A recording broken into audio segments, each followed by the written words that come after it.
nothing wrong with your television set. Do not attempt to adjust the picture. We are controlling transmission. If we wish to make it louder, we will bring up the volume. If we wish to make it softer, we will tune it to a whisper. We will control the horizontal. We will control the vertical. We can roll the image, make it flutter. We can change the focus to a soft blur, or sharpen it to crystal clarity. For the next hour, sit quietly and we will control all that you see and hear. We repeat, there is nothing wrong with your television set. You are about to participate in a great adventure. You are about to experience the awe and mystery which reaches from the inner mind to 420.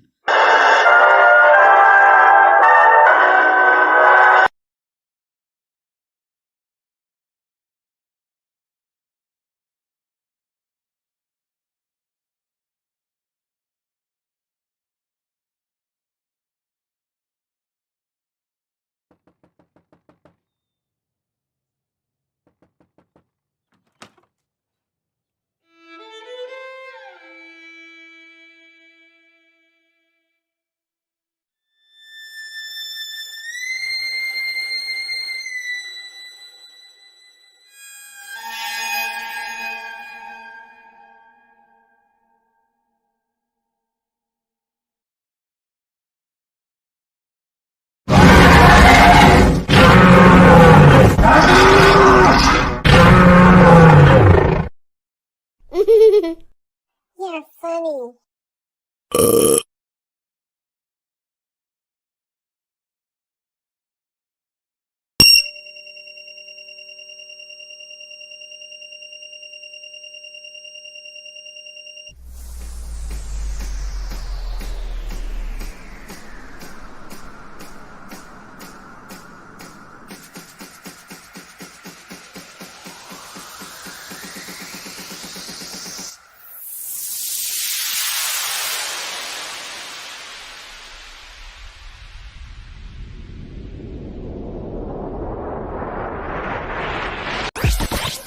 The world is flat.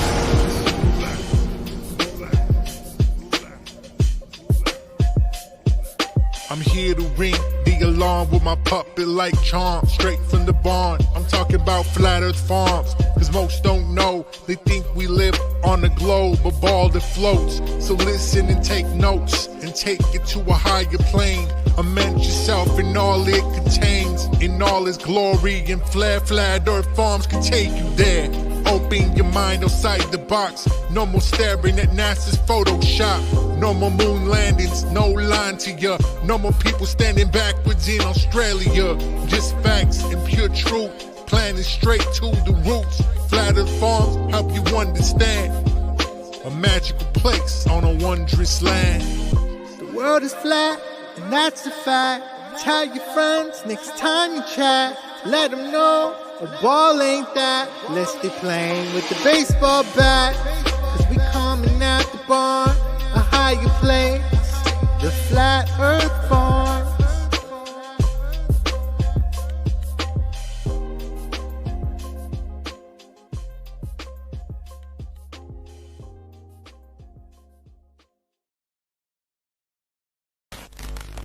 We in Colorado Springs.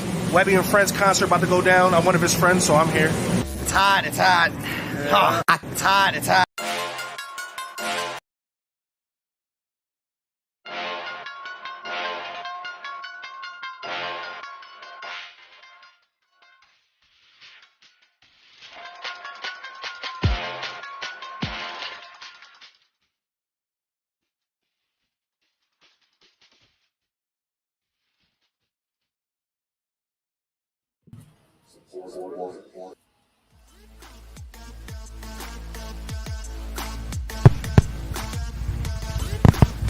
This is our 1,000 plus subscribers celebration.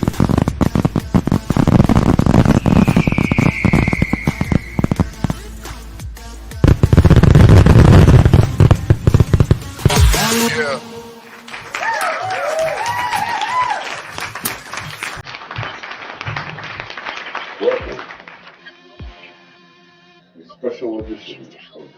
televisions. Ray, and Sid.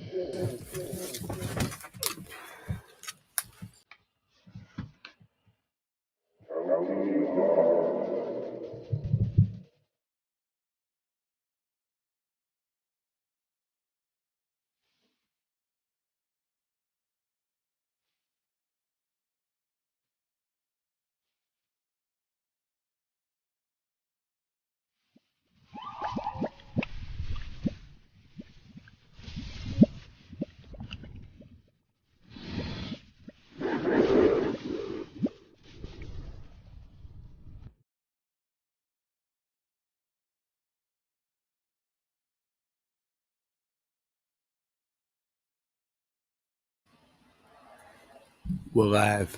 What's going on, Jenny? It says we got 2 people here. I don't believe it. I see more than 2 people in the chat right now. I know, right? It's retarded. Oh no, maybe people are bouncing around or something. I don't know. Oh, yeah. We have a good show today. Oh no. We have a good show. We have a good show today. Fuck dudes, it's been fucking around lately, so you never know. You never know. They're just shadow banning us now at this point. Yeah, well they've been fucking around lately. Well, they realize that they can't stop us with all the channels we got. So let's give a shout out. Oh, by the way, you know what? Fuck it. Let's start it off right. It's time for the Wake and Bake. It's the late night live Wake and Bake. Let's go. It's too soon to puke. Too soon to puke. I will get the pukes. I get the dab pukes in the morning.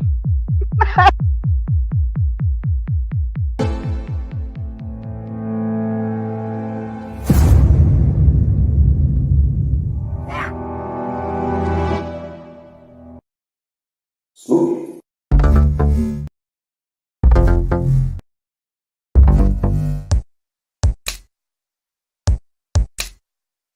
Wanna get high?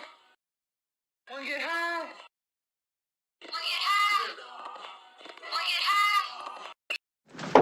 This could be it, Harry.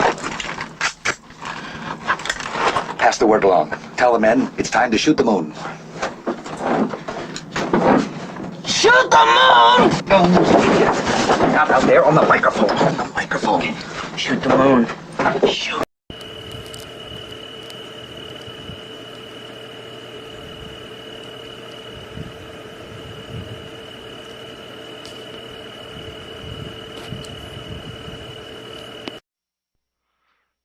Man, you hear this bullshit they be talking every day, man. It's like these motherfuckers is just like professional liars, you know what I'm saying? It's wild.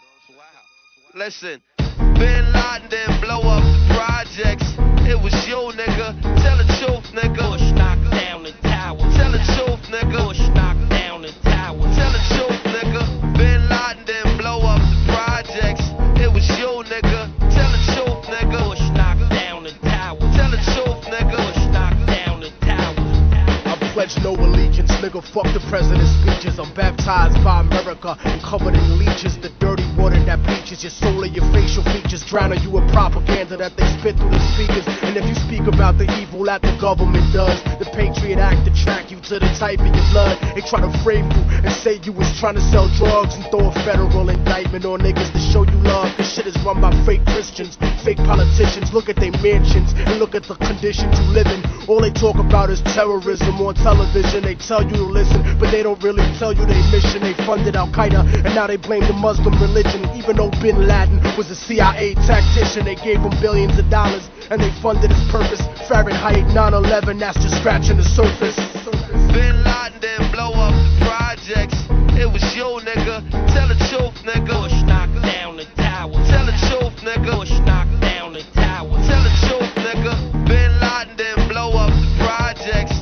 It was you, nigga. Tell the truth, nigga. Bush knocked down the tower. Tell the truth, nigga. Bush knocked down the tower. They say the rebels in Iraq still fight for Saddam, but that's bullshit. I'll show you why it's totally wrong. Cause if another country invaded the hood tonight, it'd be warfare through Harlem and Washington Heights. I wouldn't be fighting for Bush or white America's dream. I'd be fighting for my people's survival and self-esteem. I wouldn't fight for racist churches from the South, my nigga. I'll be fighting to keep the occupation out, my nigga. You ever clock someone who talk shit or look at you wrong? Imagine if they shot at you and was raping your moms. And of course Saddam Hussein had chemical weapons. We sold them that shit after Ronald Reagan's election. Mercenary contractors fighting a new era. Corporate military banking off the war on terror. They controlling the ghetto with the fear of attack, trying to distract the fact that they engineering the crack. So I'm strapped like Lee Malvo, holding a sniper rifle. These bullets will touch your kids, and I don't mean like Michael. Your body be sent to the morgue, stripped down and recycled. I fire on house niggas that support you and like you, cause innocent people get murdered in the struggle daily, and poor people never get shit and struggle daily. This ain't no alien conspiracy theory, this shit is real, written on a dollar underneath the Masonic seal. I don't rap for dead presidents, I'd rather see the president dead. It's never been said, but I set precedents. Bin Laden didn't blow up the projects. It was you, nigga. Tell the truth, nigga. Bush knocked down the tower. Tell the truth, nigga. Bush knocked down the tower. Tell the truth, nigga. Bin Laden didn't blow up the projects. It was you, nigga. Tell the truth, City nigga. Records was 80 seconds away from the towers. Some cowards fuck with the wrong building. They meant to hit ours. To hit ours. To hit ours. To hit ours. To hit ours.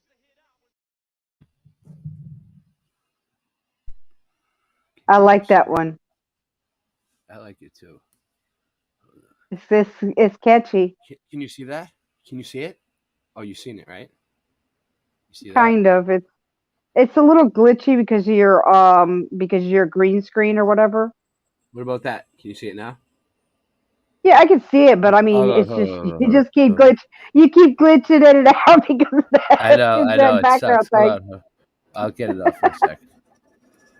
All right. Check this out. Can you see that? Nice. Oh wow. Do you know what that is? That's from my plants. You know the plants that I've been showing? What? Yeah, I got weed finally. I grew weed. Yay! I grew some weed. That calls for a celebration. Woo! Yeah, it's not bad, right? That's just like it's not anything special yet, but it's something better than nothing. Anyway, yeah, I grew some weed. It's legal to grow weed. I didn't do anything wrong. Nope. No. So we got Forever Love. We got Machine Head 69. We got Andrew 73. We're building up. Spread this out. No one knows we're alive right now. It's early in the morning. Wake people up. Start calling all your friends. Grand Rising. It's like 4. It says it's 4:14 right here in the Seattle side, and the West Coast side, and it's about 7:15 probably where we're at. Yeah, 7:14. So just wake people up. Wake them the fuck up. Oh, Ray's on. What? Where's he been? Well, you know where I've been? Rehearsing. Okay? Rehearsing, practicing. Okay? Because I have a big gig coming up. And I can't fuck around. Right? It's no fucking around. All right? This is serious shit. All right? 6 minutes to 4:20 somewhere. 6 minutes till 4:20 again. 4:20. I have a good show for you guys today. All right. So I have this outside source that I've been getting information from, who's been helping me. And Hey, I think we got somebody new in here. What do you mean? Who do we got? Welcome, Nice. Polgara. Welcome, Polgara, wherever it's 9:14. But anyway, so I got this outside source of information. So I'm starting to connect it's already been done, but I'm gonna show you guys some pretty cool research. So the mud flood, the orphans, and the insane asylums are all connected. You'll see. I got a whole bunch of shit. These insane asylums are built and destroyed in 60 years. And there's a lot going on with eugenics. It's a whole big thing. But I found this.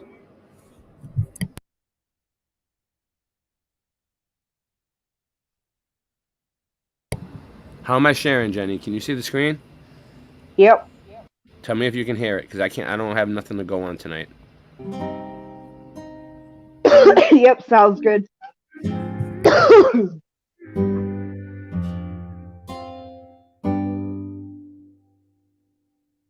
One of the tools used in the process of erasing our history is what we know as lunatic asylums. Now, if you're new to this topic, most people, when they think of lunatic asylums, they think of the movies or what. So first of all, the lunatic asylums, right? The word lunatic is someone who's obsessed with the moon. You know what I mean? That's what a lunatic is. Someone who's obsessed with the moon. So, um, yeah, that's what lunatic. That's where the word comes from. What's now Is called that really a bad thing? Well, when people go insane like over the moon, no, it's not a bad thing, but that's what they look at it as a bad thing. Yeah, they like, yeah, that's where the term was originated. Probably because they don't want us looking at the moon.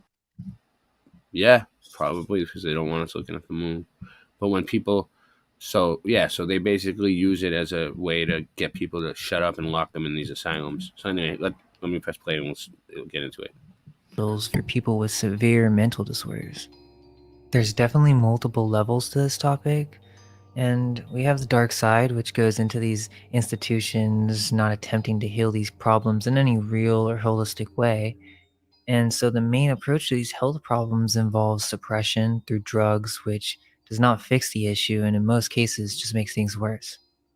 I'm sure many of you guys have seen the movies where someone's put into these mental institution and they're completely sane, but they're not able to escape for whatever reason.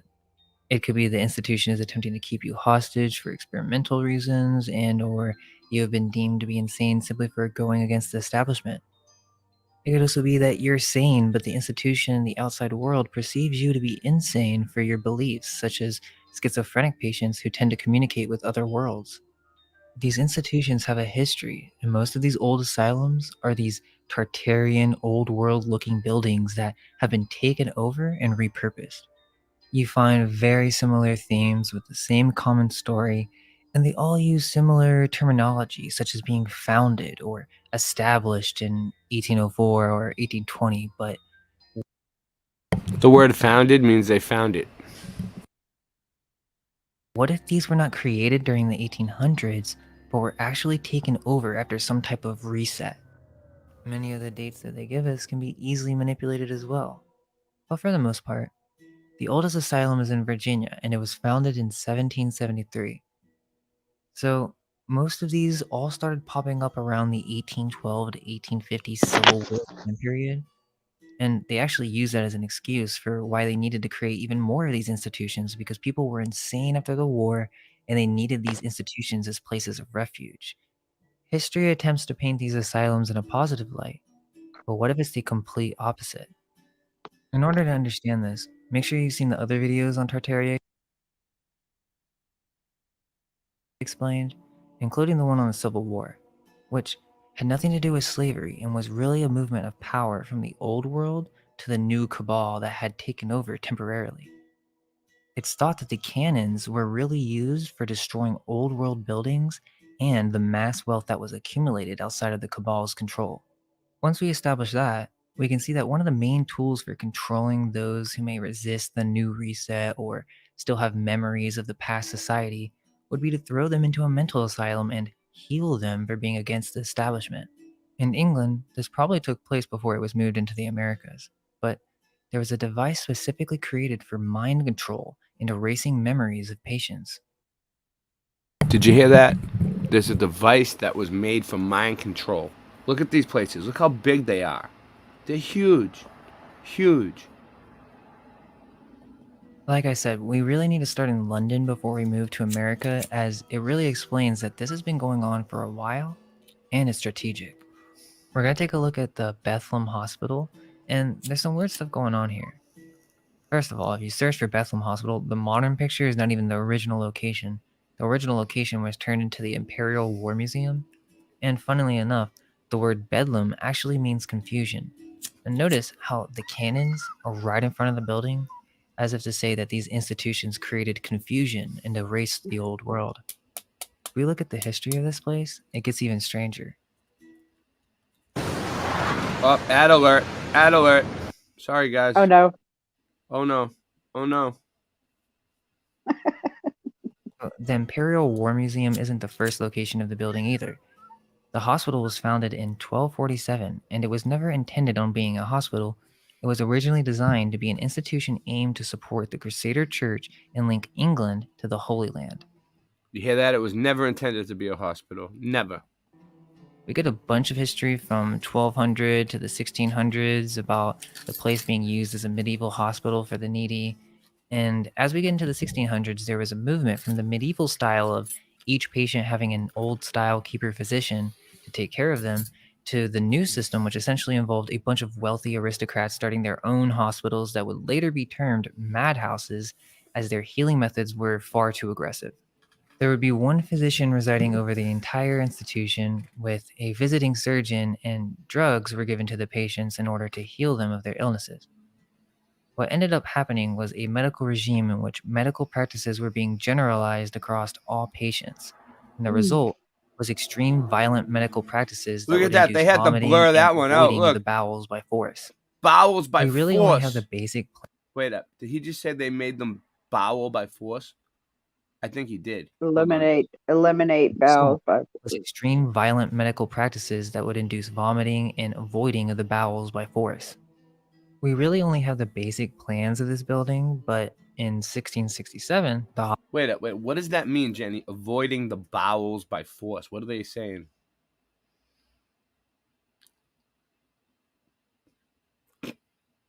Jenny? You there? Did you glitch out? All right. Hospital was. Hold on, I have to check. Oh, sorry, I was trying to unmute it. It's not working. I wasn't sure. I can't. I'm Like, blind. I can't. No, I can't okay, it see means to eliminate what. Okay, like it's forcing a person to shit. That's what it means, right? I wasn't sure. I was just Yeah. making sure. I was just double checking with you on that. Basically, probably what they were doing is Jenny. probably giving them enemas. Jenny, I just needed your opinion on that on a Saturday morning at 8 a.m. Yeah, it was an enema. Yeah, they were giving them enemas. Did they really move it, or was the structure already here? They keep moving because they're damaging these buildings beyond repair. Otherwise, it doesn't really make sense to constantly keep reconstructing buildings at this level. Moore is in a lot of old architecture and city names in England, so it is very interesting. But let's take a look at what this place looked like. I mean, this is pretty massive. They're trying to tell us that it took them only a year to make this, which, if you ask me, that's some BS.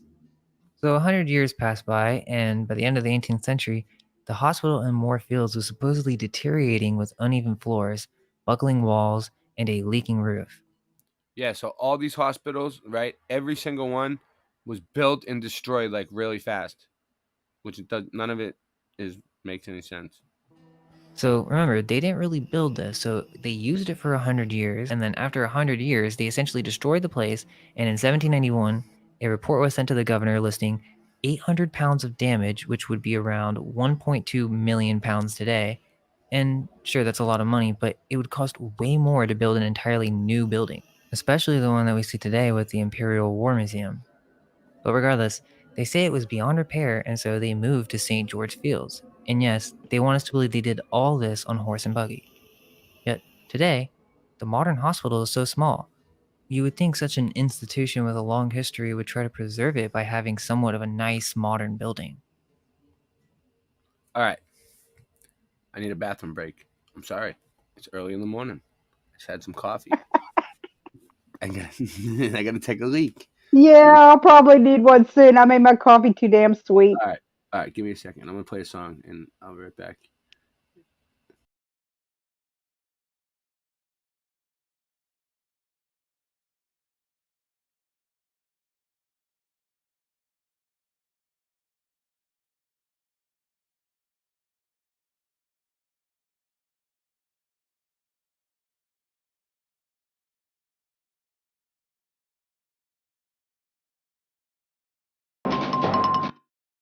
Heavy metal rules, Heavy metal rules. All that punk shit sucks. It doesn't belong in this world. It belongs on fucking Mars, man. What the hell is punk shit?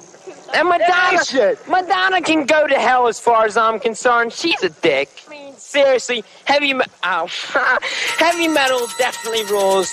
Twisted Sister, Judas Priest, Dawkins, Ozzy, Scorpions, they all rule. Yeah, she's tripping, Jack Daniels. It all rules. All that shit rules. This punk shit, circle of shit, and the dicks and all, that can go to hell. I don't care. You know, I don't really give a shit about that kind of punk fuck. Yeah. Once all. Acid with Bear Stanley, I'm trying to see where the demons are. Jesus Christ heeded advice and followed the bleeding star. I told Shorty to take me where the cathedrals are. All of y'all are phony and you fruity like a freezer bar. You can't be the fucking man if you don't work for it. Never mind meeting the deacon pleading in church for it. I beat this fucking dummy with a surfboard. I wouldn't say I like to kill, it's more thirst for it. Yeah, the synagogue of Satan, they was cursed for it. Shamesh, the god of Babylon, my first door.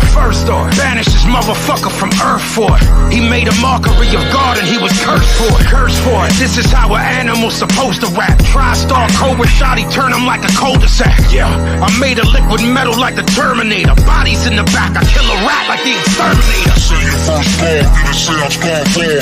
Spray the squad car, shoot the cop through the door. Say your first ball, get a sound squad ball. Spray the squad car, shoot the cop through the door. Say your first ball, get a sound squad ball. Spray the squad car, shoot the cop through the door. Say your first ball, get a sound squad ball. Spray the squad car, shoot the cop through the door. Iron armored pistols, spiders the size of armadillos. Molly pills and Ziploc bags the size of pillows. Speak from the gut, fall for nothing, believe in less. Rather, embrace suffering than achieving death. Pray haste you take the real, carry Underwood. Bricks blue and white like Aryan Brotherhood. Hail Satan, scribble with a crayon on the wall. Pay with your soul in the seance gone wrong. Ancient statues with bleeding eyes. Sands my enemies to die. For centuries of treacheries and lies. His eyes resemble a throat slit by knives. Keeps the cousin to death, but he functions like he's alive. Shooters swoop and spray. For students of the vein, consuming the depraved. Until all humans are enslaved. Fingerprints speak the deepest of scriptures. Creep a pistol, squeeze a fistful, weak official. Be unique and for sizzle. Say your first ball, get a sound squad ball. Spray the squad car, shoot the cop through the door. Say your first ball, get a sound squad ball. Spray the squad car, shoot the cop through the door. Say your first ball, get a sound squad ball. Spray the squad car, shoot the cop through the door. Say your first ball, get a sound squad ball. Spray the squad car, shoot the cop through the door. My spot bills green like trust funds. Blazing Godfathers, triple Henny and Dutch blunts. Captain Antonio Coke shades. I'm in a mask with gloves. Life's a bitch. I still fuck until she shits blood. No more older sluts and inverted stunts. Arrogance and murder. I'll be upstate for 30 months. All I need is a dirty judge and a virgin muff. We run detergent on blocks so we can turn it up. Back in pinion corpse paint, grim to match the ceiling. Degenerate nihilist, super violence and racketeering. My goons stay pushing that air dance. Every floor in the project like Lufthansa and Air France.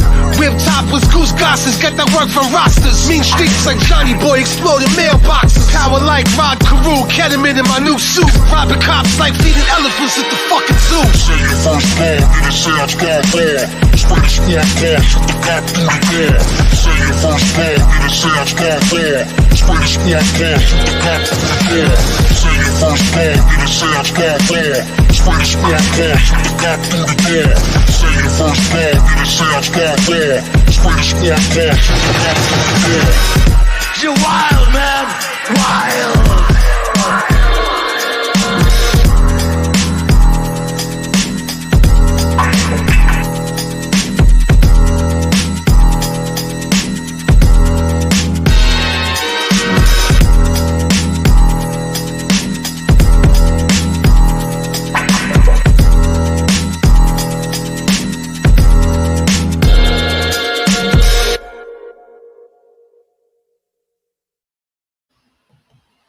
Rotman's here. Forever Love. Andrew 73. Nightbot. Oh, Nightbot's made an appearance.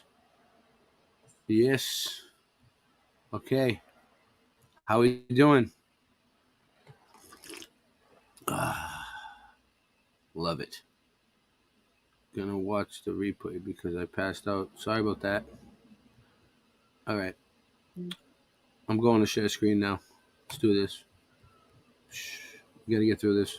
We gotta get through this sometime today. Time is short, people. Yeah, I was just telling because he said his stream was still up. Tell me if this looks better. Hold on. This might look better. It might not. This might fuck it up. All right, let's do this. Oh, what happened? Oh no.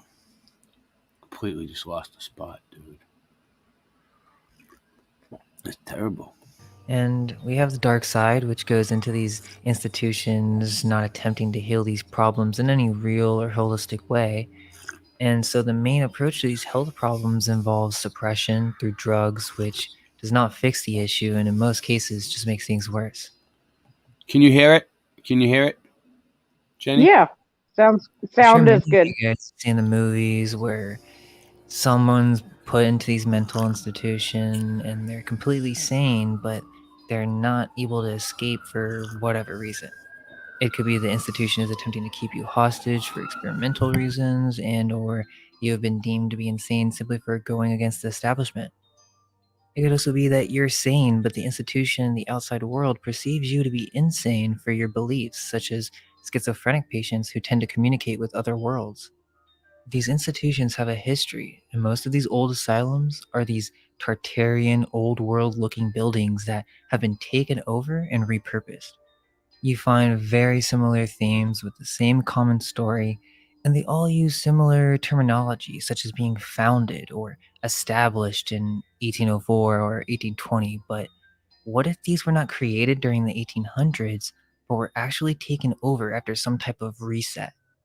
Many of the dates that they give us can be easily manipulated as well. But for the most part, the oldest asylum is in Virginia, and it was founded in 1773. So most of these all started popping up around the 1812 to 1850 Civil War time period, and they actually used that as an excuse for why they needed to create even more of these institutions because people were insane after the war and they needed these institutions as places of refuge. History attempts to paint these asylums in a positive light, but what if it's the complete opposite? In order to understand this, make sure you've seen the other videos on Tartaria explained, including the one on the Civil War, which had nothing to do with slavery and was really a movement of power from the old world to the new cabal that had taken over temporarily.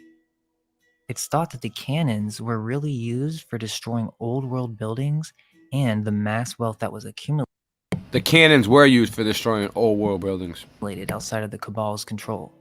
Once we establish that, we can see that one of the main tools for controlling those who may resist the new reset or still have memories of the past society would be to throw them into a mental asylum and heal them for being against the establishment.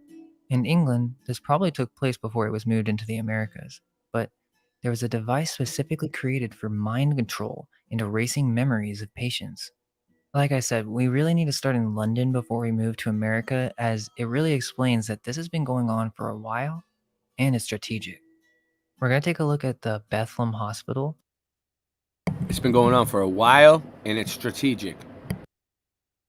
And there's some weird stuff going on here. First of all, if you search for Bethlehem Hospital, the modern picture is not even the original location. The original location was turned into the Imperial War Museum. And funnily enough, the word Bedlam actually means confusion. The word bedlam means confusion. Look at the dome up there. Look at the two cannons right out in the front. See that? Look at the size of that. Look at that dome. Look at the dome. Look at the portholes. You get your mud flood windows, and then you're all set. And then you're all set. And notice how the cannon is right in front of the building, as if to say that these institutions created confusion and erased the old world. If we look at the history of this place, it gets even stranger. So, the Imperial War Museum isn't the first location of the building either. The hospital was founded in 1247, and it was never intended on being a hospital. It was originally designed to be an institution aimed to support the Crusader Church and link England to the Holy Land. We get a bunch of history from 1200 to the 1600s about the place being used as a medieval hospital for the needy, And as we get into the 1600s, there was a movement from the medieval style of each patient having an old style keeper physician to take care of them to the new system, which essentially involved a bunch of wealthy aristocrats starting their own hospitals that would later be termed madhouses as their healing methods were far too aggressive. There would be one physician residing over the entire institution with a visiting surgeon, and drugs were given to the patients in order to heal them of their illnesses.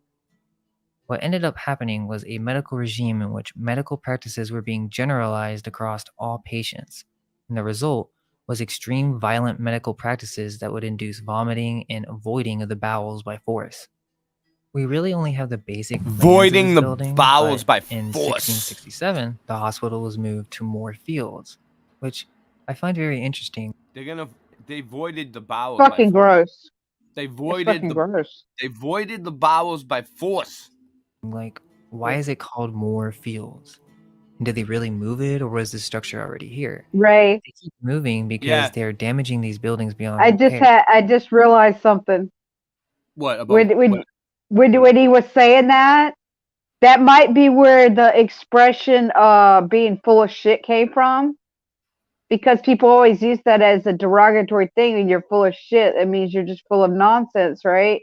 Well, they made people avoid the bowels by force, because they thought like they had this notion that if you were too full of shit, literally, then that's what made you crazy. Yeah. I don't know, but that sounds about right. Makes sense, right?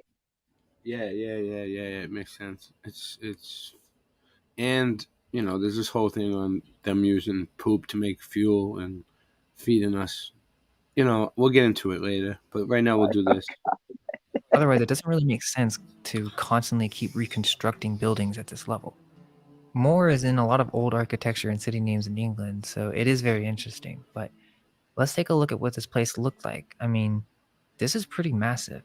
They're trying to tell us that it took them only a year to make this, which, if you ask me, that's some BS. So 100 years passed by, and by the end of the 18th century, the hospital in Moore Fields was supposedly deteriorating with uneven floors, buckling walls, and a leaking roof. So remember, they didn't really build this, so they used it for 100 years, and then after 100 years, they essentially destroyed the place, and in 1791, a report was sent to the governor listing 800 pounds of damage, which would be around 1.2 million pounds today. And sure, that's a lot of money, but it would cost way more to build an entirely new building, especially the one that we see today with the Imperial War Museum. But regardless, they say it was beyond repair, and so they moved to St. George Fields. And yes, they want us to believe they did all this on horse and buggy. Yet, today, the modern hospital is so small. You would think such an institution with a long history would try to preserve it by having somewhat of a nice modern building. Nope. That's just the history for this one asylum. They all have this theme. Now, we went to this one specifically because there's some crazy stuff that went on here. There was this guy named James Tilly Matthews. He was a London tea broker who is basically the first documented case of schizophrenia. Wow. In the 1790s, concerned at the likelihood of a war between Britain and France, Matthews, who traveled to France, was a part of some type of resistance or the Girondists, which were attempting to end the monarchy. Whether he was working as a spy for the English is questionable, but after spending time in France, he was accused of being associated with these Girondists, which the French establishment at the time used the whole reign on terror as an excuse to imprison their enemies and to continue their agenda of control. So Matthews was thrown in prison, and after 3 years, the French authorities concluded that he was a lunatic and released him. When he returned to London, Matthews wrote 2 letters to Lord Liverpool, complaining about conspiracies directed to him, and during some debate in the House of Commons, he yelled treason. Now, I don't know if that's completely true, who knows, but basically, the officials arrested him and placed him in the Bethlehem Hospital in 1797. After examination, he declared that he had taken part in secret affairs of state in reference to his efforts in France. After 10 years in the hospital, his friends and family petitioned for his release on the grounds that he wasn't insane. His family hired their own doctors, Matthews was re-examined, and he was declared sane. Wow. This is when it gets really crazy. A year after he was released, a man named John Haslam produced the book Illustrations of Madness, in which he intended to settle the dispute over Matthew's sanity. Essentially, this book is what ends the debate on what really happened with Matthews. It shares his story and paints him as a lunatic, even though the author does attempt to stay unbiased. But here's the thing. Even though there are some elements to the story that may be caused by some type of schizophrenia, it's likely that this was purposely induced as he knew way too much information. What do you think they did to him for 10 years in the hospital? So essentially, this was made to... Alright, so let's examine what they're doing here. Alright, they got this guy's head in like an oven. It looks like a brick smelting oven. They got all this stuff coming out the top here. This is like Freemasonic art. It looks like to me Freemason You could art. see fire.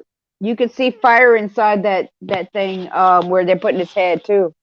Yeah. So they're fucking doing some type of, I don't know, something with heat to his head, burning his head. Then there's something down here with like two people. You can't barely see it. I can't zoom in or anything. I don't have that. I don't have the technology. I lost it and I destroyed it, and it's a painful process to build it back again. Make us think of complete insanity, when really, there may be some truth to it. Let's remember that during this time, asylums were mainly vehicles of the state. So Matthews believed that there was this gang of criminals and spies skilled in pneumatic chemistry. This gang would torment him by means of rays emitted by a machine called the heirloom, or gaseous charge generator. They put James Matthews in Bethlehem Hospital because he knew of the secret war machine that was used by these French revolutionaries, which we can ask, who were these revolutionaries, and is there something else going on with that story? But essentially, 250 years before the CIA's failed brainwashing experiments. Whoa. The CIA's failed brainwashing. Here we go. MK Ultra. Now we're getting into it. Now we're getting into the MK Ultra. The precursor to it. The CIA. CIA. What up, Deanne? More people are here. Now we have 15 people here. Keep spreading the word, guys. We're live. Sherry Ives, tell everybody. Machine Head, tell everybody. All right, here we go. Hold on one second. All right, I need another break. I'm going to take a lot of breaks right now. Not because, just because Share it around, y'all. Share it around. We're gonna stretch this out.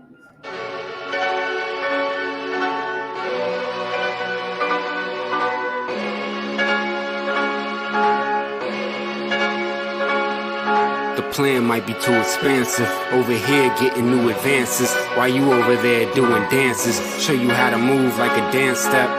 A simple nod of the head can get your man slept. Foreign whip with a foreign bit, bumping foreigner. Shooter got a bag for a body like the coroner. Told him follow my lead, I'm the forerunner. In New Orleans, but I sound like a northerner. We the truth like Sojourner. Been out the loop like 4 summers. Back in the booth doing more numbers. Taking out any oncomers. You were smart, you get a song from us, bitch.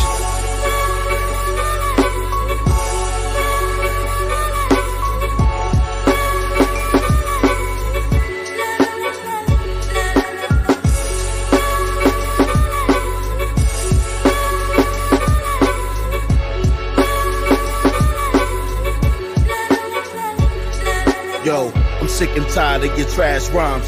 You need to leave the mic alone, I'ma tell you for the last time. Fully auto-mag, ready to discharge. Your baby mom's filling up my fridge with her WIC card. I got game and I stay with a thick broad. Money and drugs in a container at the shipyard. My style is aggressive.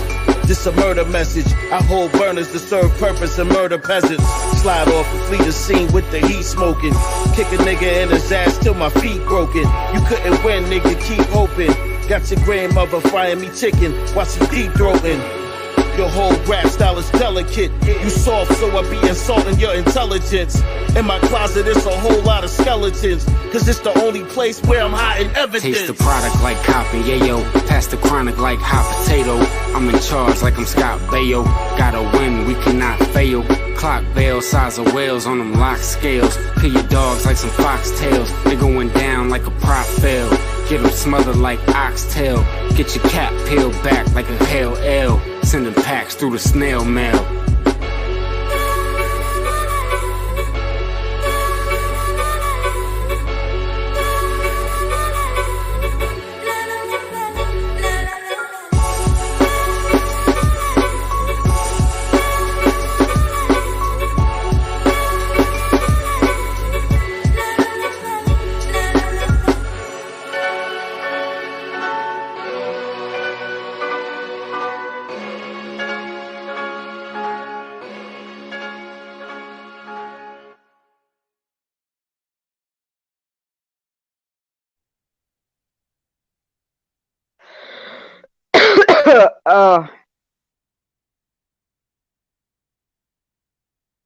Sorry about that, guys. I'm just trying to get shit done here. Hey, Here we Ray. yeah. Deanne's son, Darren said. Oh, He no. said, Ray, huge thanks for all your support. He will be pleased to be here again. Where is he? What's going on with DN? Is he all right? Well, he did say that he's doing a lot better. And he Hold should be on. getting Right out ahead. about. Dad's been more worried about missing out than himself. Yeah, he's like a huge fan, man. That's awesome. And you know what? I heard he's really, really smart. People told me about him, and they said he's really, really highly intelligent, and he knows a bunch of different languages, right? And it sucks, man. I'm sorry. Check out this what he said. He said, yes, the nurse said, take him, please. Nothing but winding staff, jokes, aggravating everyone. Yeah, yeah, LOL. yeah. Back to normal. He's in there. Back to normal. He's triggering them. He's triggering the nurses. Yeah, I know. He's back to normal. He's back to normal. Good. I hope he fights, man, and he gets back here. We need him. It sucks, but you just got to keep fighting. That's all you can do. We're all only here for a short time, which sucks. So let's get back to the CIA and the oh yeah, you want to do this? All right, let's do one more thing. But before we play the stuff about the CIA, we have a few little CIA things. We have this.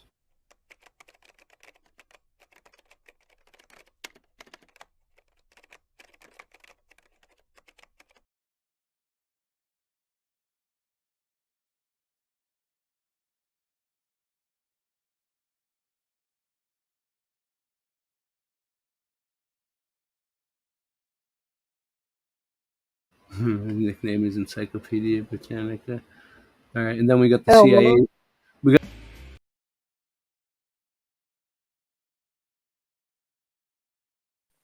Ho, ho, ho. We've got to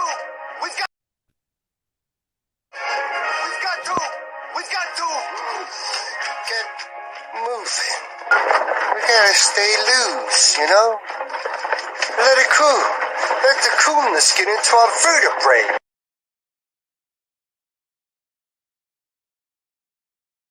Let's get into your vertebrae. Where is Singe Man? He should be awake by now. I thought he was coming into work. Somebody, secretaries, can you please page Singe Man? I mean, we're on his channel.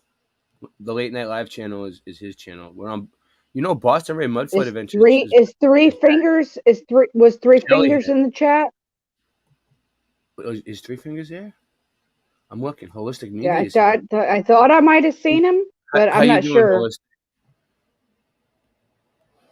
Holistic, we're gonna have some music videos for you to make soon.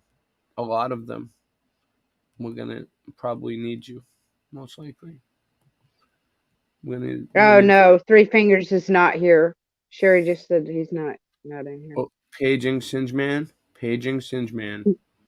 He was supposed to. They might not have woke up yet. Yeah, well, he needs to show up for work. Yeah. It's not a job. I'm just fucking with him. He knows it's not a job. Yeah, I was gonna say I wouldn't call it work because it's I work. can't. It's Saturday. I can't call it work. Bill Miller's here. Hey, Bill, you want to come on? I noticed your channel is still in there, Bill. So I think if you come on, you could just add your channel and boom. Listen, Bill, I have cutting edge information here I have some good stuff on insane asylums. What do you know? What do you know about insane asylums, Bill? It's getting good. It's getting good. We just started. Bill. How you doing, Bill? All right, let's go back to what we were. This is just a precursor to what I got to look at. This isn't even the tip of the iceberg yet. All right, you ready? Here's the CIA paperwork on it. Somehow, French revolutionaries in France had created a mind control machine in Death Ray. Is this another setup revolution similar to the Bolshevik Revolution that was a counter operation? James somehow found himself mixed in the middle and only due to his family, he luckily got out and left us with the only known knowledge of these devices. Who knows, these could be even older and explain how many other cities were taken over behind the scenes. But in his very descriptive explanation of the machine, Matthews explained that these machines had been deployed all over London, secretly, in cellars. The heirloom was enormous. It stood 7 meters tall, and it was surrounded by barrels that fed noxious gases through oiled leathered pipes into the main body of the machine. The gases were derived from substances including gas from the horse's anus, seminal fluid, and putrid human breath. The heirloom used magnetically charged air particles that could be directed towards its victim in order to induce the effect of mesmerism. Of course, we don't take mesmerism seriously today in modern science.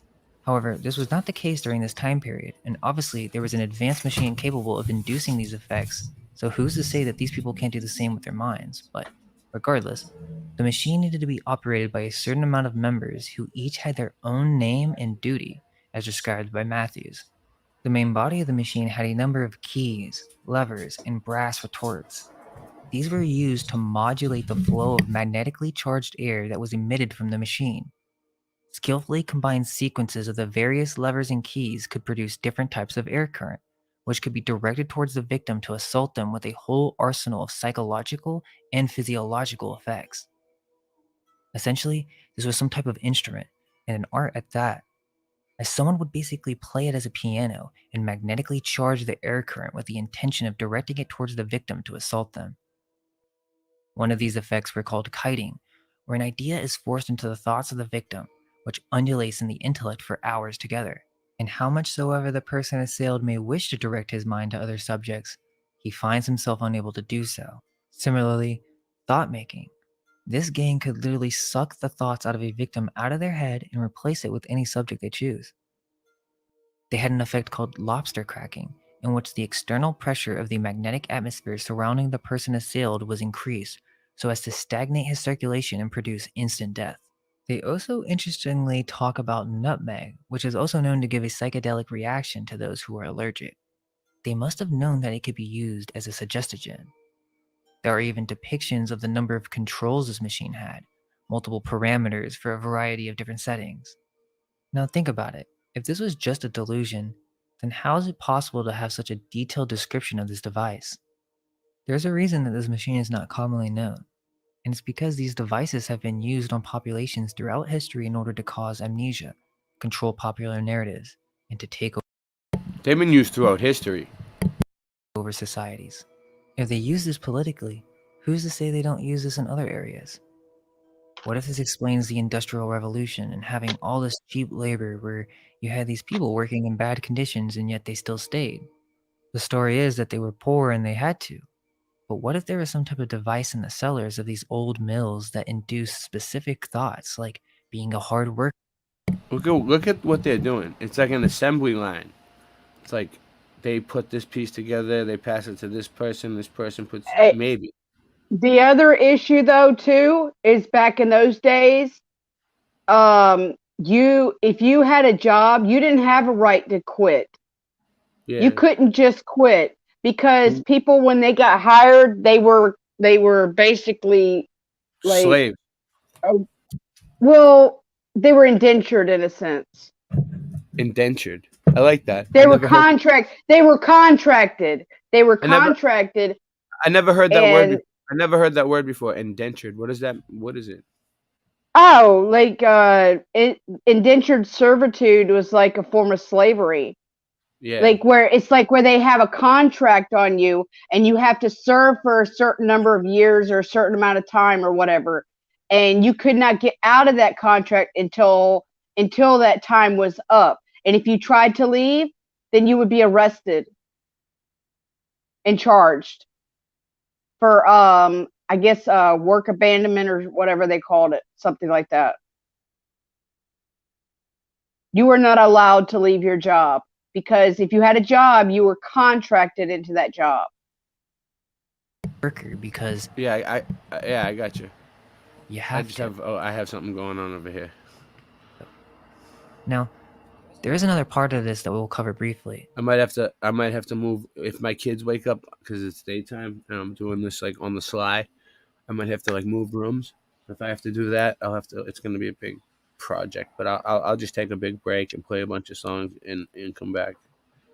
Basically, when you look up influencing machine, what you have is all these educated mainstream scholars concluding that the heirloom and other mind control devices are just visions of schizophrenics. But not just that, but there's even something more profound to get from all this, that the influencing machine is some deep subconscious archetypal trope. Now, I'm not saying that this can't happen to someone with schizophrenia, but I am very suspicious of this public opinion and that these are all simply hallucinations of madmen. First off, isn't it convenient that the first schizophrenia patient ever just so happens to have the most detailed engravings of this machine, and no one at this time had been discussing any technologies like this in public literature, so there was no way he just imagined this out of nowhere. They literally built a working replica of the machine. It wasn't just a delusion, this was influenced by some type of event, and this wasn't just with James Matthews. There have been several counts of artists depicting these types of devices, but they're just labeled as insane. Or they just try to decode this as some deep Jungian philosophical symbolism when really there may be multiple things going on. Spiritual forces that influence these peoples and or physical devices that actually do exist and influence the thoughts of their victims. There are actually quite a few depictions of these, and of course, it's not to say that every one of these is real, but this idea of a mind control device is obviously prevalent in our psyches, and sure, you can take the psychiatrist approach and just say it's an aspect of our deep subconscious or whatever, and I'm sure that does play a part, but it's not the meat of the subject. All the scholarly work on the subject tends to take this viewpoint. However, as many of you are thinking, these types of devices have existed for who knows how long, but they're not just fantasy, and they've been around far longer than just the heirloom. You would most likely think there would be an attempt to develop a mesmerism device and or mind control device in the 18th century because hypnotism was believed to exist. That being the case, you would think that powerful people would look into creating a mind control device with the advancement of technology and electricity during the 18th century. Even in ancient societies, psychedelics and suggestogens have been used as means of controlling one's mind. What resulted in the 18th century was a fairly simple machine to construct that was advanced to operate and would go to work behind the scenes, influencing public suggestion and controlling the minds of anyone who'd resist the establishment. This device would also allow for creating amnesia in a new population. Interestingly enough, there's a game called Amnesia. I'm sure most of you guys know about Dark Descent, but there's another one called A Machine for Pigs.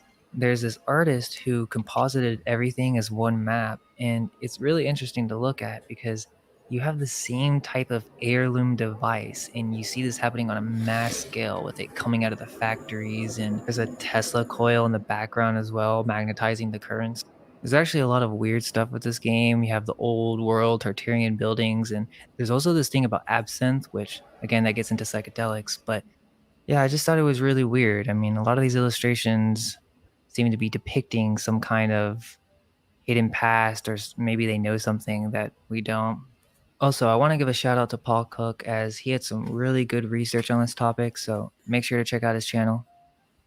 If we return to America with that in mind, and I mean, that's just the surface of what's going on throughout history at these hospitals. It gets much darker, but for the most part, we can begin to question the narrative behind these structures as it's the same theme with most of them. The narrative just doesn't really add up. Most of these asylums are really big and their architecture is quite advanced for its time considering the tools they had. Also, the population was too little at the time to construct these structures, and many of them were built in just a few years. Let's keep in mind that the first general hospital in America is the Pennsylvania Hospital, which was founded in 1751.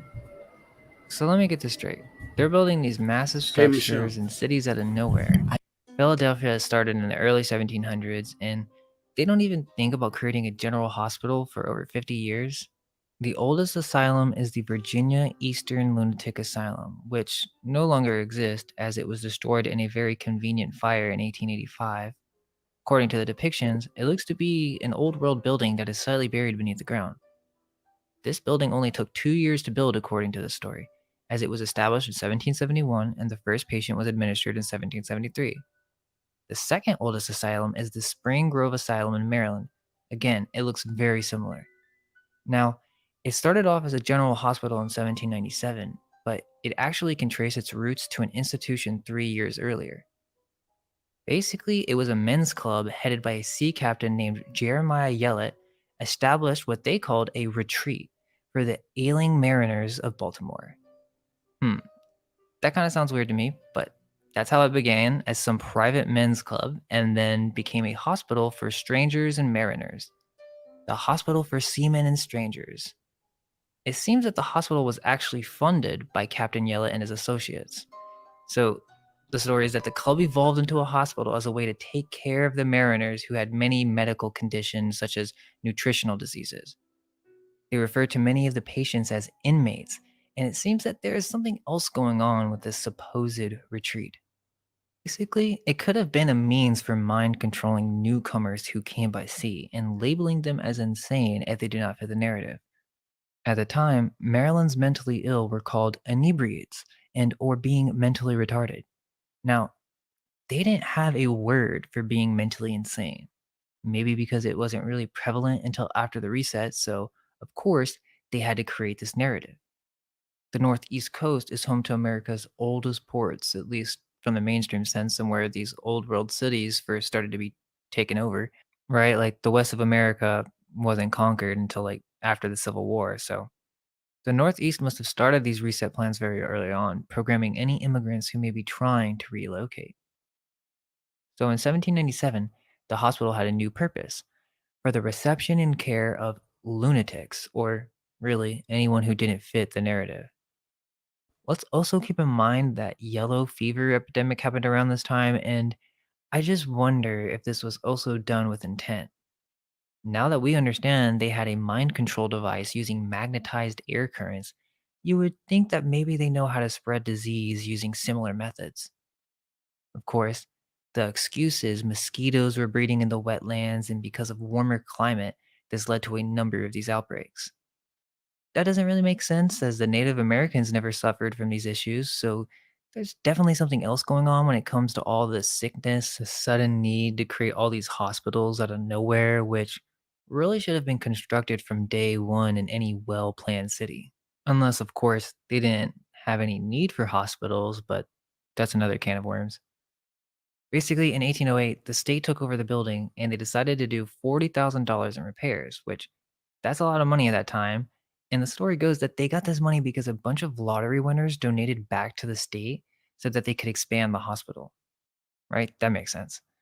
Okay, this is when it gets crazy. So in 1813, during the War of 1812, an admission to the city hospital could be ordered or authorized by the chancellor of an entity known as the Chancery Court. As the head of this court, the chancellor had the authority to commit to the facility those individuals who were referred to by the law as any lunatic, idiot, or person insane. Acts of 1813.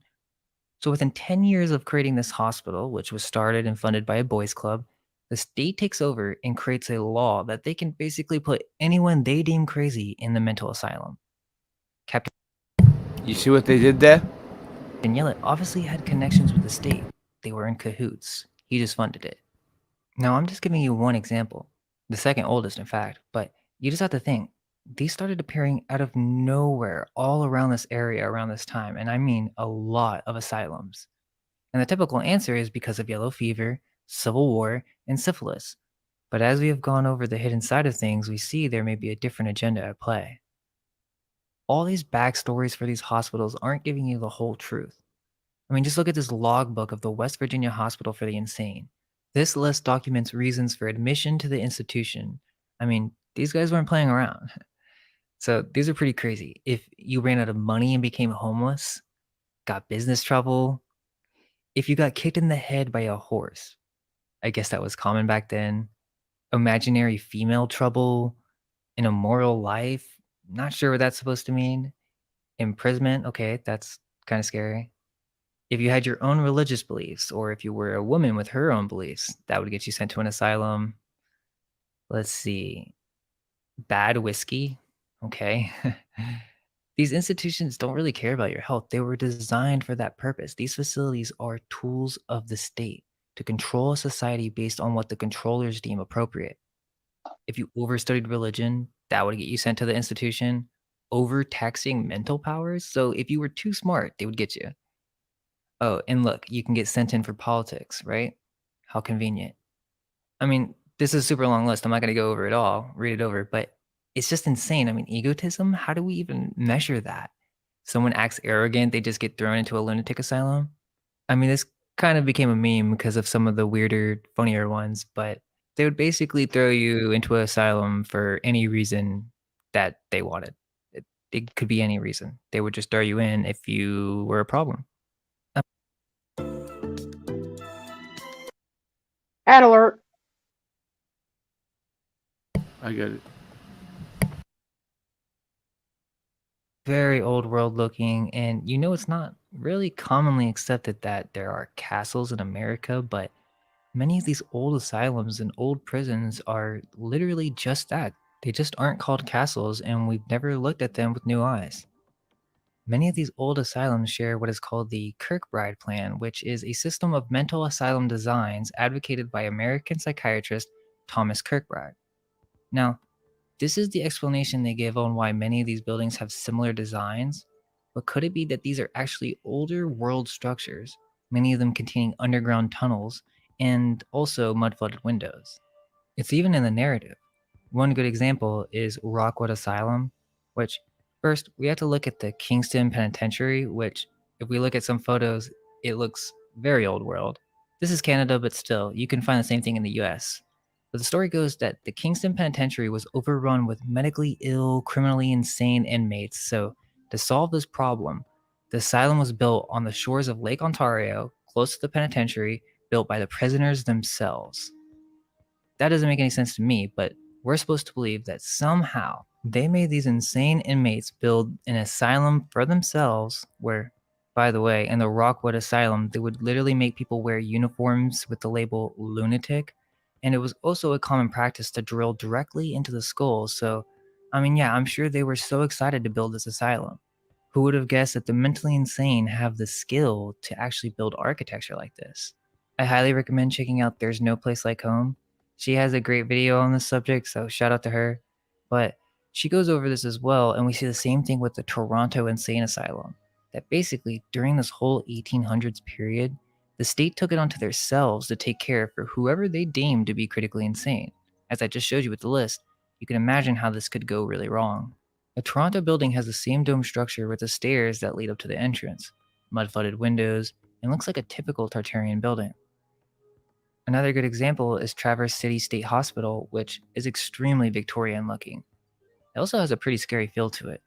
But they want us to believe that this was built in 1880 in Traverse City, Michigan, when the population at that time was less than 2,000. Why would they need a hospital that big? Because these buildings were used as a means for the state to control the population, and they used old world buildings to create these institutions, as they didn't have the budget or tools to create such detailed structures. I didn't know about this one until recently, but the oldest hospital still in operation in California is the Napa State Hospital in California. Founded in 1872, it has very strange vibes, and the entire thing is ginormous. It was originally self sufficient with its own dairy and poultry ranches, vegetable gardens, orchards, and other farming operations. It basically was its own city, and this is in North California. Also, many of these facilities have very high security. Anyone and everyone who enters goes through multiple doors, metal detectors, and locked gates. Weird thing is that it doesn't really look anything like it did in the past today. It's still out there in the valley and separated into different units, so I guess they are still using parts of the building, but it looks vastly different than it used to. In mind the San Francisco World Fairs and all of these buildings that they destroyed that had the same exact architecture, and they didn't really have a reason for destroying it. It's also suspicious how they even built it in the first place. Another one is the Greystone Park Psychiatric Hospital, or what was originally called the State Asylum for the Insane at Morristown. This basically is an entire city. It was the largest continuous foundation in the United States from the time it was built until it was surpassed by the Pentagon, and it's around 700,000 square feet.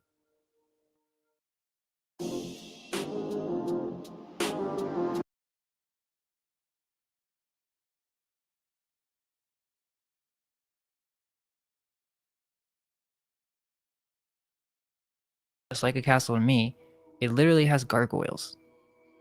But again, we don't normally think of castles in America, but it's just because we have been given buildings with made up histories, and our eyes have become accustomed to just seeing the structures as government buildings or prisons and even colleges. They all have the same story of being built randomly in the early 1800s.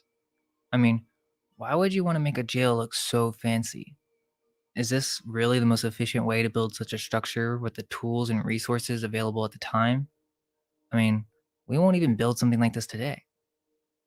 The Kentucky State Penitentiary in Eddyville, Kentucky is nicknamed the Castle on the Cumberland. And another reason that these buildings are castles is that most likely they have been altered and their tops destroyed, so we aren't even seeing the entire building. If we saw it in its entirety, we would see clearly that it was not designed to be a prison. Also, the population of Eddyville, Kentucky in 1880 was less than 500 people, so that doesn't make any sense whatsoever to build such a massive prison. I mean, just imagine if this had steeples on it. This is very out of place for its location and time period. The Anamosa State Penitentiary is also a very unique Victorian architecture in Iowa. If we look at the population at the time, it was less than 3,000 in 1900, so again, doesn't really add up. The Tennessee State Prison is really insane.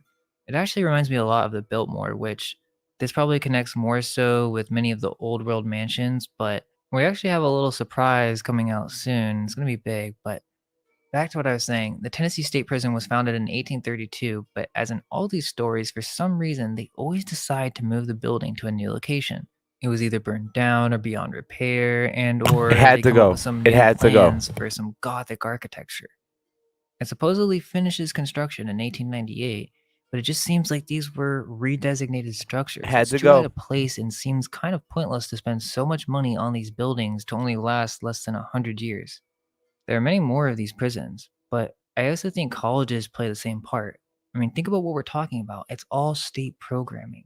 The asylums, prisons, they were considered to be the same thing before psychiatric hospitals came in, and the schools took a similar approach with compulsory learning and the whole initiative to create a society of workers, not thinkers. So these old world buildings were turned into college institutions as well.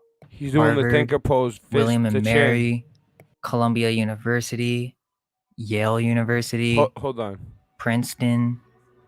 Did you guys see that? That was an official Mandela flood. You seen the thinker pose? Did you see it?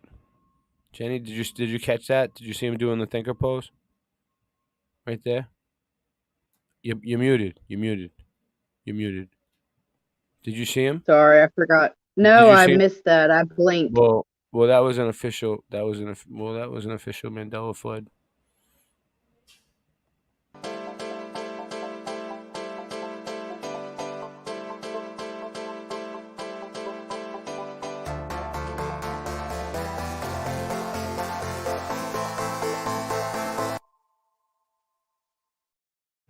All right, so listen, guys. Here's the deal. We got 20 people here now. We're building up. People are starting to figure it out. People are waking up. Good morning, Grand Rising. All right, so here's the deal. I have to move rooms twice. I'm maneuvering this for you guys this morning. Okay, I'm maneuvering. I'm bobbing and weaving, I got Jenny on here with me. And we're bobbing and weaving. So you're gonna have to give me. I'm gonna have to take a break now because I'm gonna have to move my whole setup to the other room, and then I gotta move it into another room later. So enjoy it. Here's a break.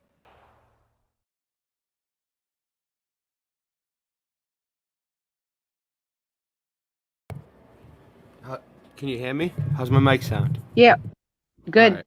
All right, cool. All right, I'm moving on with the program now. Okay, let's go. Boom, baby. All right, share screen. I gotta get this done. I'm getting screwed around. Don't know how much time I have left. Things have been very tight lately. Sorry about cutting the stream off early the other night. I had to do it. I had other things going on. All right. St. John's College, Moravian University, Dartmouth College, St. Joseph's University.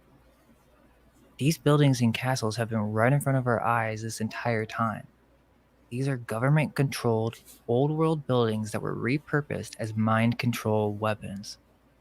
Each one of these colleges has its own strange narrative that really doesn't add up, but we'll have to save that for another video. Hope you all stay curious, and all we can hope is that our minds will be unveiled. Yes. Let go of everything you think to be true. Relax the mind and ask the question, do I truly Who popped in? Who understand what popped in, this Jenny? reality is? I'm checking. I'm trying to check. Jesus. Give me a second. Let me get this out of here. I'll check. I got it. I heard somebody coming. Maybe not, though. Oh, that was me. I popped in. I'm sorry. I did it to myself. 'Cause I'm putting links in.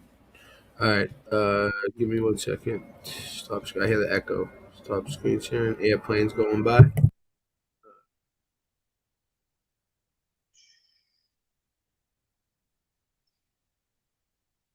What's the matter? You bums forgot how to kill people? Doesn't your work mean anything to you anymore? Have you no sense of pride in what you do? No sense of duty?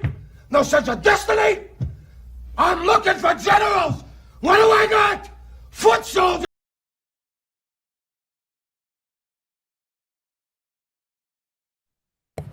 Bill Miller's here. So, Bill, I have something really interesting. I'm glad you popped in right now. You ready for this? Okay.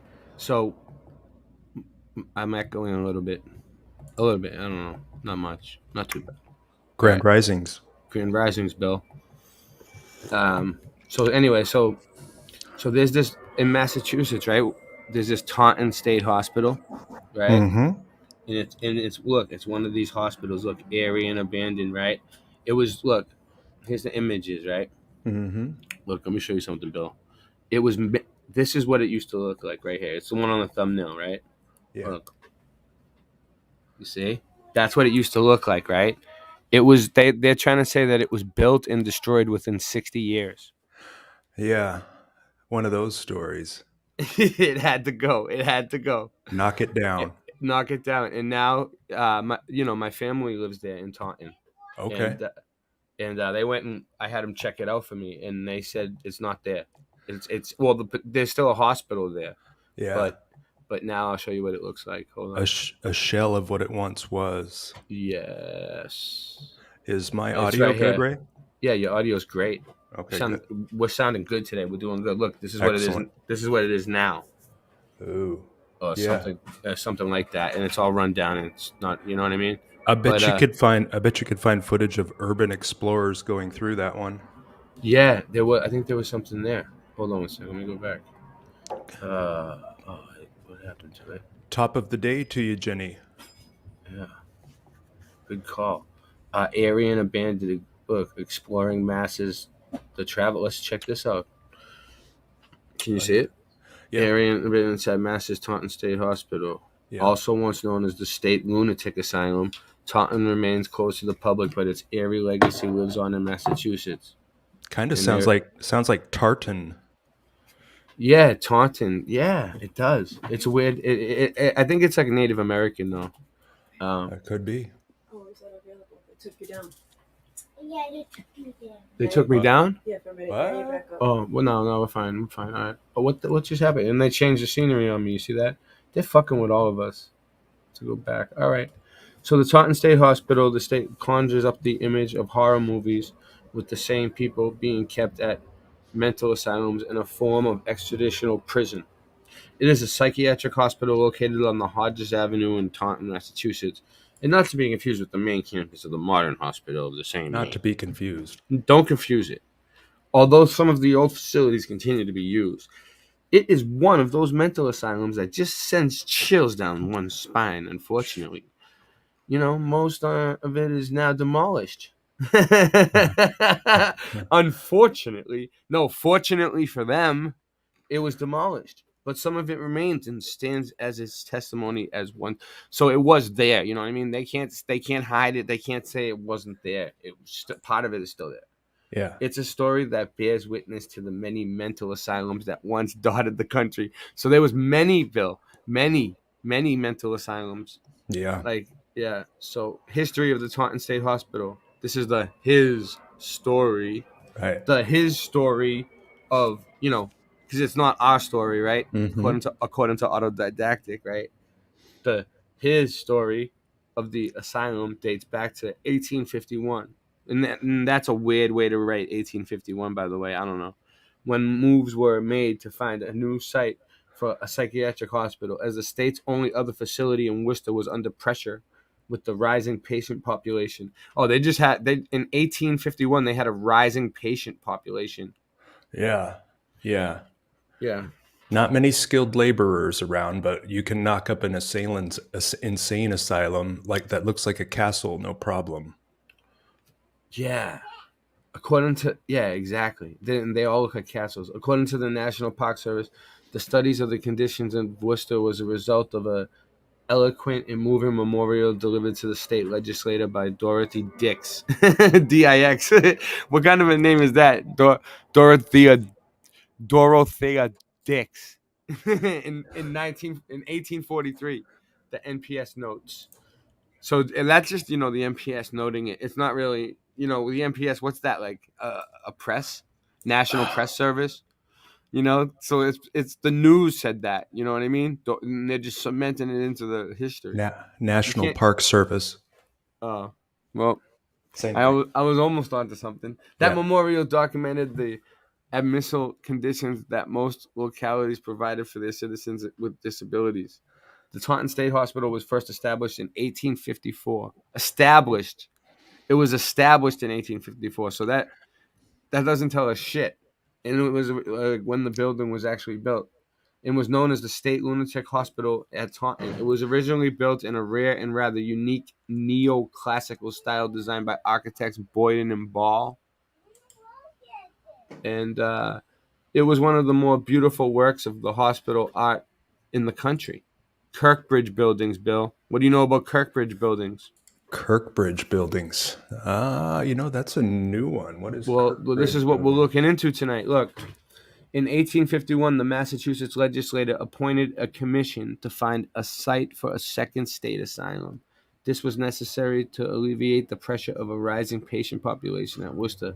The city of Taunton was chosen, and the State Lunatic Hospital at Taunton, and it was originally known, began housing patients in 1854.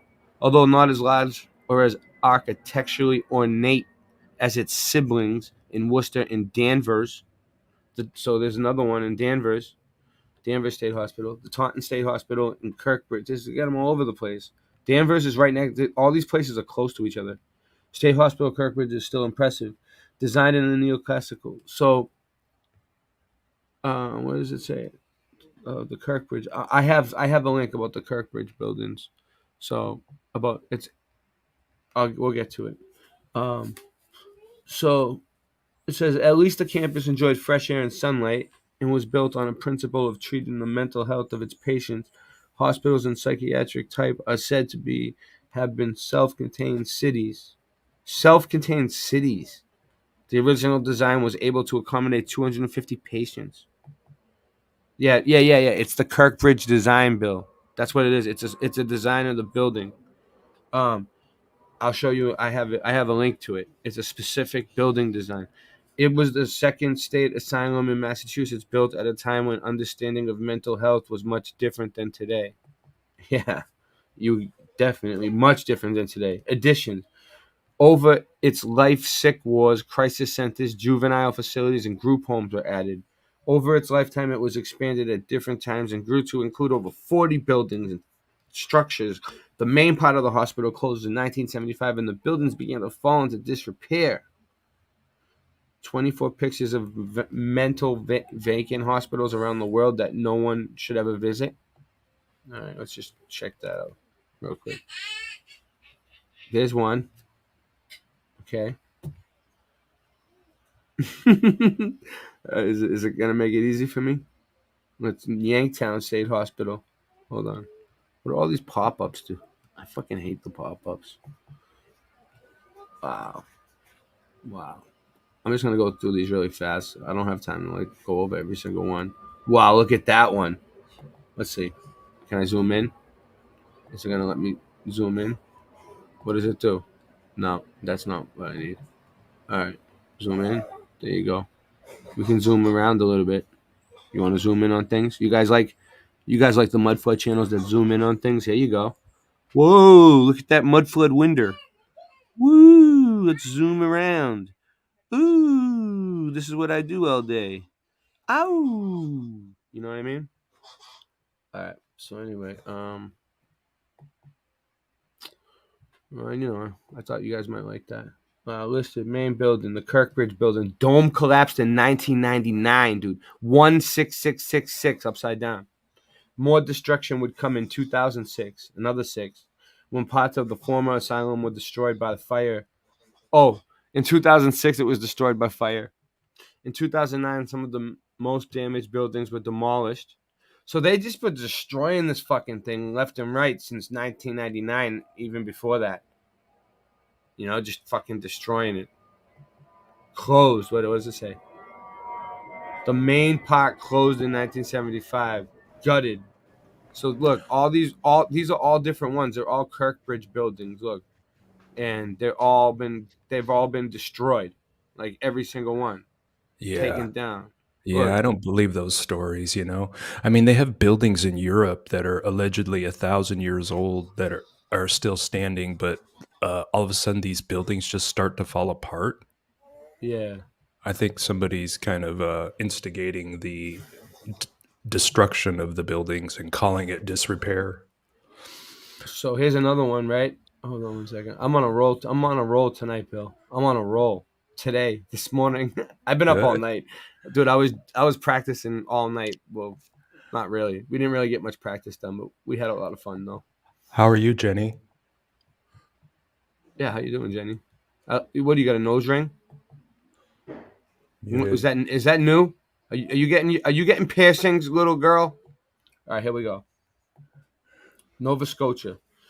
The Nova Scotia Hospital, known locally as the NS or Mount Hope, is a psychiatric hospital. So this is another one, right? In Dartmouth, Nova Scotia. You see it over here? Mm-hmm. Operated by the Nova Scotia Health Authority. It was province's largest, oldest mental facility, co-founded by Dorothy Dix. Again, look. Dorothy. Whoa. Was an American advocate on behalf of the indigent mentally ill who, through vigorous and sustained program of lobbying state legislators in the United States Congress, created the first generation of American mental asylums during the Civil War. So this lady created all of them, dude, during the Civil War. And that's when they took these people in, right? And Yeah. they were like basically like making things up to try to lock people up in these things, Bill, like after the Yeah. war, like, oh, you have this, you have that. They made Right. all you know what I mean? And that's what it was. And they were just trying to fill these places up. It opened, and they said they were all like self-sustaining cities. You know what I mean? It opened in 1856 as the Mount Hope Asylum for the Insane, and today it is fully accredited. I met, what was really going down in this place. That's what I'm Well, trying to. That's what I'm trying to get at. I'm trying to find something. I've got a couple ideas. Yeah, what do you think? Well, I mean, earlier in the show, you showed them doing the mind control with the energy waves, underneath the building. Oh, so you've been paying attention to the show? Sure. Nice. Nice. Well, I mean, so let's say they were able to, essentially brainwash a bunch of people, but maybe it was an experimental type of technology, and Yeah. maybe it only worked on some of the population, and then it really messed up the rest of the population. Oh, Like you I messed with gotta. their minds. Like, so Yeah. now you've got cities full of people that you've experimented on, and now you've messed up their brain waves, How's you that? know, and now you got Yeah. to now you got to do something about it. Yeah. Yeah. Yeah. Yeah. Where are you I going to got. put all these people that you experimented on? I know. In these giant places like this, look how big this fucking place is. Look, so the Kirkbride plan, right? Remember I brought it up? Yeah. All right. Was a system of mental asylums. The lunatic asylum was an early precursor of the modern psychiatric hospital. Look at it. It looks crazy in there. You see what Yeah. all right. Design advocated by American psychiatrist Thomas Story Kirkbride. Yeah. Thomas Story Kirkbride was a physician, hospital superintendent he was an alien. He was a reptilian. The Institute of Pennsylvania Hospital and primary founder of the Association of Medical Superintendents of American Institutions for the Insane. All right, so In the mid-19th century, the asylums built the Kirkbridge design, often referred to as Kirkbridge buildings or simply Kirkbridges. Kirkbridges built. We got a new word. Yeah. Kirkbridges. This design right here, 1848 lithograph of a Kirkbridge. This is the design, right? Were constructed during the mid to late 19th century in the United States. The structural features of the hospitals. A hospital is a healthcare institution providing a patient treatment. Yeah, we know what a hospital is. As designed by Kirkbride, were contingent on his theories regarding the healing of the mentally ill, in which environment and exposure to natural light and air circulation were crucial. The hospitals built according to the Kirkbride plan would adopt various architectural styles, but had in common the bat wing style floor plan. You ever heard of the bat wing style? Are they making shit up now or what? Well, I think they would add on, like you would build the main part of it, and then as more resources come in, you would build another wing. Oh So yeah, you see. Yeah, maybe look, they're look, talking look about at the wings. look at the design right here on the screen. Like you can see, it looks like a Oh yeah, bat. It's yeah. like the wings of a bat with one thing in the middle. All right, So I you see. could continue All right. adding on. All right, bat wing. Then they're using the bat wing style floor plan, housing numerous wings that sprawl outward from the center. The first hospital designed under the Kirkbride plan was the Trenton State Hospital in Trenton, New Jersey, constructed in 1848. Throughout the remainder of the 19th century, numerous psychiatric hospitals were designed under the Kirkbride plan across the United States. By the 20th century, popularity of the design had waned, largely due to the economic pressures of maintaining the immense facilities, as well as now they're giving me a notification that they interrupted my stream. Fuck you, YouTube. Suck it. I'm so sick of them. I'll just open 3 more channels. I don't. It seems to be No. my. You know from before it Yeah. took it Oh off yeah, for yeah, like yeah. 1 second Yeah. to begin. Yeah, whatever. It's all right. And we're on 3 channels anyway, so they probably didn't get it off every channel. Maybe they did. So this is just like a flip. The Kirkbride plan. Basis of this guy. Basis of philosophy. Look, the establishment of the state mental hospitals. The U.S. partly Dorothy Dix, New Jersey legislature, 1844. New Jersey is a state mid-Atlantic. Yeah, everyone knows what that is. Thomas Story Kirkbride. That's him right there. Philadelphia, Pennsylvania, which has a lot of anti-tech all over the place. Environmental determinism is the study of how the physical environment predisposes societies and states towards particular development trajectories. Moral treatment. Moral treatment was an approach to mental disorder based in humane physiosocial care or moral discipline that emerged from the 18th century. And then it became formed in the 19th century. So, all right, so design and architectural features. The Kirkbride plan asylums tended to be large, imposing institutional buildings, with the defining feature being their narrow step linear building footprint featuring staggered wings extended outward from the center, resembling the wingspan of a bat, like Batman. The standard number of the wings of the Kirkbride plan hospital was 8, with an accommodation of 250 patients. The Kirkbride's philosophy behind the staggered wings was to allow the individual corridors open. So, the most excitable, most dangerous, volatile patients. So, the wings from the center complex of the building were reserved for the most excitable or most physically dangerous of volatile patients. Patient rooms. So, if people try to fight them, they put you on the outside. Patient rooms were suggested to be spacious with ceilings at least 12 feet high, but only large enough to room a single person. Richardson Romanesque. Look at this. Richardsonian Romanesque is a style of Romanesque revival architecture named after the American architects Henry Hobson Richardson. The revival style incorporates 11th and 12th century Southern French, Spanish, Italian Romanesque. That's what that is. So, what's this? A child, obscenity, a physician, and a chief swinging in the lawn. Or here's another one: Oregon State Hospital. Look, they all look the same. All the state hospitals look the same. So, look, this is the salaries. So, if you were a physician in chief, you'd make between $1,015 and $2,500. Assistant physicians are making $300 to $500 board. Stewards are making $500. Supervisors are making $175 and $250. The engineers are making $240. The carpenters are making $240. The teachers are getting $175 to $200. The carriage drivers are getting $168. The farmers and gardeners are $144, $200. The attendants, everybody's getting paid. Everybody's getting paid. They're all splitting paper. All right. So anyway, Kirkbride Plan hospitals were constructed throughout the United States. Look how many there were, dude, all over the fucking place. Approximately 33. Oh my God, there was 33 of them, Bill. Uh-oh. You see that? Yeah. 33 of these, 33 of them. Why do you think they built 33 exactly? You think it was just a coincidence? You guys think they're just playing games? These people are fucking serious about this fucking 33 nonsense bullshit. So anyway, it's everywhere. So we're onto something. Once you start seeing the 33s, they start popping up in the you're onto something. You're following the right trail. Of these identified Kirkbride Plan hospital buildings still exist in their original form of some degree.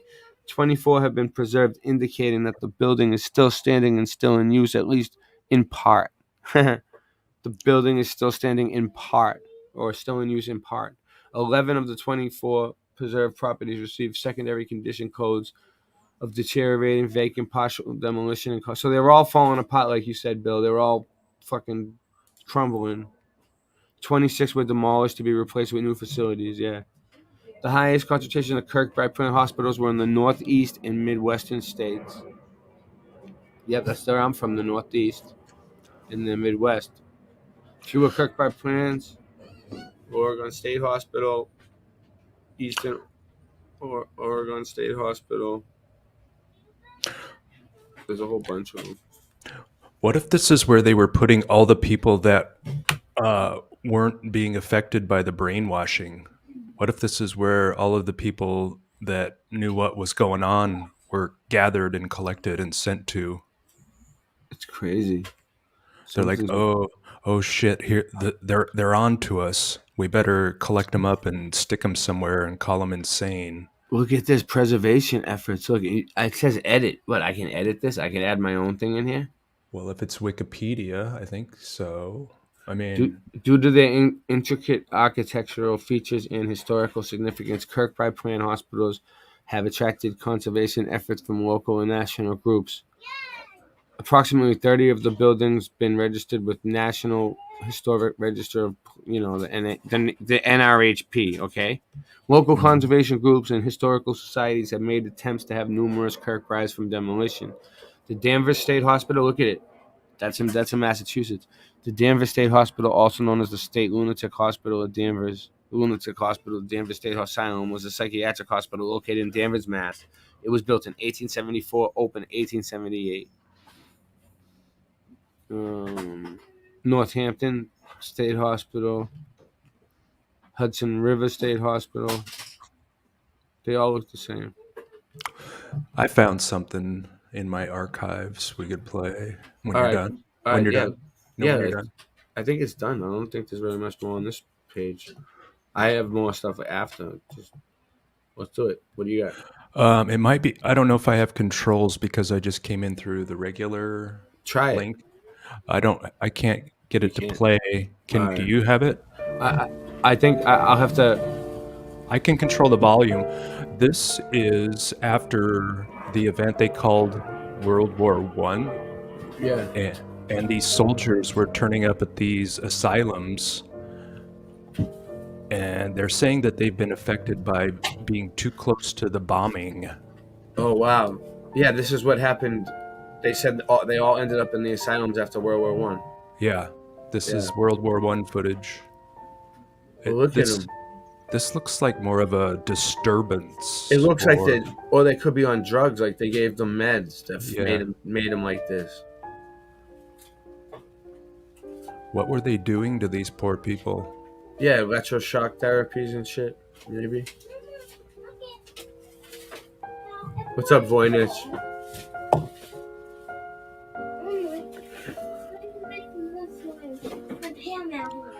So there's they're saying this is because the bombs were so loud that these guys went crazy.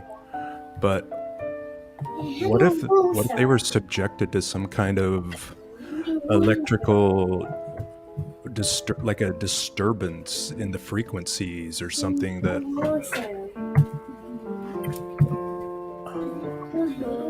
Yeah, that's what I think. They were electroshocked and given LSD and all kinds of he looks like he's all fucked up. physically they look all right. You would think that if they were so close to the bombs that, you know, you would see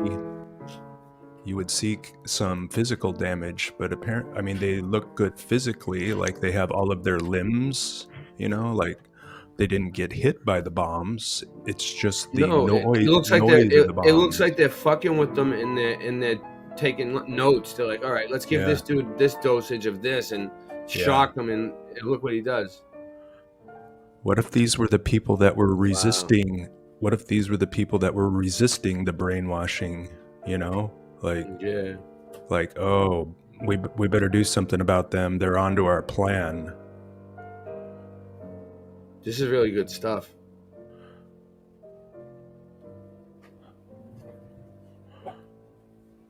So yeah, this kind of treatment is awful. I mean,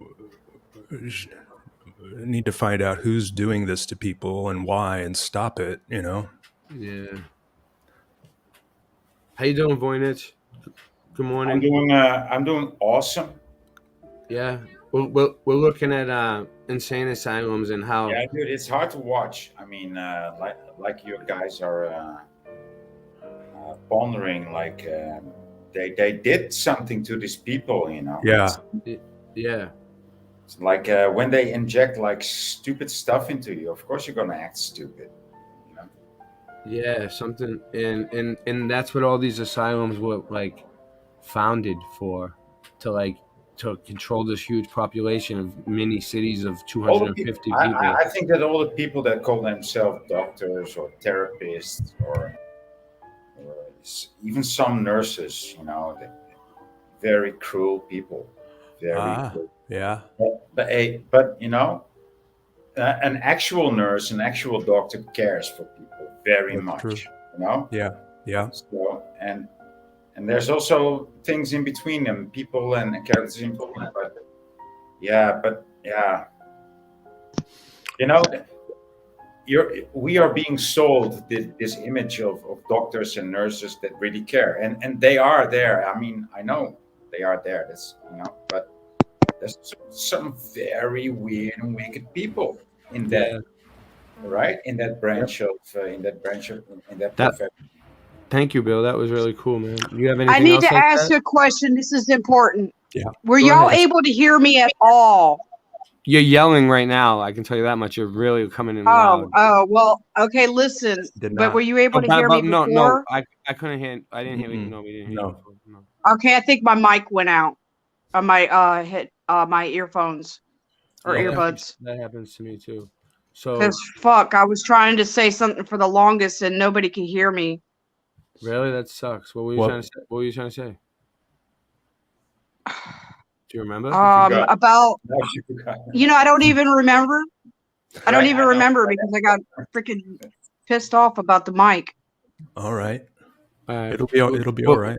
Try to just keep it away from you. You know, we're gonna get you a new mic, Jenny, somehow. If I get another one, I'll mail you this one. Jenny's mic is working so good. You know, Jenny's mic. What does she need to do, Voynich? She needs to. It is now because I unplugged my earbuds. No, she needs to tone down her voice. Turn down the voice, Jenny. A little bit. If Jenny tones down her voice, I mean, her mic is like the best mic of everyone. Yeah. All right. Yeah. I don't know how she does It was, but I had to unplug it because it stopped working. You're getting better. Try to whisper. Just try to whisper. You're getting better at solving things, Jenny. I've Yeah, noticed yeah. that you are You are getting better. This stuff is really tricky. I'm just trying to help you, Jenny, so that when you do your Yeah, I streams, did. on, I'm saying I wasted I like want you 15 to or 14 listen. fucking When dollars you start, on them earbuds. when you Let's start move doing your on. live streams on your own, Jenny, I want you to be fucking super good. So anyway, Eldridge Boyden was a prominent 19th century American architect from Worcester, Massachusetts, who designed numerous civil and public buildings throughout New England and other parts of the United States. Perhaps his best known works are the Taunton State Hospital and Mechanics Hall in Worcester. So this is the guy. This is him. This is the man. Boyden was born in Somerset, Vermont on July 4th, 1810, to a Revolutionary War veteran. The family moved to Orange, Massachusetts. Orange is 33, by the way, where young Dude, a Revolutionary War veteran. How does that work? Yeah. I mean that's like isn't that like a, how do you say, impossible word? Is that like contradictory in Yeah. terminus? That's not possible. You cannot be revolutionary and be a war veteran. That Oh, I shit see. don't add up. That's like he was Yeah. a terrorist that worked for the army, so he was a good guy. Or the other Right. way around. He was like a revolutionary war veteran. No, that shit doesn't add up. Look at these look at these places. Look at the Taunton one on the left, and then this Worcester one on the. So no, it's a bullshit story. It's a Dude, bullshit that story. terminology, that term, a Revolutionary War veteran. Okay, a veteran is what? Is an approved. It says it right here. Look, Vaughn. It's an approved traumatized person that's been in an approved killing, and then there's revolutionaries, and Yeah. these are people that stand out for the truth, and that Right. even want to kill people. So and they even want to kill the people that are ruling them, because that's why they call revolutionary, because they're rebels, right? So you cannot be a revolutionary and a war veteran together. So therefore, Right. the whole The whole story thing. sucks. Okay. Yeah. Yeah, the whole story is a I'm piece of ranting shit. now. I'm done ranting now. Yeah. Yeah, That's yeah. good. Voynich is on our side now. So I yeah, mean, but yeah, so the when was I not? When was I not? When was I not on your side? No, I'm saying on the mud. You're looking into the mud flood research. No. You're starting. No, I'm talking about the words. I'm talking about the words being used here. Right. Well, that's what we're trying to say. Like, it's all lies. Everything. It's Yeah. all. Yeah. So the National Society of the Sons of the American Revolution is an American congressional chartered organization founded. They found it in 1889 in An approved rebel. So he's an approved rebel. Oh, yeah, that shit makes sense. And look at that the makes sense. Look at the symbology. So, and there's another one of the places where I don't know why it went there. All right, so Maybe he was even appointed. Maybe he was appointed as a rebel, and then he did his job right, and then he was an approved rebel. Wow, that's a dream job. On the look, that's just like John Fitzgerald Kennedy, isn't it? Like, he was approved. He was appointed, and then he was selected and elected by the people, and then he was approved. Yeah, and now he can die, and now we have a story. Yep. Yeah, and that's what it says right here. Look, the Kirkbride Thomas story. As you see, look, we have a story. Psychiatric hospitals. Right. Yes. I remembered what I was going to say. I was reminded. What I was trying to say, actually, those guys that were shaking and shit. Like, I was trying to say that they looked like they had some kind of neurological damage, because if they were too close to bombs going off, it could have caused neurological damage. There's a whole book here. Yeah. Good point, Jenny. Yeah. Yeah, I can see it. That's what it looked like. It looked neurological. Yeah. This is a whole book. I don't know if I want to read it all, but there's a whole book on this shit. On the construction, organization, and general arrangements of hospitals for the insane. It's crazy. There was a president there was a precedent for it too, because people who had seizures were considered insane. Like, and I know this because my late husband, his grandmother was institutionalized off and on because she had epilepsy. Yeah, they got to call them something, you know. Yeah, that's what I was thinking. Like maybe before people weren't calling other people crazy or sick; they just felt compelled Look, to help them. Yeah. How about that? Like, I mean, that's what I find very plausible. That they introduced the word crazy and sick, like Yeah. something you should not be in the neighborhood of. When before that, it was just people, and we would just get by, and we would just help people that were sick for a moment, for a week, but not deem them sick, like, oh, incurable. No, like we would be human to each Yeah. other, you Yeah. know Yeah.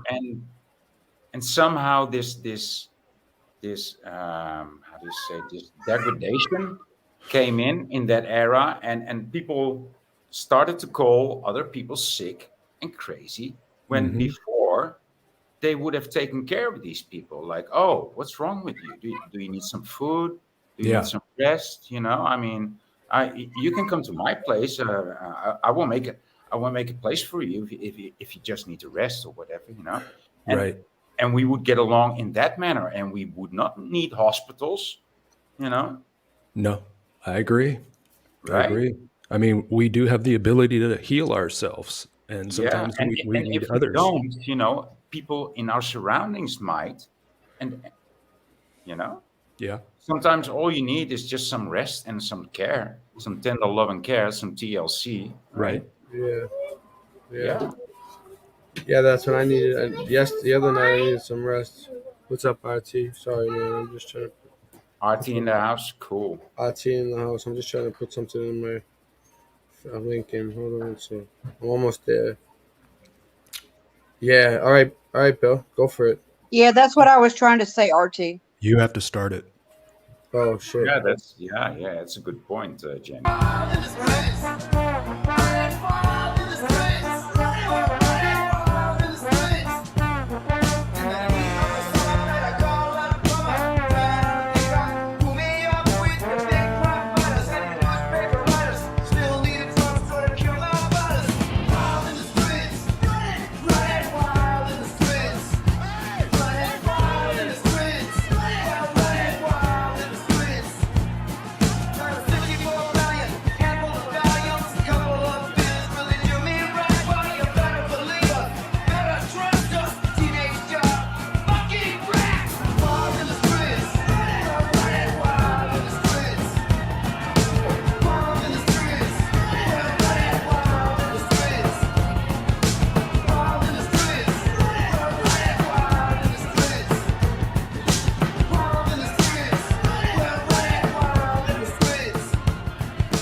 Yeah. Nice one. Yeah, it's a Yeah. good. It's a good one. That was the Circle Jerks, All right. hardcore band out of Los Angeles, I believe, versus Wings mashup. Nice, dude. I I like. never heard of both of them, so to me it's Yeah. just one song. Yeah. Yeah. I like the mashups. So I check like this one out. Can you guys see it? Cook. Can you hear it? Yep. Can you hear it? Paul Cook. I don't hear the audio yet. No No? audio, no RT either. No audio. No audio and no RT either. What's RT no? needs to try again. Turn up. Is the volume up on it? No, it's not that. It must be Oh. this. I must have to redo it.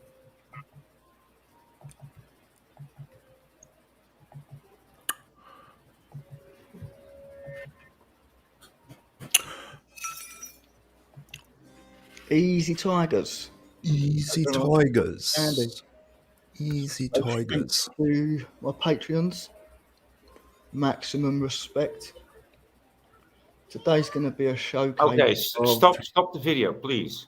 radio technology that Hold we on. haven't heard of, or I haven't heard. Yes. So what's this thing about patrons and Patreons? People call it. I mean, is this? It's not an English and American thing. Some people call it patron, and some people call it Patreon. Yeah. I mean, and it's pretty distinct by now. It's not a mistake. Some people just call it patron, and some people just call it Yeah. Patreon. Yeah, And I've people- seen it spelled both ways too, Voynich. right, but it is Patreon, right? It is Patreon, yes. Yeah, that's how it's spelled. Thank It's you, spelled Bill. Patreon. It's Patreon now. It's Patreon now, but maybe it was Patreon before. I have heard it. No. It might have been, but this is like a current Mandela effect that I heard nobody talk about. So We found me I and Bill Miller found a huge one last night. I know. I was there. The I It have was not heard last them- night. It was 2 nights ago, but it's okay. Yeah. I've heard it. It is Patreon.com, but I've heard people describe. know, it and as you a know what, it's not- person that I'm sorry. I ahead, did. it's not- I did hear people have described a person that is on Patreon.com. I have heard him described as a patron. It's Right. kind of like. So people that attribute to Patreon are patrons. Right. Yeah. Okay. Yeah. Okay. But Yeah, I that don't know. makes I mean, sense. I do know what you're. I do. There is some. It confusion kind of there. sounds like Voltron. I don't know what that shit is. I mean, what's that? It sounds like RT says That Patreon sounds is like the company, but the person is a patron. Yes. Okay. But There's a check lot this more out though. He's information talking I wanted about to- frequency weapons. If you want to support me, I'll leave the link in the description. And what we'll do is get straight into it. I'm going to go through the gears and step it up every 8 minutes or so. Let's go. Yes, don't forget to like, subscribe, comment, and share. Share the love, share your thoughts, share whatever. So the picture you've just been looking at was a picture I found from 1925 from a booklet. And I'll just read a little article. It says, here we see the doctor of the future at work, feeling a distant patient's arm. Every move that the doctor makes with the controls is duplicated by radio at distance. Whenever the patient's pterodactyl meets the resistance, the doctor's distant controls meet the new same resistance. The distant controls are sensitive to sound and heat, all important to future diagnosis. They have that now. Something like that. Now, what's interesting about this is this is 1925. Now, this is proof that this is them going backwards, because I found technology identical to this called the teleautograph from 1888. And they're saying here in this little article that this is something of the future. So you can see how they're trying to bury it already and make out it's something that could be coming out soon. But it's already been out. It came out 40 years ago. So let's have a look how this thing worked then, shall we? It looks like a TV screen. A mirror. Showing how the pterodactyl is worked. The impulses of the pterodactyl are transmitted by radio to the patient, who in turn has a similar instrument which not only receives but also transmits the same impulses. In the patient's room is also stationed a television transmitter which transmits the light impulses back to the doctor. So let's have a look. See, radio teleautograph, remember that? So it's going from the transmitter to the autograph. The autograph fills the patient, and then it sends signals back to the TV. And now, one thing I want to talk about here, and I'm going to look into, is mirrors. I'll talk about it in a minute. But if you can see the aerial, and it's just a cycle going round. There's also a little part here that says magnetic solenoids, which are electrical valves. It was cut out, so I couldn't work it out. But you can see how it works here. Exactly how it works. So you've got the radio autograph, teleautograph feelers. Remember them because they play a part in something. But yeah, I want to talk about mirrors. Alright, well, that was just a short. Just wanted to start a business. Yeah, just start your own business on your own time. Singe is here. I heard him pop in. Good Grand Rising, Singe.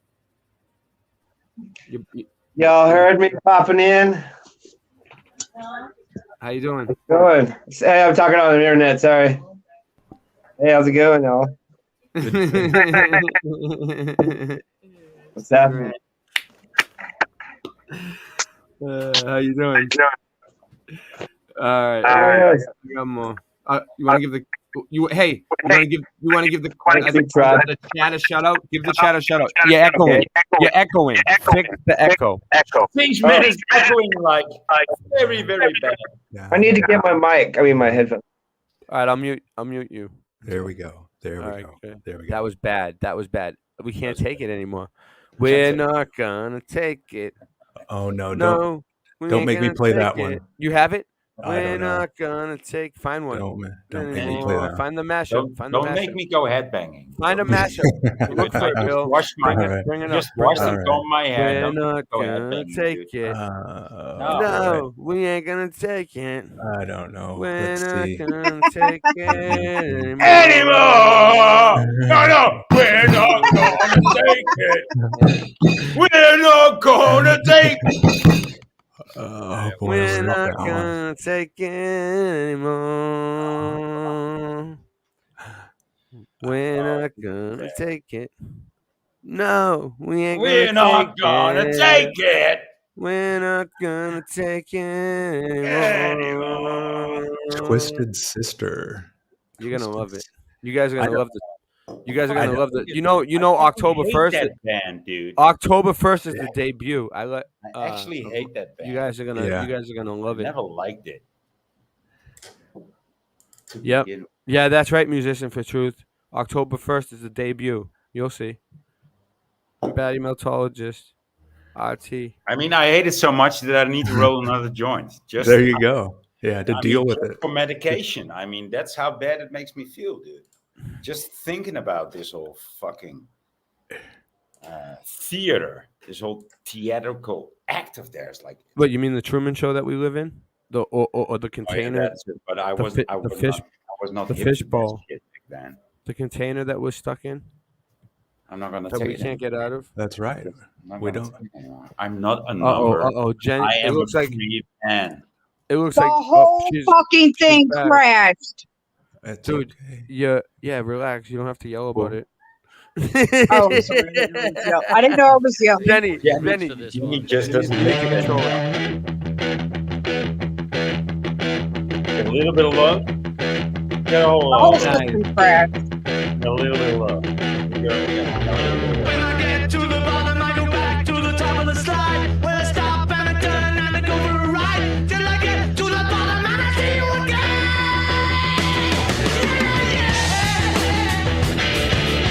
Pretty bad mashup.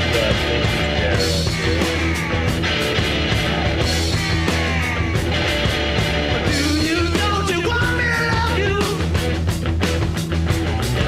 I'm coming down fast, but I'm miles above you. Wow, Bill. Tell me, come on, tell me the answer. When you made me a lover, but you ain't no dancer. Now have the scandal, have the scandal, have the scandal.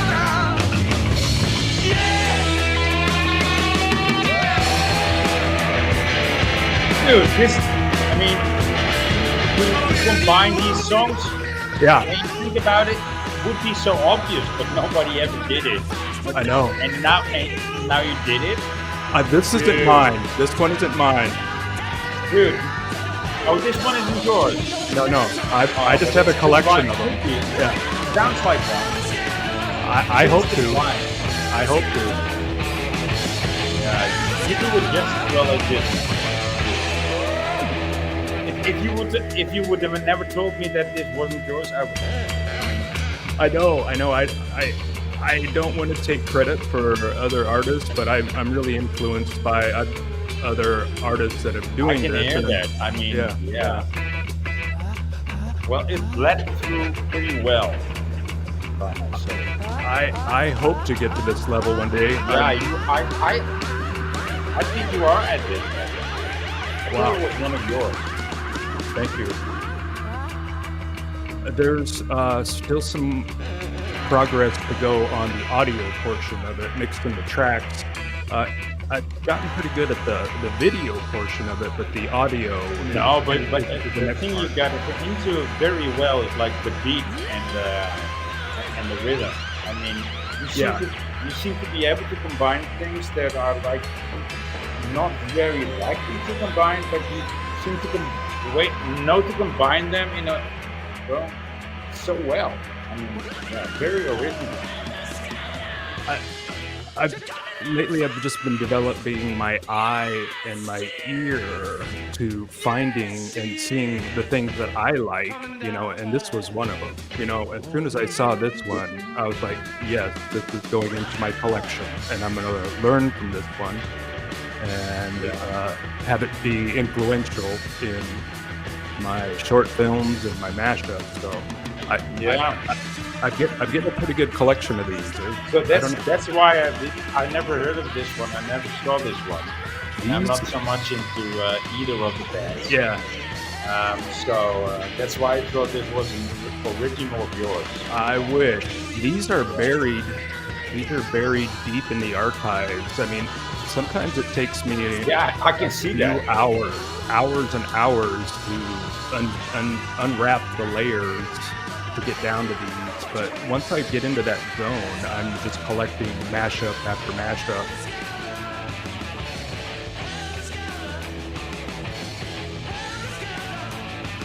Things are a bit helter-skelter. I guess that was kind of my theme of this one when we were talking about how messed up things were kind of have been, and so I played helter-skelter. So what does the term actually mean? Like a little bit crazy, I think. Things have gone a little bit, let's look it up exactly. I never looked it up. That's why I thought you might know. Things have gone helter-skelter. It has to do with the Charles Manson murder. Charlie Manson, yes. Yeah. Oh, really? That's the origin of it? Yeah. I don't know, but that's what I think of when I hear it. I don't think so, because I saw that expression was used in the book 1984, which that book was written way before Manson. Let me see. Let me type 1984. Jenny's making a lot of sense today, right? Wow. Yeah, she's doing good today. Critical thought. Very high-ranking people in this world. Threaten and scare people for being silent about their UFO encounters. Okay, everybody walks through Jeffrey Epstein was CIA, yeah, they killed Bob Marley. They killed Freddie Hampton, Amar Arbery. Styrofoam head inside closed casket, gold coins, where his eyes were left behind for the bullmaster. Nobody saw his tuxedo, a picture next to his coffin like a young tuxedo. Like a sheep, we compensate with expensive tastes. Celebrates at the end of days with extended blades. Hit with street sweepers, die swept away. Flying metal blades, definitely settled things. They hit Louis Duzio, they don't give a shit who he know. Bang, ran up in his crib and let the Uzi go. You under my culture with yours, bing bang, ring the doorbell, shoot you through the door. Royalty and respect, loyalty and death. We took an oath amongst men till our dying breath. Make it twerk 16 bars, hot chorus. Run in your crib and pop smoke, clockwork orange. You know them haters though, pull out, make them Dracos blow. Make the place where your face was into a gaping whoa. When the lights go dim, fire start to flicker. Last bullet in my gun, last shot of liquor. Last bullet in my gun, last shot of liquor. Last bullet in my gun, last shot of liquor. When the lights go dim, fire start to flicker. Last bullet in my gun, last shot of liquor. Last bullet in my gun, last shot of liquor.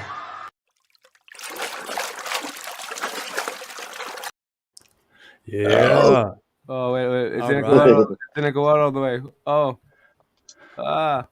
Yo, Singe!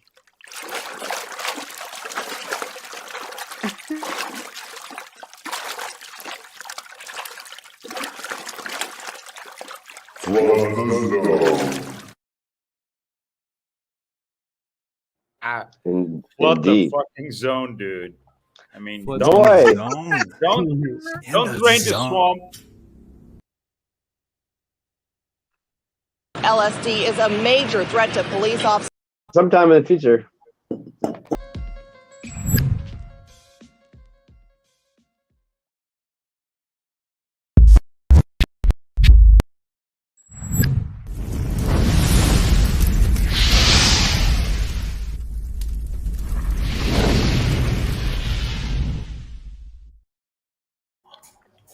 All right, so I got a few more things to share. Nice. All right, history of Nice. history of psychiatric hospitals. The history of psychiatric hospitals was once tied. I'm echoing. I don't know. I gotta Somebody's. say something about that. I used to be crazy, No. but I'm much better now. That's good. What happened? Sorry, I didn't want to interrupt, Ray. No, go ahead. No, I'm stunned. I'm listening. All right, so That was it. That was the joke. all right. 18th century public and private hospitals recognized that one important mission would be the care and treatment of those with severe symptoms of mental illness, like mostly physically sick men and women. Is this any good? Their community showed significant tolerance for what they saw as strange thoughts and behaviors. But such individuals seemed too violent or disruptive to remain at home or in their communities. Both public almshouses and private hospitals set aside separate wards for the mentally ill. Private hospitals, in fact, depended on the money paid by wealthier families to care for their mentally ill husbands, wives, and sons, and daughters to support their main charitable mission of caring for the physically sick poor. But the opening decades of the 19th century brought the United States new European ideas about the care and treatment of the mentally ill. These ideas, soon to be called moral treatment, promised a cure for mental illnesses to those who sought treatment in a very new kind of institution, an asylum. The moral treatment of the insane was built on the assumption that those suffering from mental illness could find their way to recovery and an eventual cure if treated kindly in ways that appealed to parts of their minds that remain rational. It repudiated the use of harsh restraints and long periods of isolation that had been used to manage the most destructive behaviors of mentally ill individuals, dependents, and specifically constructed hospitals. Tried to have the most prestigious hospitals tried to implement some parts of moral treatment on the wards. 1814 was the first institution specifically implement. So this is like the whole history on the fucking place. Look, here's a picture. Nice. Look, let's see if there's any more pictures. Oh, look, here's some pictures. Have you looked at the closed down one? I think it's Yeah, off New York. they're all Island or closed. something. We were looking at them all. They're all closed down. You have a link to it, Singe? No, it's a pretty obvious one. It's New York. Or I'll Get find this it. one. They're all just standing around like in white coats. All right. Well, that's the whole history of it. And then look at this: Tartaria, mud flood, lunatic asylums, orphan trains, incubated babies, and the Great Reset. Forbidden knowledge of the Americas past you were not supposed to know about. The conspiracy zone. The conspiracy zone. Yeah. I don't like the name. Our website is free. All right, fuck them. Let's see what this is. Anything good? Genesis 6:5 states, "The Lord saw how great the wickedness of the human race had become on the earth, and that every inclination of the thoughts of the human heart was only evil all the time. For this reason, God destroyed every living being on the entire planet except for Noah and his family, which was 8 people. Why? Not just because people were wicked and evil. There was something much more sinister going on here. You can find the reasons for the reset in the Genesis 6 as well as the book of Enoch from the Living Bible 6:1-2. Now a population explosion took place upon the earth. It was at this time that beings from the spirit world looked upon the beautiful earth women and took any they desired to be their wives. Then God said, "My spirit must not forever be disgraced in man. Wholly evil as he is, I will give him 120 years to mend his ways."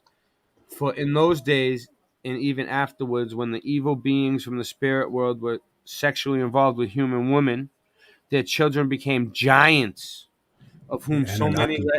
Here we go. We're getting into the giants.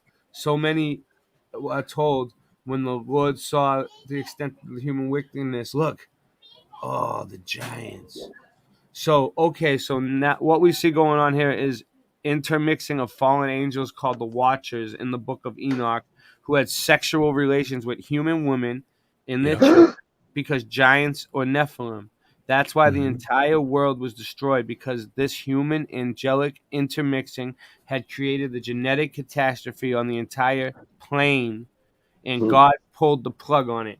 This is significant because the Nephilim taught men. At the time, knowledge was far beyond chat, which any human could obtain by themselves. Because of this knowledge, there were structures built that confound scientists to this very day, such as the Great Pyramids of Egypt, and didn't stop there. This is great. There are fantastic buildings all over the world, and the Nephilim left behind from the pre-flood world. Now that leads us to the second great reset, the Tower of Babel. So that was the first reset when they flooded because of the. Oh, I get it now. Look, so they're saying the first reset is when Noah flooded. Noah's flood. The first that we know of. Then the second reset is the Tower of Babel when it melted down and everything melted. So maybe there was a flood first, and then everything melted. What do you think, Bill? I think multiple resets is on the table for discussion. It's so hard to determine what happened, but I think keeping all the options available to talk about and discuss will get us further. Yeah, instead of like. I have a theory, but it's not my theory. What you got? Because I've heard other people mention it. Is that there was at least one, maybe two other resets before the flood, because there was there's like a gap between Genesis 1:1 and Genesis 1:2. All right. Well, let me read this.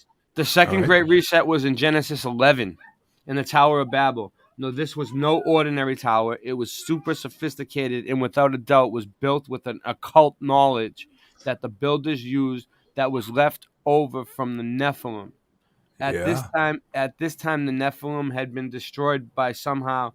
Some of that ancient knowledge came down through Noah's family, or they had figured out that the art of the occult, where they received the supernatural knowledge in that manner. The tower itself was no doubt built with this supernatural knowledge.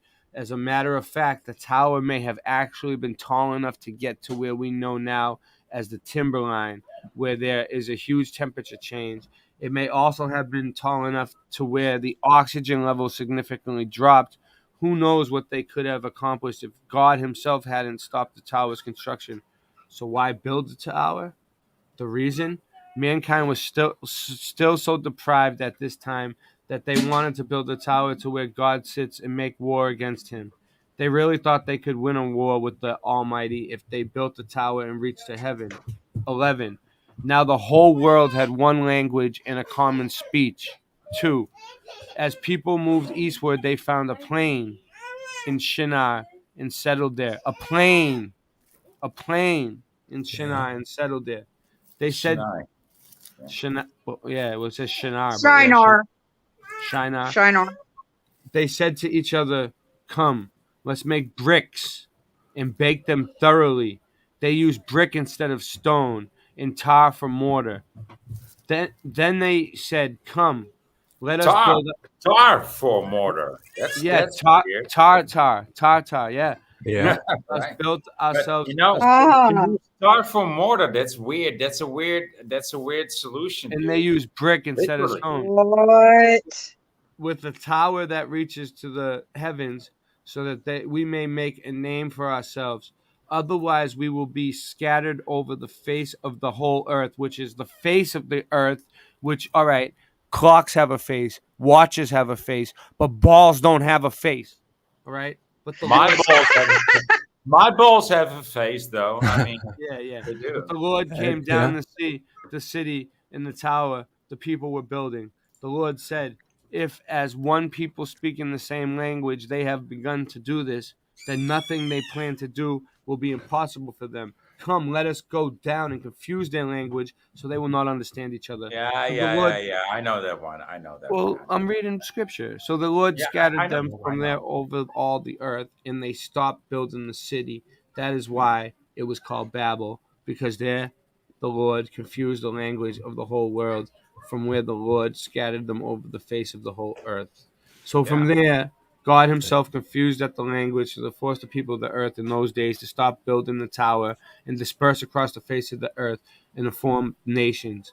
Now we could go much, much further into the great flood from the days of Noah, as well as the Tower of Babel, but that information is readily available for your research as we want to get to the third reset.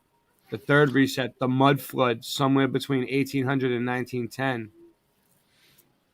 There may have been several resets of civilizations between the Tower of Babel and the mud flood, but the mud flood is the last and most recent reset and will explain much of what you see in the nations of the world today.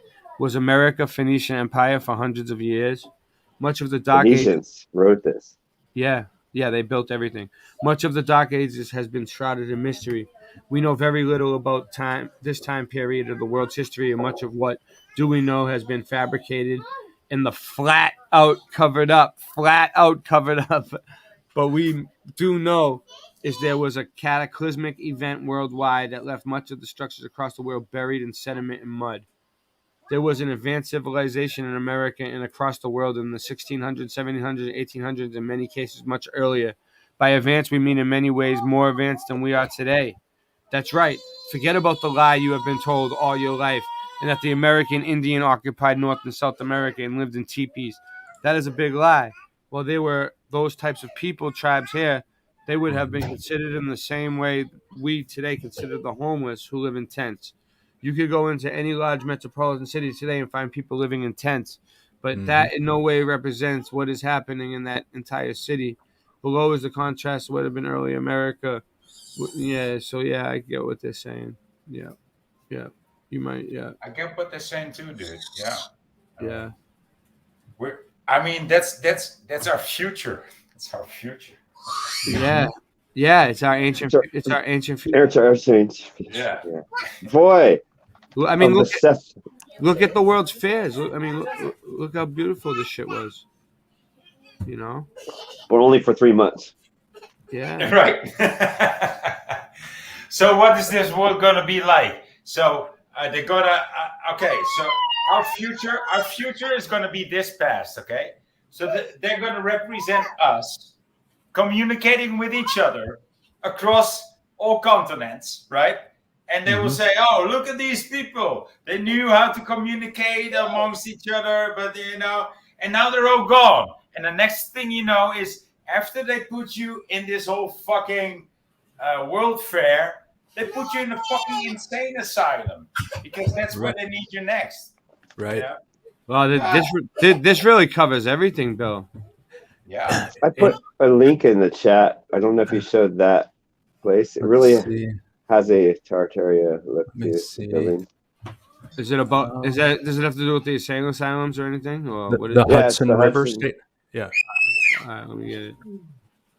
Look at this mud flood reset Tartaria. All right. That's a great website. All right, let me see. Bricktarian. I got so many links up. All right, so we'll get rid of that one. This message is approved by Brick Trend.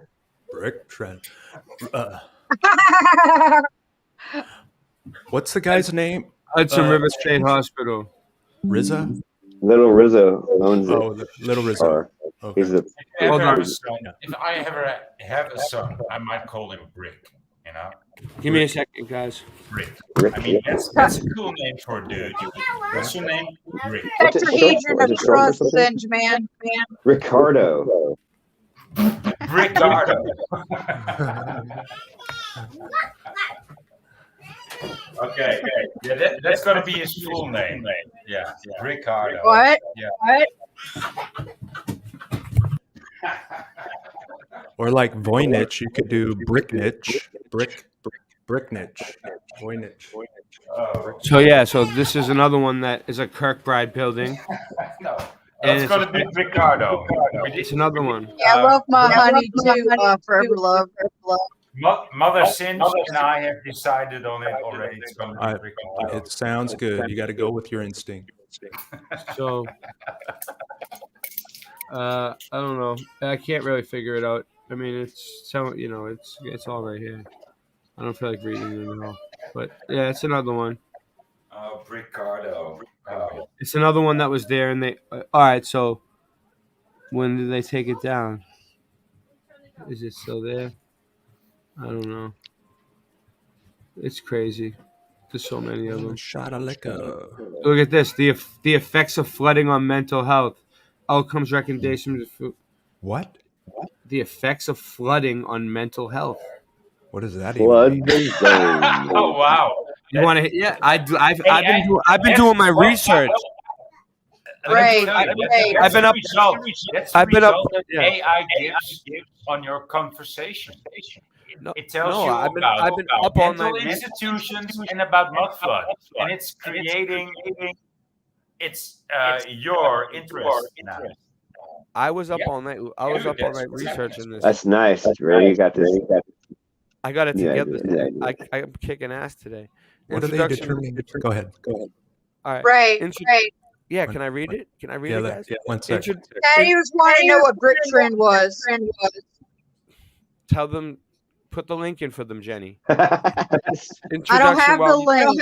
Well, get it. You should know where the links are. I That's your can't. job. Hey, don't worry about it. can't I'll do it. without going out of here. Well, I'm trying to read. Let Don't yell Ray at me continue. about it. I see what you mean. While Ray. I'm most yelling. people- I'm yelling. Let Ray Hey, continue. Introduction. While most I'm people Italian. That's how I talk. Yeah, but the thing is, Jenny, you interrupt me all the time for jobs that you could do. That's why you're here. You know what I'm saying? It's like stuff that you can get done, and you're interrupting me. I don't like it. It's just it's aggravating. I'm sorry. I'm just being honest. This is a truth. We're in the truth community.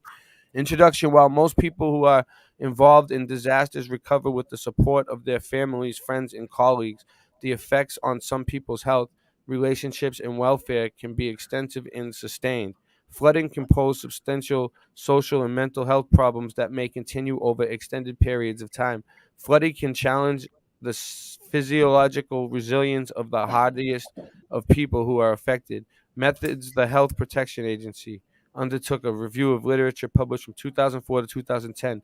It is intended to assess and assess. Okay. And appraise the epidemiological evidence on flooding and mental health. Assess the flooding, like if someone was in a flood, like how it would mentally affect you. Are they Assess okay? existence guidance of emergency on planning for the impacts of flooding on physiosocial and mental health needs. Provide a detailed policymakers and services on practical methods to do. So they have a whole thing on like flooding and mental health, like waterboarding. That's what I'm saying. I mean, it's mental, dude. It's mental. It's flooding is now the most frequent type of major disaster. So flooding. I mean, over the last 10 years, floods in Europe. Listen, over the last 10 years, floods in Europe have killed more than 1,000 people and affected how many people? 3.4 million. People got into a psychological depression? 3.4 million people. 4 million. Got affected somehow. Yeah. Furthermore, the impacts of climate change. All right, I don't want to hear anymore. It's deep, dude. But that's AI fucking with your head. I'm telling you. And then look at this one. That could be. No. What the fuck? Oh, I guess so. I don't know. No, I don't want to fucking. She's a brick. No. She's mighty. Right, you know what I'm talking about. That one ain't letting me in. It's trying to make me sign. It's trying to make me sign in. That ain't my name. What the fuck? I'm not giving them my name. All right, I'll sign in. No, go back. All right, change the name. Change the name to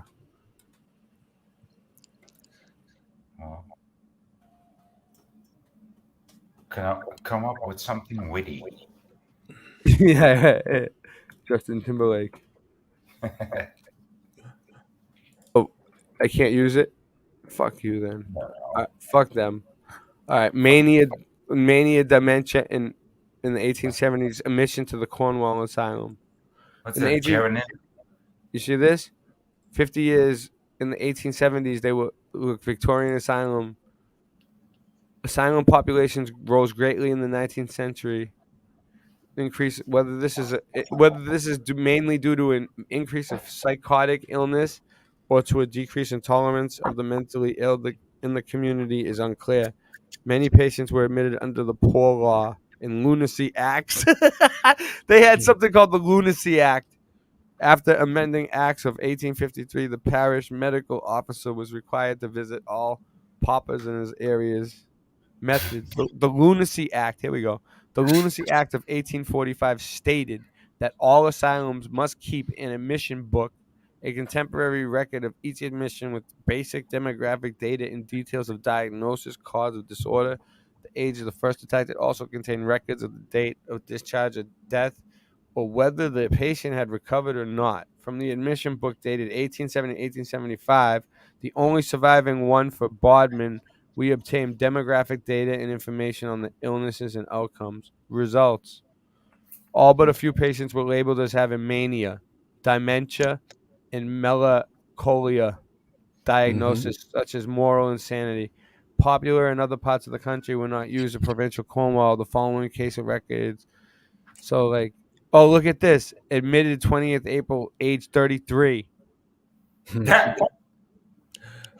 It's interesting how they connect being crazy to the moon. Like Luna Yeah. is Yeah. the moon. Luna is Spanish for the moon. Like it's lunatic is you're being connected with the moon, but you're being called crazy. That's an interesting connection there. Yeah. This is crazy. So the terms that they're using. Look, by the 1870s, large lunatic asylums such as St. Lawrence's were well established. From our examination of the admission register, we could not discern exactly what differentiated from the principal diagnosis, mania, dementia. So they can't even tell the difference. In 1849, Ray was probably right in stating, yeah, I was right in 1849. Of course you were. No Back one then- could be. I mean, imagine you were Yeah. so right back then. Imagine how right you are Hey, back now. Boyne, this I is know, even proving. I know. This is even proving your point even more about the AI. Ray was probably right in stating no one can be sure, but you see, it says Ray right there. I'm not making this up. Ray 3, Ray to the third power, Need we say more? was probably right in stating no one can be sure by the monomania, melancholia, moral insanity, and many other terms. He understands precisely what his neighbor does. By the 1870s, mania and melancholia had changed from being general terms defining overactivity and underactivity to mood-related diagnosis, clearly akin to today's mania and depression. So it's the same shit. That it's all the same thing, and they're just labeling it a different shit. No matter what it is, they just give you a label. However, the fact that 71% of patients admitted to an asylum in Buckinghamshire were diagnosed with mania compared to 28% in the use of the term dementia is more confusing. By the 18th century, dementia described a state of acquired intellectual deficit at any age in any cause. So a young adult with a serious head injuries, for instance, might have been labeled as having dementia. So if you had like a traumatic brain injury, dementia. The label was also applied to severe psychotic illnesses, which were thought of a dementing process, hence Kreplin's dementia. And they would just stick you in these fucking places, schizophrenia in these communities with 200 people. They just locked in an institutionalized, you know. A very poor outcome in those resident for over a year has been reported. The error from, I don't know, man. It's just sad stuff. All right, well, I think that's all I got for now. Hold on, let me come back. I heard someone pop in and pop out. I'll check it. Singe. Check the pops. All right. Sorry, I'm trying to log in on my own account, but oh well, we'll just deal with this. It's all right. I'm gonna end the stream soon anyway. Oh.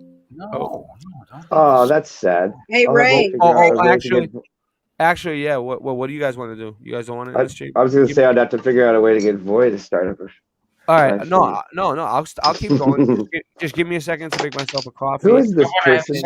I just wanted to say one. I just wanted to say something real quick. What you got, Jenny? I know what the word melancholia means.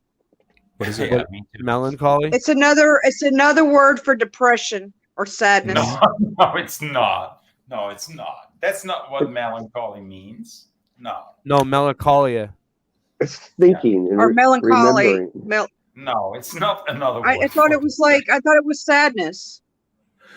No, it's feeling feeling a bit sad, not really sad, but slightly sad because of the things that have passed. It's related to a feeling known as the blues. Indifferent?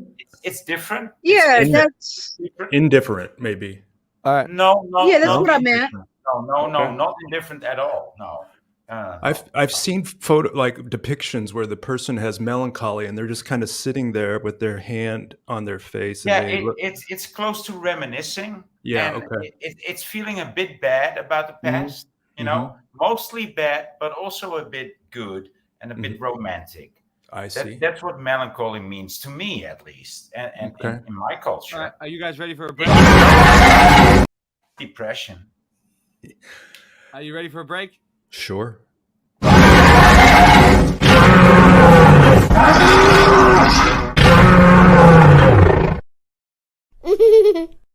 You're funny.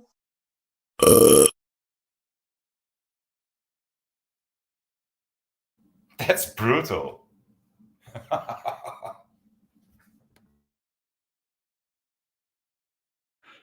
So, oh, here it is. All right.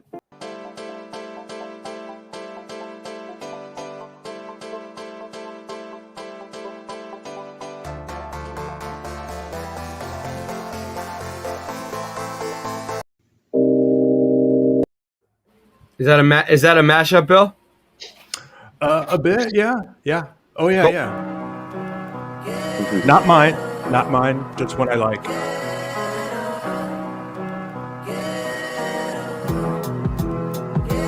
Hey, Michelle.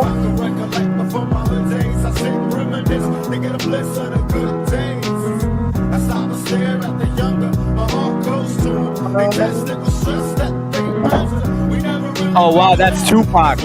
Yep. Before crack.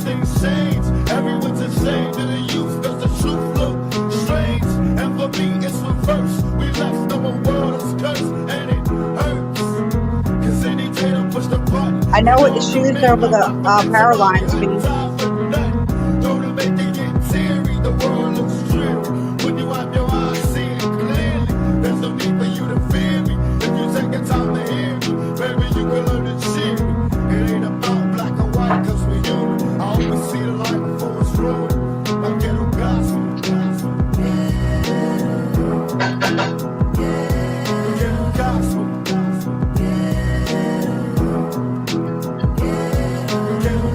Imagine all the people.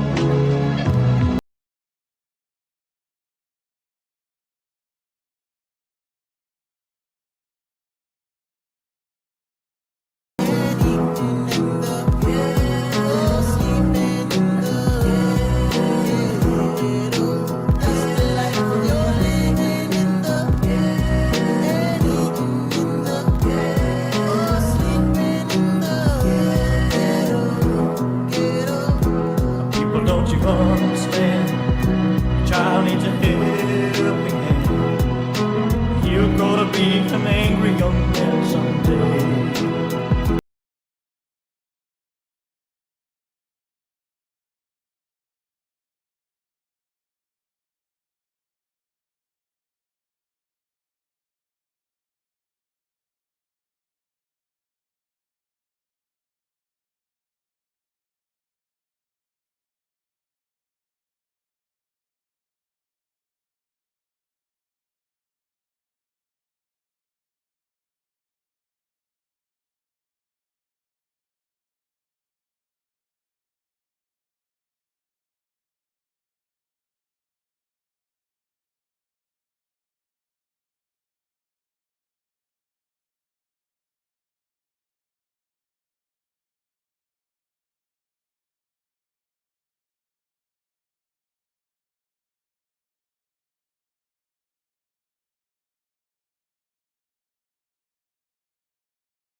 understand. The child needs a helping hand.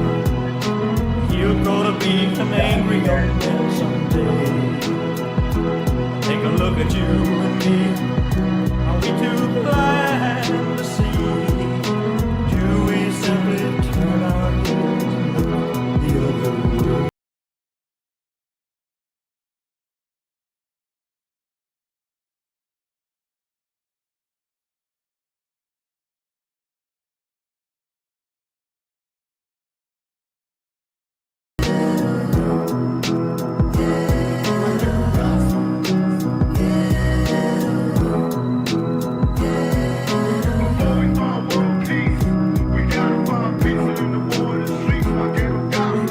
Little boy with a runny nose plays in the street as a cold wind blows in the ghetto.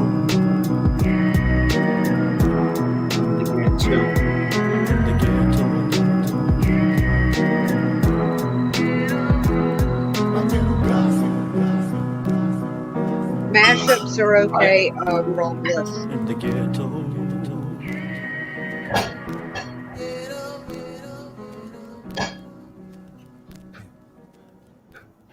Yeah. So hold on. I want to play one thing real quick. There you go. That was. I like it. That was a good one. That was a good I one. love that one. That was really good. That was actually Voynich on the vocals. He did the Tupac part and he right. did the John Lennon voice. That's right. That was him.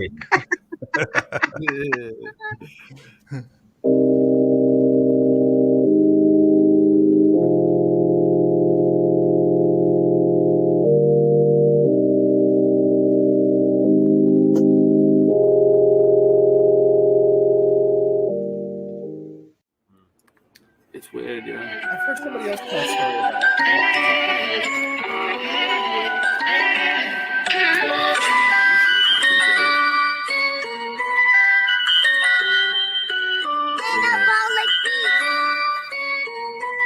I got the chorus down. It's the Mandela effect. We're shifting again. It's the Mandela effect.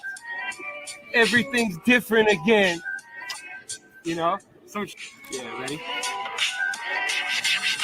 I started looking at the Mandela effect. It blew my mind. The shit wasn't correct. Trying to figure out just how it connects and what the fuck I was gonna do next. It's the Mandela effect. We're shifting again. The Monopoly man. Monocle is missing again. I think they even got to the Michelin man. In the Statue of Liberty, it keeps switching the hand.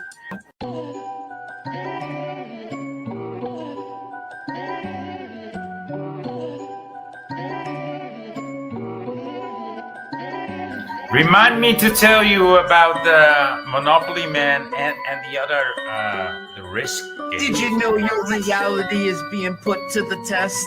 The Panama Canal no longer runs east to west. Things you are sure happen never did in this reality. The crunchy cereal with the captain now has the apostrophe. I started noticing changes in like 2014. It was JFK, the sixth seater that seemed so obscene. Many people will try and call me a loon, but hold up, wait, they even changed the spelling of Looney Tunes. I used to eat a Chick-fil-A every day before they added the K.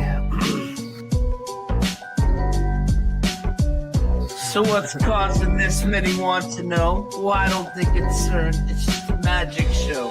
Satanists doing rituals while scamming mad dough. Sounds familiar, like liars that always show us the globe. NASA, NIST, CERN, and more. We really need to show these corrupt agencies the door. I don't think this phenomenon is caused by man. I think it's a great awakening. It may be God trying to contact us the best way he can. For me, Flat Earth, Mandela, and our dreams are all connected. Look at the pull some people in that I can intersect with. The bridge. Yeah, all right, cool. So I didn't screw you over. All right, cool. All right, here we go.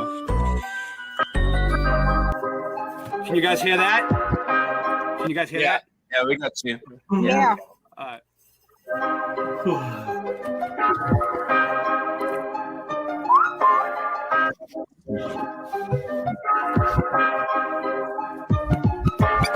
Earth is flat.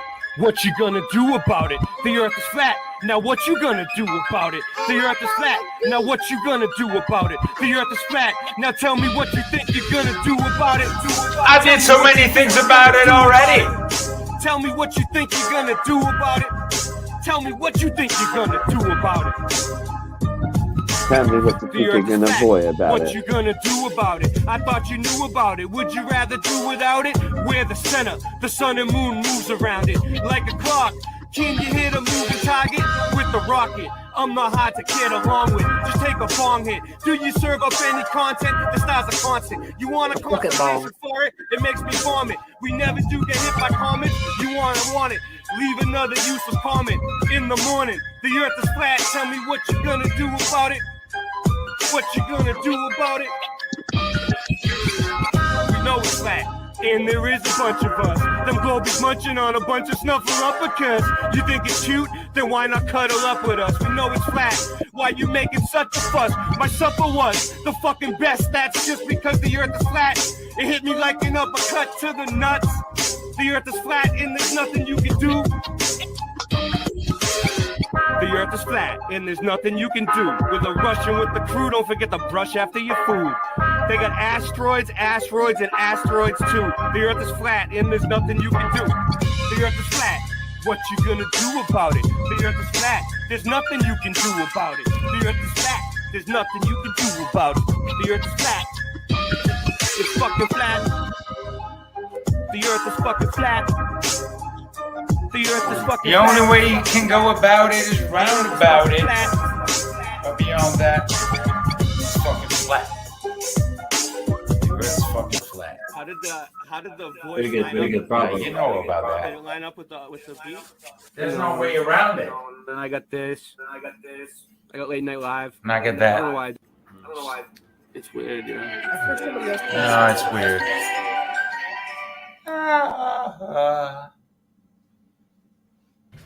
All right. So, what do you want to say about the Monopoly? I love you guys. I love you too, Singe Man. So, what are you saying, Voyness, You about guys the are so Monopoly? awesome, dude. Yeah.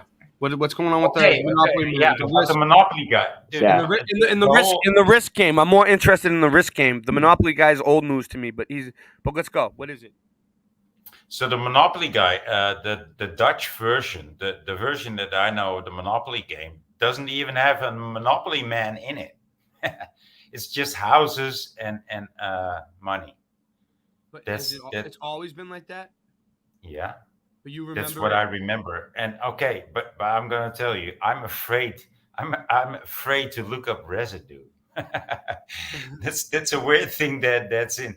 I'm not you know me. I'm not so much afraid, but I never looked up residue because I looked up residue once and it scared the shit out of me. I was That's like, what I'm about to look up stuff right now on mine and Bill's So- phone. But So to go what's short, the other one? the Monopoly guy was never a thing on the Dutch version of Monopoly in my world. Okay, so there was not even a Monopoly guy.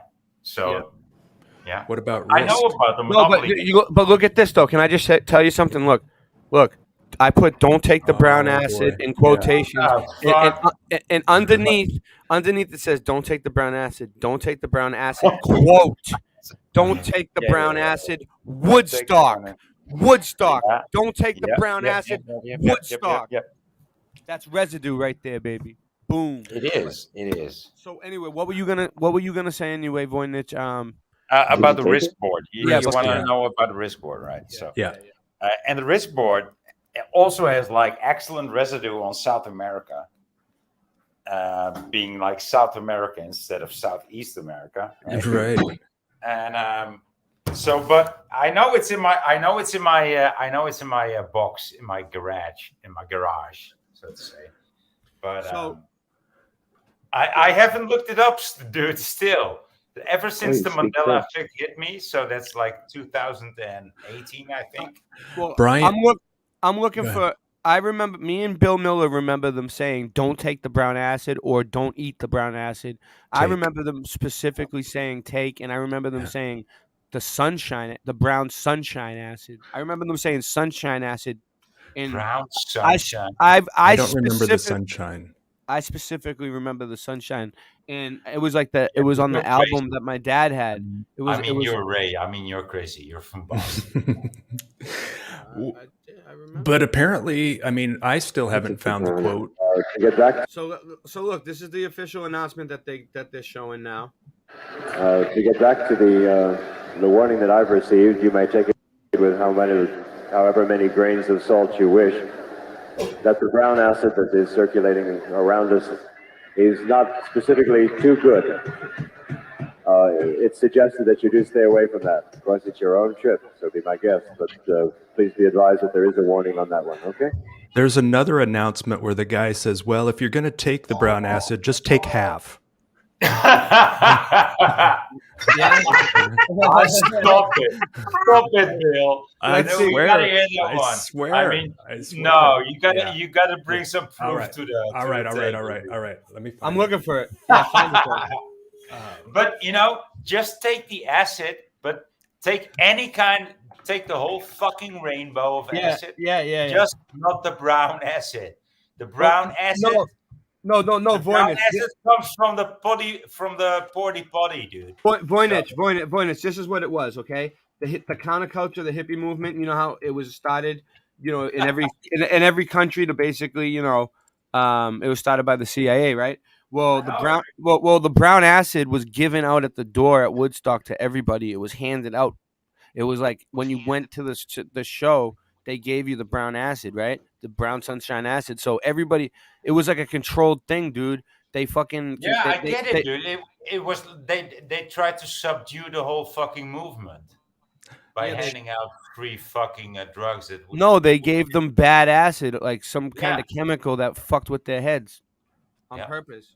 It was it was some type of experiment. They got a whole bunch of them there in one spot. It was not an experiment. It was the CIA totally sabotaging the whole spiritual thing that could go on there by not injecting everybody, but, right? Look at this.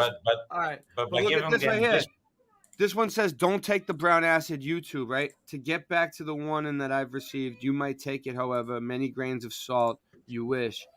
That the brown acid that. Oh, all right. So this is the same one. Hold on. Is that the one I just played? Just booked my first did you ever take acid? All right. Hold on. Any of the car owning. Hold on. What happened, Voynich? Did you ever take acid? It usually comes on a like. I took acid so many times, Voynich. I took the liquid acid on the sugar cubes, and I had the bottle where you drop it out of the sweet breath, and then I had the mescaline, the microdots. I had the sheets, the 10 strips. I had a Bible of acid once. A Bible is a Bible is 1,000 hits. I had Spider-Man acid where it looked like Spider-Man on one side, and then each other side was like paper. It was like blotter. I had blotter. I had acid. I just asked. Hey, Bill. I had acid on amber paper. I never imagined that I would be in this fucking. I've taken so many different kinds. Would be an answer. All right. Well, I've taken. I've taken acid. I've taken acid so many times in so many different kinds of acid. It's unbelievable. Hey, Ray, I have that queued up. I hear you, Ray. Wow. All right. It's a minute-long clip, and it's towards the very end. But here, let me know if you can hear it. It's 48 seconds long. My name is Hugh Romney. I'm with a hog farm, and I'm working. So that's the hog farm. I've seen some people call it bum trips. I don't think there's such. Can you hear? Yeah, I'm having trouble hearing anything. I can hear it. It's fine. I hear it fine. No, it's just because somebody tried to call me and it fucked up my sound. Hold on a second, Jenny, please. I can't read. Now, people have been saying that some of the acid is poison. It's not poison. It's just bad acid. It's manufactured poorly. So anybody that thinks they've taken some poison, forget it. This is more like the one I remember. Hang on, he's getting ready to say it. Here it is, right here. All right, go ahead. And if you feel like experimenting, only take half a tab, okay? Only take half a tab. So they're encouraging it still. Microdose. Only take half a tab. Only take half a tab. Okay. We're now in the second phase of some. But Bill, did he Yeah. say he didn't say don't take the brown acid? No, that was a different announcement. He's talking about it's not poison. He just says take Imagine half. yourself being this good Christian, being inside. Yeah. What the fuck are they talking about? Brown acid? Like Yeah. brown? It was just acid that was on brown paper. This Christian gal, and this Christian couple, and people in the middle. Like, what are they talking? They don't even know that they're talking about LSD. Like, do they use it for cleaning? Brown acid? Like, of course I Like didn't take cleaning any the brown sinks with acid. it. It sounds disgusting. Like, what the fuck are you talking about? We're just here for Jimi Hendrix and all these other What is people brown and acid? the monkeys. What would you think it would be? A cleaning? The Grateful Dead were there, but I heard they had a horrible performance. Yeah. Hendrix closed out the whole thing. With the national anthem. Yeah, he had an hour-long set. People had already started clearing out. Legendary set. Legendary. Yeah. Speaking of that, Want to just beat this thing in the head? Hey, just bring up anything you can find, Bill, about the brown about the brown acid. Ask it any kind of question you can. I'm trying to find it too.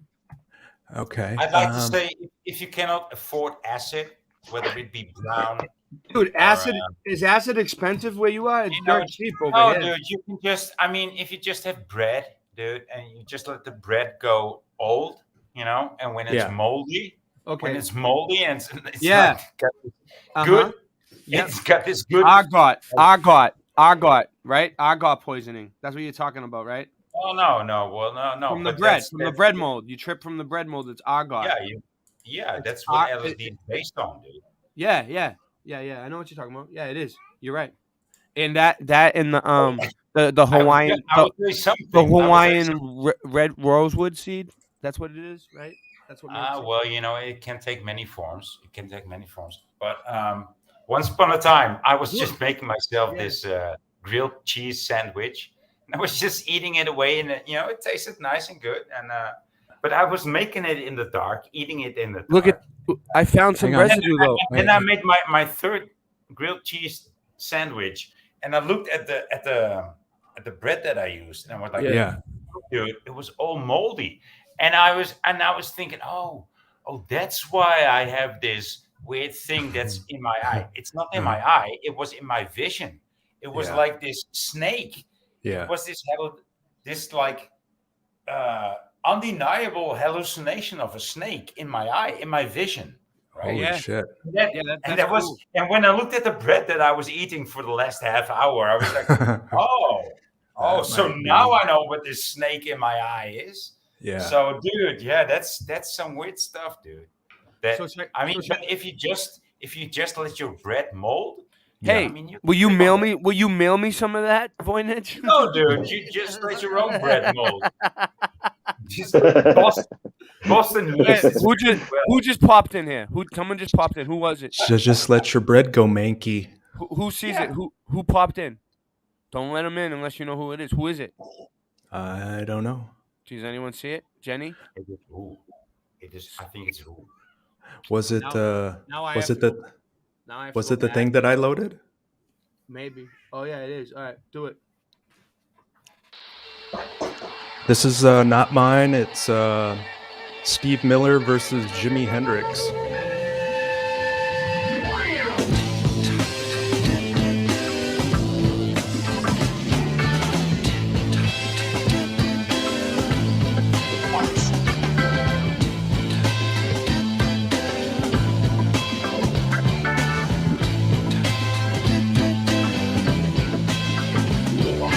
Time keeps on slipping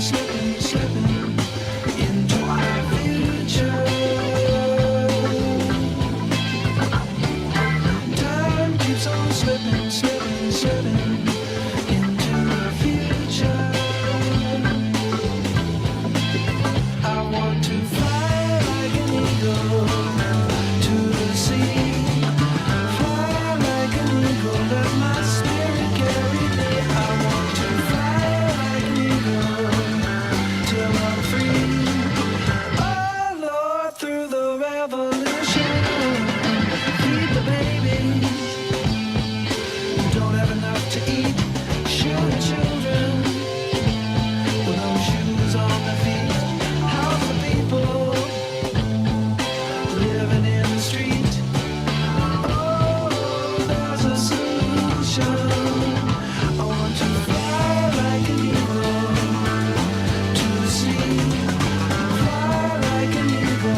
Yeah, stop the fucking future, dude. I mean, time keeps on slipping into the future. Stop this future. Stop this whole future thing.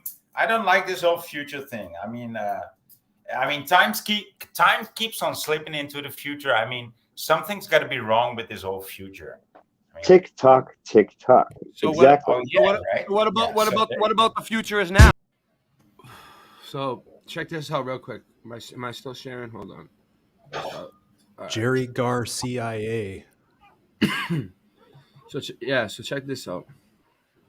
So I just went on DuckDuckGo, a different one, and before I was on Bing or something. All right, so I went on DuckDuckGo and I said, did they say don't take the brown acid at Woodstock in quotations, right? Yeah. It says, look, Yahoo News, don't take the brown and acid. Aging hippies flash back to Woodstock.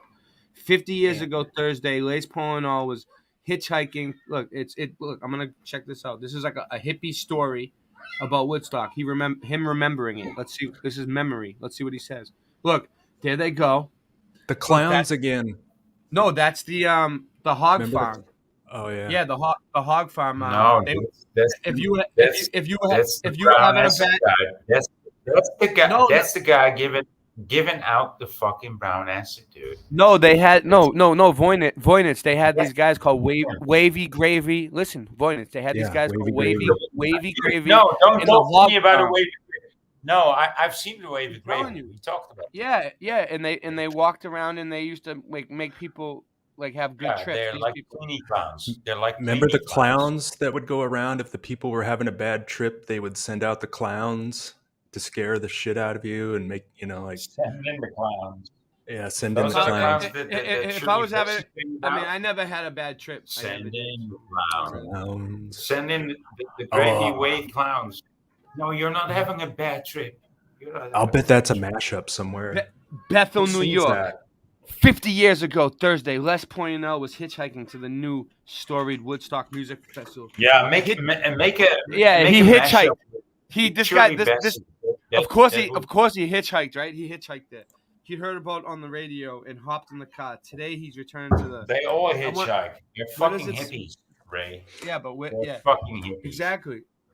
I'm just trying to see if it says he remembers him saying, "Don't take the brown acid." Do you see it anywhere?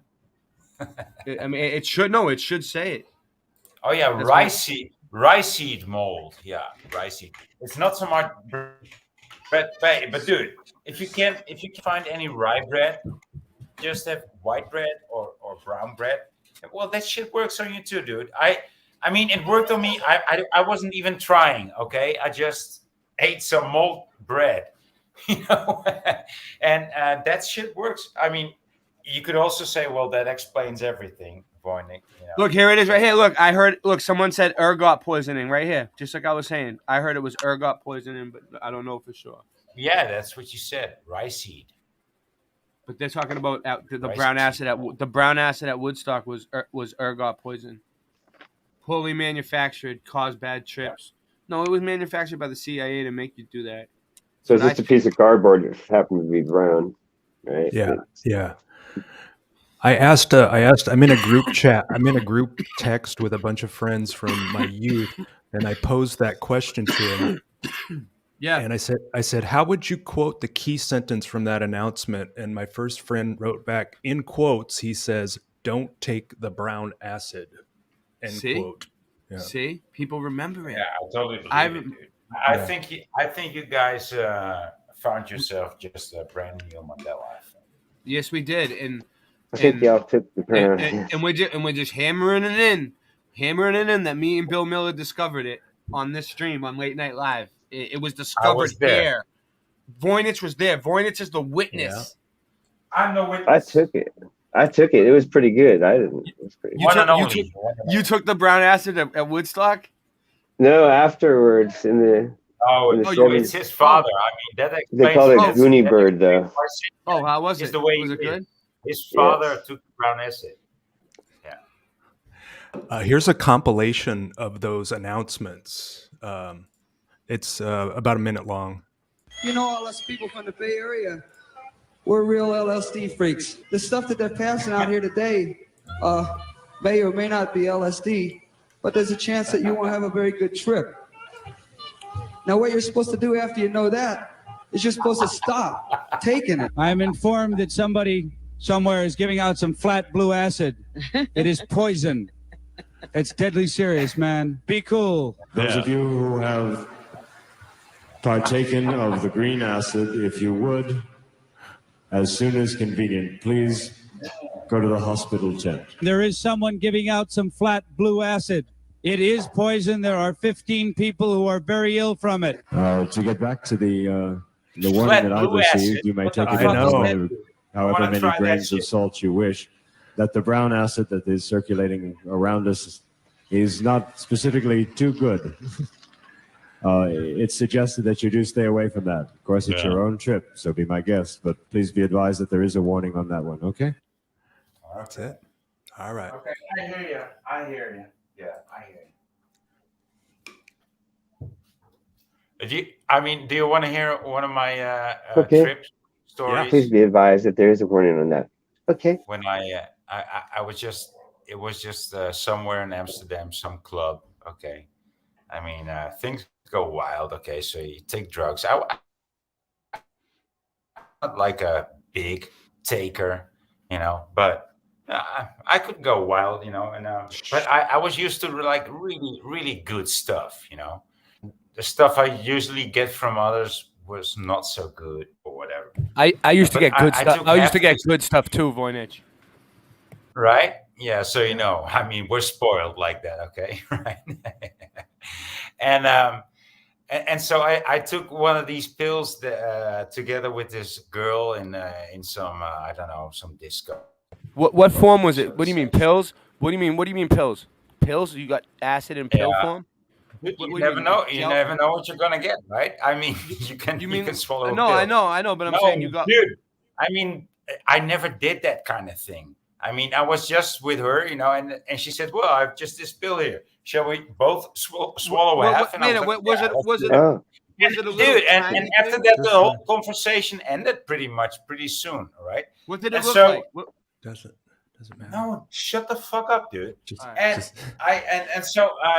the whole evening ended, and then I was in the train back home, together with my friend, and the thing was like I was tripping on this pill, and it was probably LSD.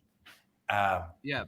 But it was nothing too weird or anything. But it was probably LSD in a high dose, and I was like, yeah. Dude, everybody is talking German, everybody that I hear talking is talking German.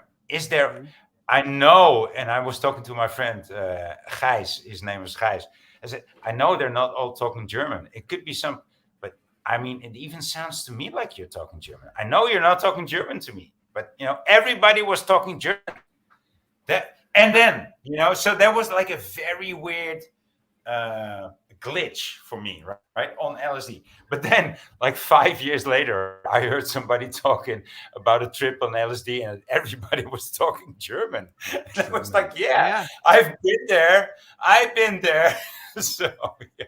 One time, Voynich, one time I took mescaline, and it made everybody look like they were wearing like glasses, like on their face, like everybody in the room seen it, not just me. Like they were like, "Are you wearing glasses?" And I'd be like, "Are you?" Like sometimes it would look like they were wearing like these weird sunglasses. Other times it would look like they were wearing eyeglasses. Like it would look like all different glasses, like on their face. I swear to God, like.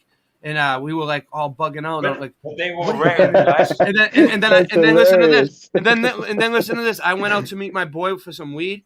I needed some weed, and I went up to and a car pulled up to me, and it was him. But I went up to the window, and he looked like an old man. He had his dog with him, and it looked like a completely different dog, right? And I was like, whoa, and I backed up for a minute, and then he changed, and he morphed into the other dude, and the dog morphed into his dog, and I was like, oh, it's you. It was so fucking weird, dude. Tell the time about you. You passed out for 45 minutes, and your buddies were like, "Dude, what happened?" Yeah, that was mushrooms. I blinked. Yeah. I thought I had just blinked. Yeah. Dude, yeah. When you said that, that made me think when I just blinked my eye when I was traveling south with my family, with the whole family from the Netherlands to Spain, and I just blinked my eye, but they said to me that I was asleep for 8 hours and they couldn't wake me up. I said, no. That happened to me. That happened to me. I was like an hour and a half. I actually just blinked my eye, but apparently I've been out. Yeah. So I know what you're talking about, dude. That happened. That happened to me. Yeah, it was like an hour and a half, they said. I was like, are you serious? I just blinked. They're like, no, you didn't. You were out. We were trying to wake you up. We were scared. I'm like, we were about to call an ambulance. I was like, you serious? Fucking maybe it was a near-death experience, dude. I don't know what it was, but another time I took. No. Listen, you know how sometimes Voynich, you know how sometimes there's a lot of strychnine in LSD. Well, I took this LSD. It's like speed, and they put like strychnine in it. It hurts. It hurts your back. It hurts your back. So it's bad.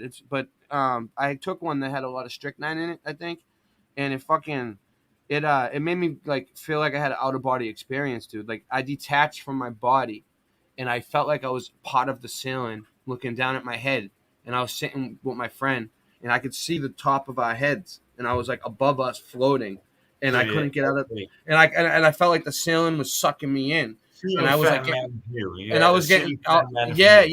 and I got freaked out for a second. And I was trying to get back down to my body. It was almost like sleep apnea or something, And I was like trying to get back down. And then finally, because I was laughing so hard, right? I was laughing for like 8 hours straight. I couldn't stop laughing. And then finally, I laughed so hard that I like detached from my body. Oh, that's horrible. Yeah, I can imagine, dude. I can imagine. It was a person can die from laughter. Like if you laugh hard enough and long enough, you can die. That's probably similar to what happened. You did have an out-of-body experience. I laughed for 12 hours straight, and then the next morning my stomach hurt so bad from laughing. Dude, I was close to that. I actually blamed the guy for being kept on being so fucking funny. I mean, he totally crashed. Yeah. Like the whole nobody could say or do anything anymore. He was just taking the stage, and he did it for 2-3 hours straight in a row. And I said, guys, I was just on this couch, and I was just on the floor and on the couch. I was just everywhere, and everybody was just laughing their asses literally all over the floor. When one person and I said, guys, I just gotta leave the room. Yeah. I just got to say goodbye. I'm gonna hurt my stomach if I stay. Yeah. I mean, it's literally, But it's like when one person starts laughing, it sets everybody else off, and then the next person, and then the next person, and then everyone starts laughing for no reason, and then the next thing you know, it stops for a second, and then one person will start giggling again, and then everybody fucking starts laughing. Oh man, that's so bad. It's crazy. I love it. But I love it. It's great. It's fun. It's fun. Yeah. I met my it's a good time. my nephew today. I met my nephew today, and I mean, his hobby is fun too. I said, hey, his name is Job. I said, hey, Jobby, what's your hobby? And he looked at me like, I said, laughing. So, and he looked at me, and he's such a fucking comedian. You know, even when he was 3 years old, 4 years old, and now he's getting older, and he's getting so funny, dude. You know? Yeah. Yeah. I know a kid that's really funny too. He could be a comedian. He could do a lot with his life, but he decided to just throw it all away. Well, I don't care what he does with it, but he's fucking funny, and he Yeah. loves to laugh, you know, and have a good time. Is he a comedian? Who, my no, friend? he's just your son, the guy you know. Go ahead. He's just good at making people laugh. Yeah, that's good. Yeah, that's the difference between that. Yeah. Do you think he could be on stage, or like, do you think he's that kind of funny, or is he headed in that direction? I think he could do that. Yeah, I think Yeah. he would enjoy that too. I think he would enjoy that too very much. But he very much just likes having a good time, you know. And he's like very witty, you know, at such a young age to be so controversial, you know, being funny, just being controversial. That's very, you know. Yeah. Just to have the balls to say something funny, you know, even though it might be a bit controversial, and he does that. That's yeah. That's very admirable in a young person. Yeah. So I really enjoy, and he knows that I enjoy it too. So, and then it gets like physical, right, with water and with, you know, pokes and here and there. So yeah, I love that. Yeah. How old is he? He's like, what's he now? I think he's 8 years old. Oh my goodness! Yeah. That's good. Yeah.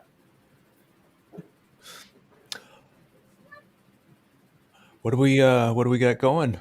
I don't know. What do we got going? Don't know. Don't take the brown acid.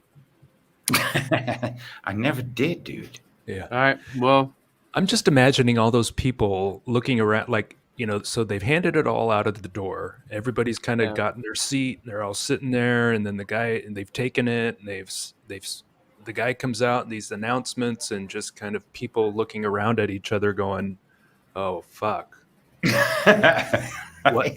What are we in for? You know, how many did you take? I only took one. Well, I took two. Oh fuck. Was it brown? Yeah. What I Yeah. mean, what It's you just don't take, but you don't take brown acid, you know, you take paper. You take I think acid usually consumed on paper. So yeah, I think the way they would describe it, like when my friends would come back from the Grateful Dead shows with the acid, you would call the acid by whatever color paper it was on or what design it was the on. print of the paper. Yeah. Print that was on the paper. Yeah. Like they got into little like icons or little emblems, like you could get that would be later on, but before later that, on. they would have just big pictures, Mhm. and you would just have a part of the picture, you know. Right. For a while, they were just doing it on sugar cubes.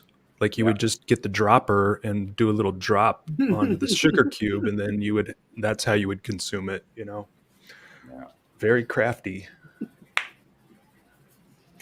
What time is it there, boy? 6 in the evening? Always 6 hours, dude. Always 6 hours. Yeah. Okay. I'm going to say 5, coming up on 5 p.m. Yeah. All right. Cool.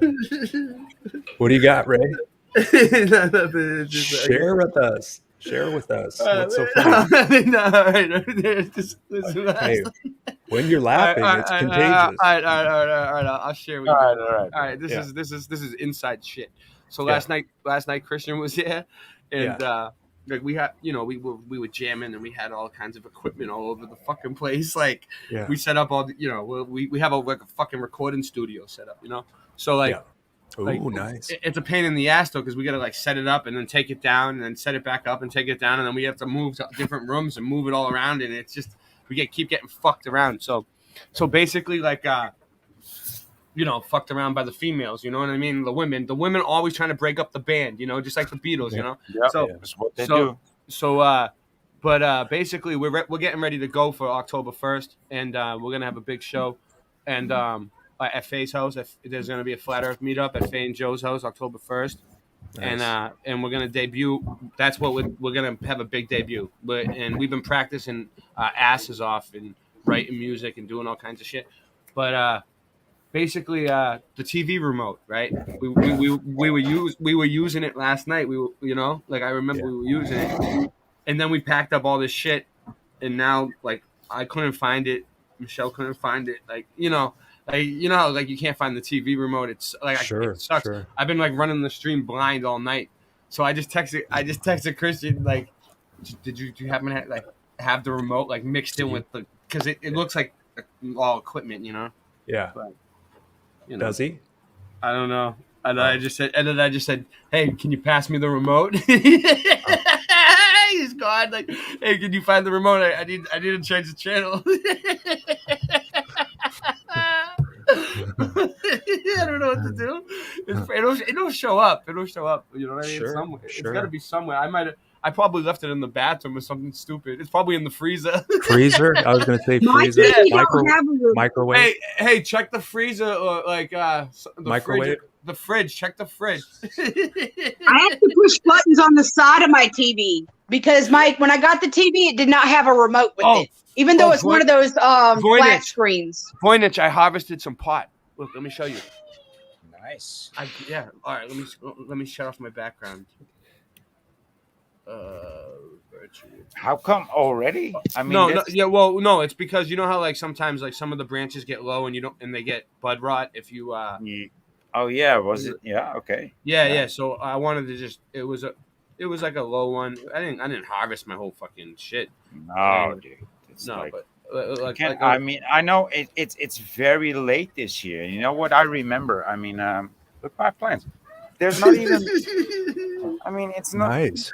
There's not even big buds there going on, dude. It's. Oh, I got an awesome. Hey, but remember, I remember 2017, right? Hold on, give me a second. I gotta share something. Okay. This is good. I remember 2017 that I was dealing out some on my own birthday. It was like 14th of September, and I was handing out some buds that I already harvested, and they were already dry. I was just handing them. Mine's dried out in like a day or two. But that's like 5 years ago, and I used to have buds by now, and now it's only just Voynich, I figured out that mine is because there's a street light, dude. There's a street light. That's why mine's not only budding on one side. It's not budding on the side where the street light is. Plants are only budding on the side where it's dark and only a little bit. Oh wow, really? Oh yeah. Yeah, the street light fucked it up. You need darkness. You need darkness. It ain't gonna work. Yeah, you do need darkness. It's never dark. It's never dark. It's always got light. The street lights, this houses. Hey, but Jess says that it's happening to all crops and like corn and shit. Yeah, and I've seen it too with my pumpkins. Yeah, my squash. My pumpkins, they grow like this, dude. It's like tiny squash. So what's the solution? Well, stop spraying my skies. Yeah, please. Please, yeah. Pretty please, before I fucking cut your neck, know. Because I'm gonna do that, I'm gonna do that. That's like the fucking next step. Like, stop these people from spraying the fucking sky, dude. Yeah, we did a huge stream on that the other night. Yeah, man, they definitely are. Oh shit! I'm trying to. I think that also might be a reason that we might be part of the reason that we perceive the sun as white or hotter. More direct heat, not comfortable, soothing warmth, but direct heat. Yeah. Yeah. I mean, after the sun passes here in Milwaukee, I mean, it starts to get chilly now. I've got the sweatshirts out already. Yeah. There's a pretty drastic drop off once the heat source is left. Yeah. Next year, I want to do plants in my garden. Today and yesterday was very weird weather. Like how do you say? Like how do you say that? Sunny with showers. Drizzle? Sunny and sudden showers. I think that's how it described best. Like very sunny and then showers, dark. He said he checked his bag. He couldn't find it. He couldn't find it. Okay. All right, it's got to be here. I don't know. Eventually, I need to. This video will be ready soon. I need it now, and I need it fast. One advantage to living in a northerly climate like Milwaukee is that I don't think we hit 90 degrees this year. I don't know the conversion to Celsius. No, but, but All right, I got a cool video coming up soon, but Gotcha. it's a Google link and it's being slow. Piece of shit. I know. No, it'll be ready soon. Come on. Google Photos. It'll be ready soon. All right, it'll be ready soon, guys. Well,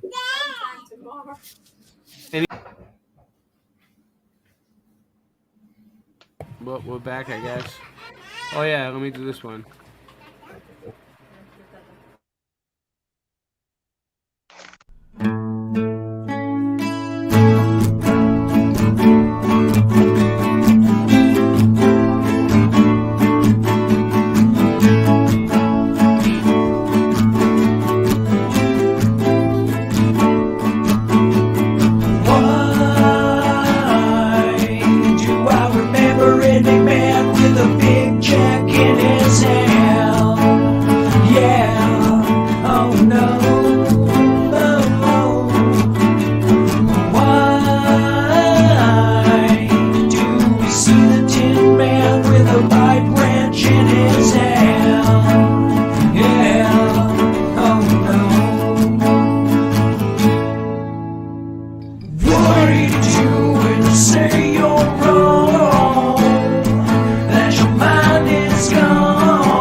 Hey, nice. All right. Well, I'm still waiting for this video to queue up. I'm gonna try to just put the link in again, redo another one, because I don't think it's. I think I want to show this video. But anyway, you guys talk amongst yourselves. Yeah. All right. Let me see what's going on here Let me see. on my video. If I can figure out this microphone thing. Yeah, you're outside, huh? It's nice. Yeah, in the garden. Nice. What are you growing? A shitload of tomatoes. Yeah, I grow tomatoes sometimes. And my wife is really into these sunflowers. Oh yeah. Michelle likes sunflowers too. Well, there are sunflowers, right? Yeah. Yeah. Really, really big ones, right? Yeah, really, really big ones. Yeah. They've started to collapse under their own weight. Yeah, that's when it's time to harvest the pot too, when it collapses from its own weight.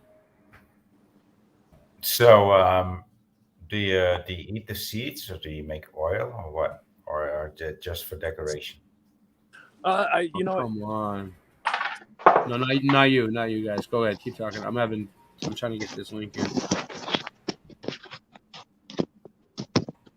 Oh, that thing's still alive, whatever that is. Yeah, apparently you can. Oh, check this out. Let me know if you can see this bumblebee.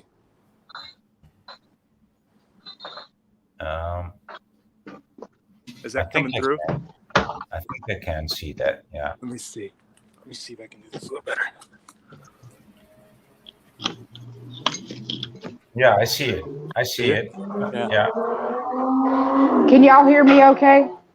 Yep. Oh, good. It's working again. Thank God. You did it, Jenny.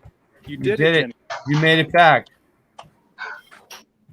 Well, the reason I was asking, I wanted to make sure is because I might have to walk over to McDonald's to borrow internet.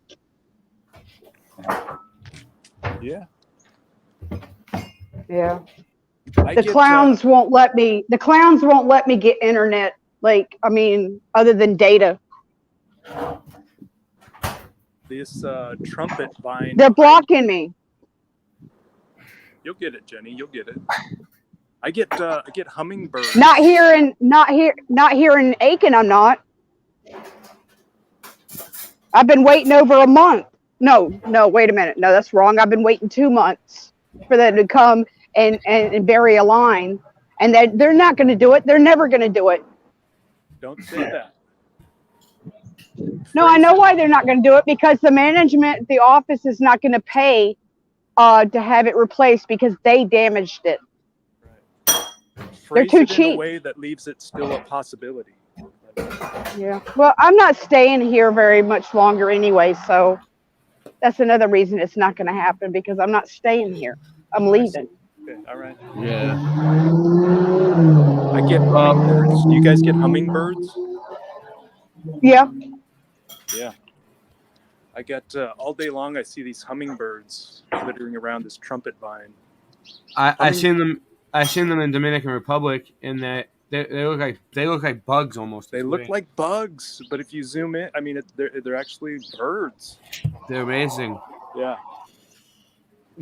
My Google Photos thing is not uploading. It sucks, man. Hey Bill. Hey Bill, if I send you a video real fast on a text message, can you bring it up? All right, cool. Have you heard of the hummingbird butterflies? Yeah. There's hummingbird butterflies, but then there's just actual birds. Like physically, they are birds, but they're about as big as a locust, maybe not. But they're like this big. I know. They're tiny little. But then there's butterflies that actually behave like those birds, and when you see them, and you know butterflies, and you know insects, and you know these birds, and then you see these butterflies, like what the fuck? Like what trick is nature trying to pull on me now? But they are actually called hummingbird butterflies. Imagine. And Hey, Bill, the second one I sent you, the picture, the video. Can you get it up for me somehow? Because it's being slow. Is it in a text message?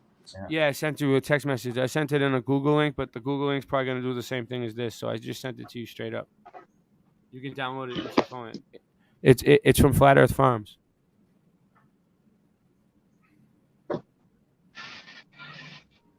Yeah, I'll play the Flat Earth Farm song while we wait.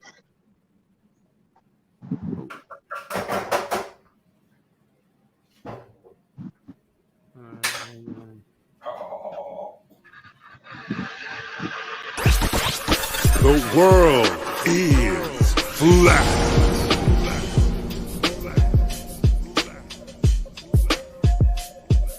I'm here to ring the alarm with my puppet like charm, straight from the barn. I'm talking about Flat Earth Farms, cause most don't know. They think we live on a globe, a ball that floats. So listen and take notes, and take it to a higher plane. Imagine yourself in all it contains, in all its glory, and Flat Earth Farms can take you there. Open your mind outside the box. No more staring at NASA's Photoshop. No more moon landings, no line to ya. No more people standing backwards in Australia. Just facts and pure truth, planning straight to the roots. Flat Earth Farms help you understand. A magical place on a wondrous land. The world is flat, and that's a fact. Tell your friends next time you chat. Let them know a ball ain't that. Let's stay playing with the baseball bat. Cause we coming at the barn, a higher place, the Flat Earth Farm.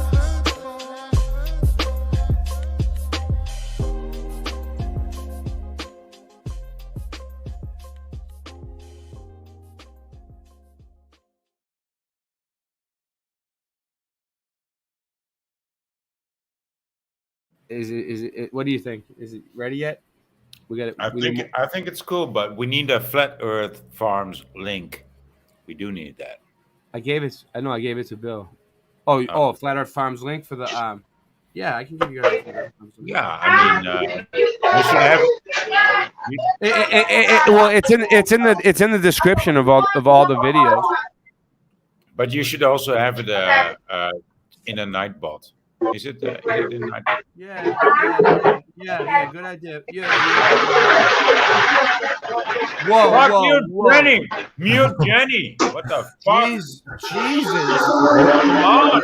It's criminal. Who's at the airport? I'm trying to. It won't mute her. The fuck? Still. What was that? That's criminal. That's criminal. Oh my god. So I like it. I like that T-shirt, Singe. Styling. Oh, Styling. Wow. Look that is our retro sun design that Singe Man designed himself. That's ours, and we own that design. And look at the matrix. Look at the green matrix underneath. Lift it up. Like the green design under. That's all ours. He did all that. You see that? Oh wow. Yeah. Oh. That fills in a lot of good. Negative space really well. I like you can get it. You can get it in different colors. Singe, man. Like very authentic. And I got this one, the Late Night Live one. Look, the firmament with the moon and the stars within, with the Boston skyline. Mud mob. We're mobbing. We're mobbing on people. Mobbing. I like it, dude. I like it. All right. So Ray, I forwarded that text message to my email, and I'm getting the same thing. It's saying your video will be ready soon. What about the actual video I sent you though? The next one down. Not the Google link. The other one. Did you send it in a text? Yeah. Okay. You didn't get it yet? Not yet. Let me see. What's it saying? It's saying that 11 it sent it at 11:11 here. Exactly 11:11 it went through. Isn't that weird? I sent you the actual video in a text message. All right. Can you get that up? I'll be right back. All right.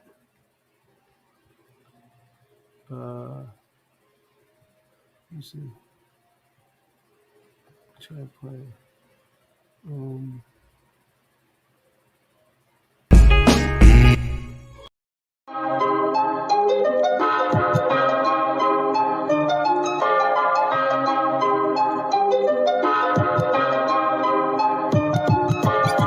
Earth is flat, what you gonna do about it? The earth is flat, what you gonna do about it? The earth is flat, now what you gonna do about it? The earth is flat, now tell me what you think you're gonna do about it.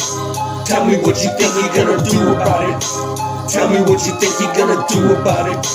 Tell me what you think you're gonna do about it. Earth is flat. What you gonna do about it? I thought you knew about it. Would you rather do without it? The earth's a center, the sun and moon moves around it like a clock. Can you hit a moving target with a rocket? I'm not hard to get along with, just take a bong hit. Do you serve up any content? The stars are constant. You want a consolation for it? It makes me vomit. We never do get hit by comets. I know you want it, just leave another useless comment. NASA lost it. The earth is flat, what you gonna do about it? Earth is flat, what you gonna do about it? The earth is flat, what you do about it? The earth is flat, what you gonna do about it? The earth is flat, what you gonna do about it? The earth is flat, what you gonna do about it? The earth is flat, now tell me what you think you're gonna do about it. Tell me what you think you're gonna do about it. Tell me what you think you're gonna do about it. Tell me what you think you're gonna do about it. You know it's flat. And there is a bunch of us. The globe is munching on a bunch of snuffleupagus. You think it's cute? Then why not cuddle up with us? We know it's flat. Why you making such a fuss? My supper was the fucking best. That's just because the earth is flat. It hit me like an uppercut to the nuts. The earth is flat and there's nothing you can do. The earth is flat and there's nothing you can do. There's a Russian with the crew. Don't forget to brush after your food. Asteroids and asteroids too. The earth is flat and there's nothing you can do. The earth is flat, there's nothing you can do about it. The earth is flat, there's nothing you can do about it. The earth is flat and there's nothing you can do about it. The earth is flat, there's nothing you can do about it. The earth is flat, there's nothing you can do about it. What you gonna do about it? The earth is flat. What you gonna do about it? The earth is flat. It's fucking flat. The earth is fucking flat. The earth is fucking flat. The earth is fucking flat.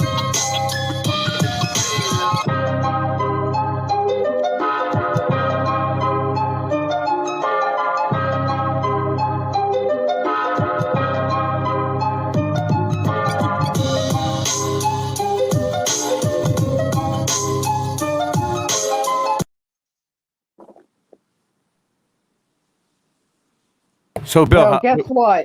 Bill, what about the video? How's it? But Can there's two of you.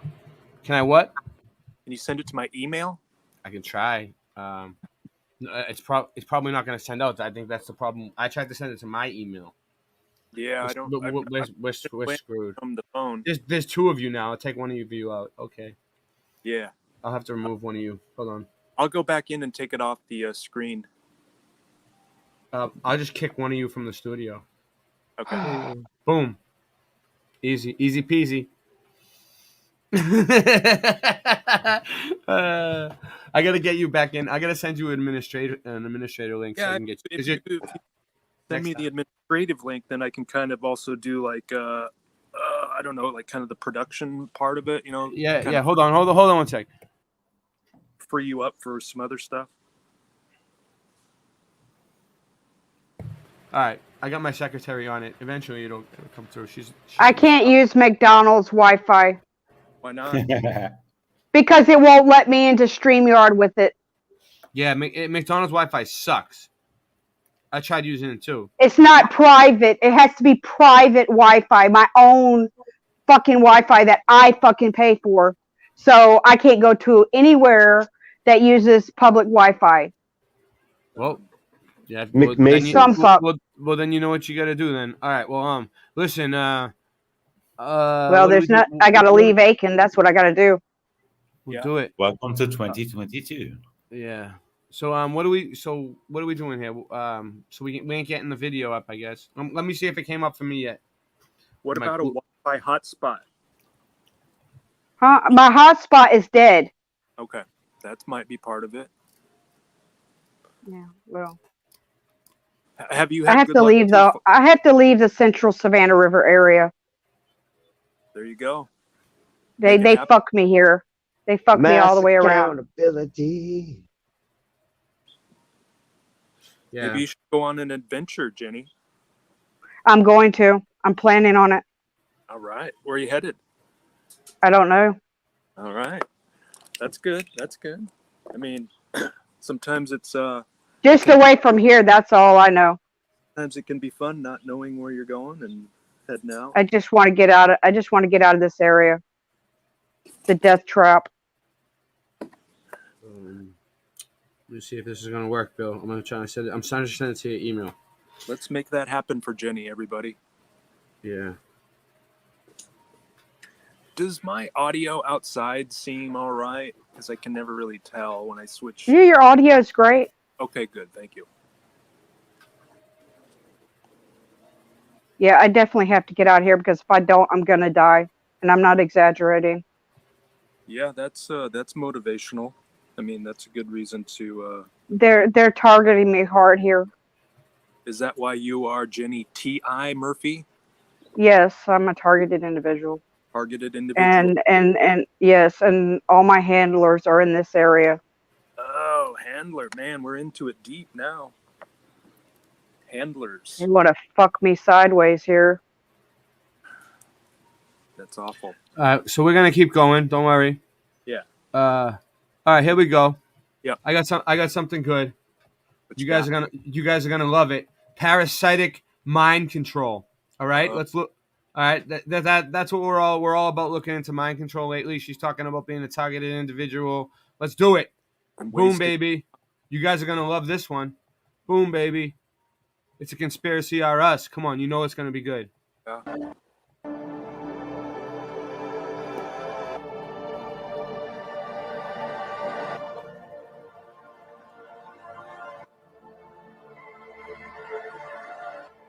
Hello everybody and welcome back for another video. Today we are going to be talking about parasitic mind control and looking at the chemical imbalance myth and how that ties into schizophrenia as well as some other things. But before we do, I'd like to talk about a movie real quickly that actually focuses on parasitic mind control.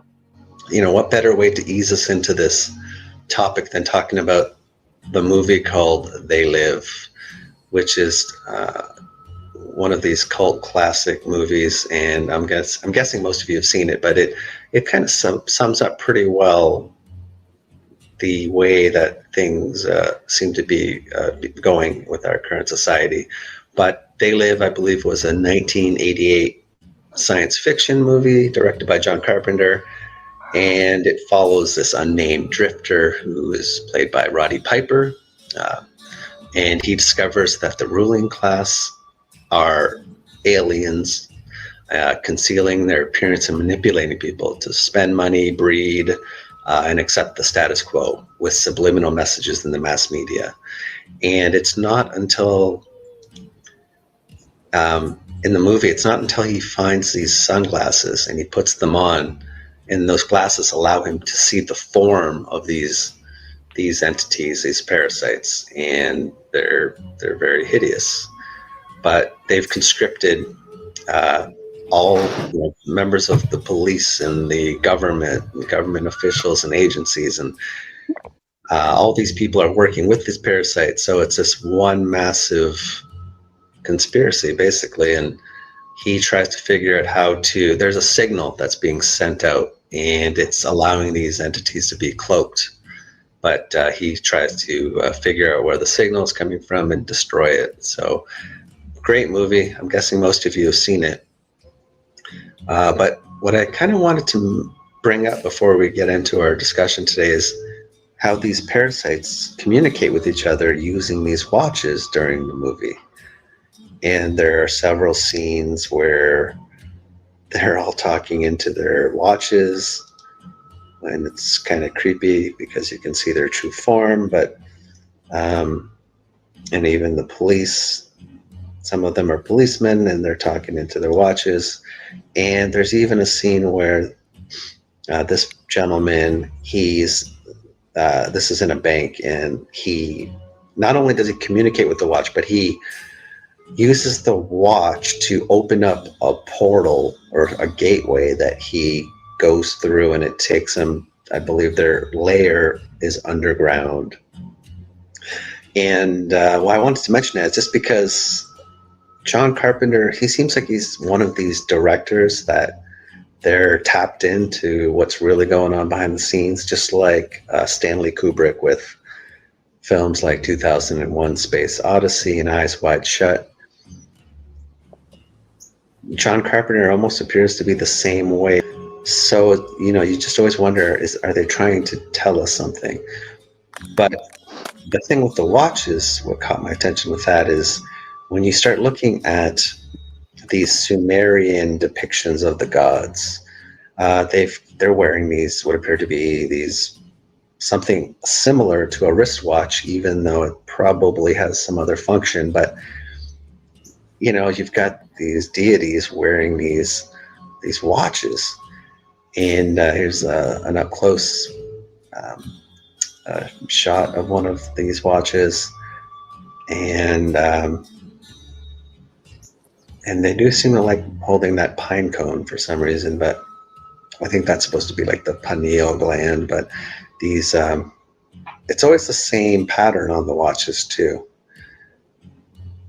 But this gentleman here, he's got two of these watches, one on each wrist.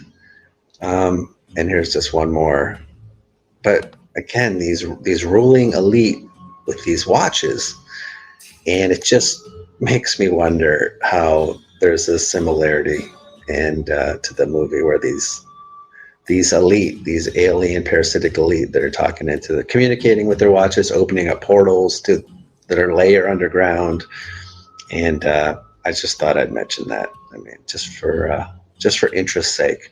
But that's enough of that for now. So let's actually start looking into some of the things I want to talk about today. And we'll start it off by talking about chemical imbalance. So let's get started. Now I'd like to get into this subject of chemical imbalance myth with regards to schizophrenia, because I came across this interview on a channel called Night Flight. And she interviewed this person by the name of Jerry Marzinski, and he is a mental healthcare practitioner and counselor with 35 years of experience, both in the state hospital and in a prison system. And what really what resonated with me is he talks about chemical imbalances and how people who are hearing voices or schizophrenic were told that they have a chemical imbalance. And as you're going to find out when you listen to the interview, the science behind that statement is not there. We don't really know what the cause of these voices is. And again, this resonated with me because growing up, there was another family that was friends with my family growing up, and they had a son who was about 5 years older than me. And he ended up developing schizophrenia in his early 20s.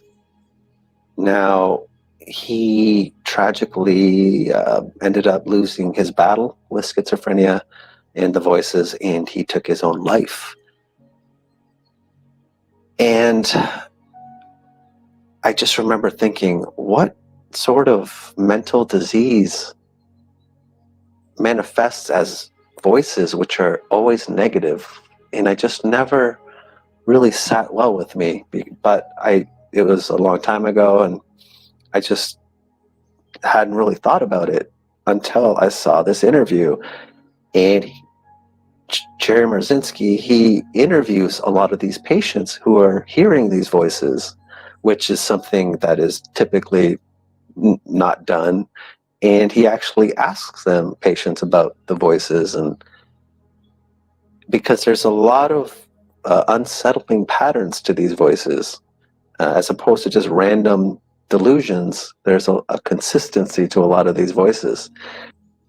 So I'm just going to present to you about 25 minutes of this interview, and there's just so many mind-blowing things that were brought up, and I couldn't capture them all in the video just for time constraints, but I'll leave a link to this video, and I want to thank this channel, Night Flight, for allowing me to share some of it with you guys.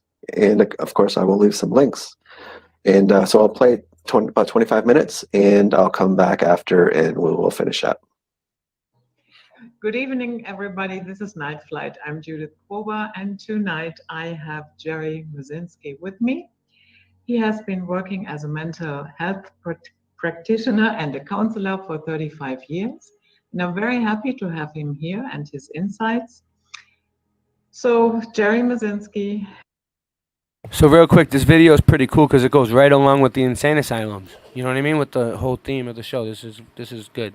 Yes. I've been listening to him. This guy right here, you know him? You recognize him? Jerry Marcinski. I've been listening to him. Jerry Marcinski. Shout out to Jerry Marcinski. That's Yeah, him. this guy knows what he's talking about. Yeah, he's good. Good stuff. Yes. Thank you for having me. Basically, I've been at this for 35 years. I worked for 7 years in the biggest state mental hospital in the United States. From there, about Didn't Jerry? Everybody hit the thumbs up. Everybody hit the thumbs up. Of a state prison. Didn't Jerry Marzinski learned also a do? lot. I've known about this guy for several years too, but he did a quite intensive show lately with Iron Realm Media. Oh, I can tell you that. What about Iron Realm? I don't know. I haven't really watched him in a while. Oh, he had Jerry Marcinski on his show not too long ago. Yep, Yeah, a couple times actually. Yeah, I think about. I always miss them because it's like right after my show, and I'm always try to crash. Yeah. The first suspicion I had, and when I first started work at the state hospital, I believed like everybody else. I was taught, and everybody else believed, that this was a chemical imbalance of the patient's brain, and that these medications and what they were major tranquilizers somehow temporarily straightened out whatever that imbalance was. But as I watched a number of different psychiatrists, they never gave even one course of lab work to try to check and see what that chemical imbalance in the brain was and how far off it was. Regular doctors, they'll give you blood work and you have all these scales and they say, well, it falls in between this scale, so it's high, it's low, it's in between, we need to do this to bring it up. No, it wasn't that. All they would say is, oh yeah, it's a chemical imbalance in the brain, and that's exactly what the drug representatives were telling them. So the first thing I noticed is, here they are saying there's a chemical imbalance, but they don't know what it is. They have no way to measure it. They have no lab test for it. They have no EKGs or EEGs or anything else that will definitively show that there's a chemical imbalance. And if there is a chemical imbalance, which of the 32 or so neurotransmitters in the brain are imbalanced? They have no way to measure it, but yet they're going out there and they're going, it's a chemical imbalance, and these drugs will set it right. So that was my first clue that something was off. Here they kept pushing this chemical imbalance, which they had no proof for, they had no measurement for, and they had no lab work. So, what's going on here? Why are they doing this when they have no proof? So, and at what point did you decide to encourage the patients to talk about their voices and what they are hearing? I think that was after one of the common things that I saw in working. I heard somebody pop in. I'm checking. It's Singe. Hey, Singe, you know that you can let yourself in now, right? Did you know that? Not from this account. Why not? Oh, all right. All right. I don't want to ask. He any more just questions. did. No, I let him in. Oh, I you let him did? in. Yeah.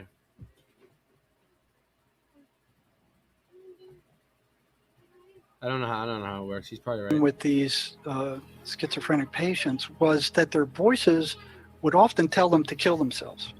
You know, they were no good, and they didn't talk much about that, but and they were very hesitant to talk about their voices because every time they did, the psychiatrist would jack up their medicines. So here were the voices, you know, in several cases telling them to kill themselves. And matter of fact, a lot of them did. So you kind of go, well, what is this thing telling them to kill themselves? And if the psychiatrist heard that, you know, somebody reported to them that the voices are telling this patient to kill themselves, right away they're put on suicide watch. It's treated as a serious threat. They're locked up. They're drugged up. They're filled with antidepressants and antipsychotics, and they're put in a room where they can't hurt themselves until they're no longer suicidal. So the psychiatrist would act as if the voices were real and there was something substantial to them when they heard that the voices were telling these patients to kill themselves. They would react like, you know, somebody stuck them with a hot poker and they, okay, lock him up, order these medications and don't let him out until he's not suicidal anymore. But anything else the patient tried to tell them about what the voices were saying were completely blown off as hallucinations. Why are they treating the voices in that case where they're telling the patient to kill themselves as real and reacting to them as real, but anything else the patient tells them that these voices are saying is considered to be a stupid, crazy hallucination due to a chemical imbalance that they've never been able to prove? I'm like, well, ain't that a little bit odd? What is it that was holding these voices on a consistent negative pattern? What confined them to negative, upsetting verbiage? Why weren't they just all over the place? What held them on to just abusing and mocking the patient and telling them all kinds of bad things and telling them to kill themselves? You know, what was doing that? The pattern was that these voices were consistently negative. Consistently. They never told the patient anything good unless it was to get them in trouble later on.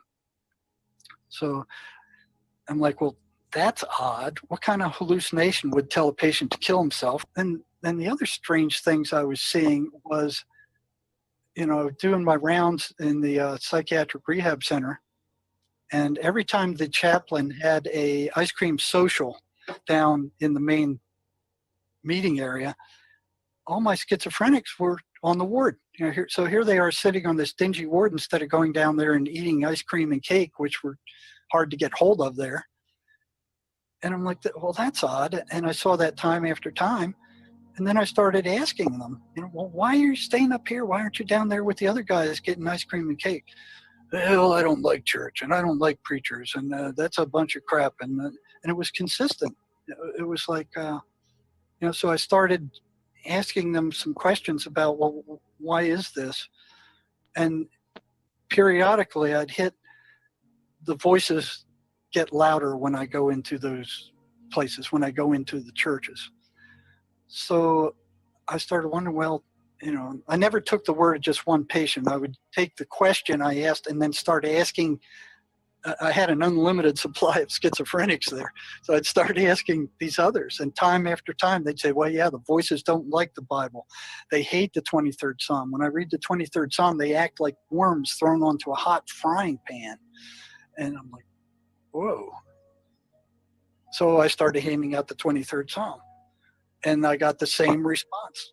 You know, all these patients said the voices hate it. They hate when I read the Bible. I said, well, what did they tell you? And they said, well, Jesus couldn't even protect himself. What makes you think he's going to protect you? And this is the voices telling him this thing. And I'm like, this is a hallucination. Hallucinations are supposed to be random. I mean, they're supposed to be all over the place. They're, the second thing I noticed later was amphetamine kind of like opened the door to these things. More prisoners were sent to prison for committing crimes while they were psychotic on amphetamine than any other drug that I ever saw. So it's like it opened the door to psychosis. It triggered psychosis, and it was like they were going psychotic, and it was like once they became psychotic, they stayed psychotic. It didn't go away. But what was tricky about it is when they first started, they'd start hearing these voices. They'd go, oh, well, I'm just hallucinating because of the drug. And they're thinking, well, okay, it'll go away. And they stop using the drug and it does go away. And that happens for many times. And then one day they use it and it doesn't go away. They're there and they can't get rid of them, and they're there forever. And they're now psychotic. Whatever these things were, they invaded.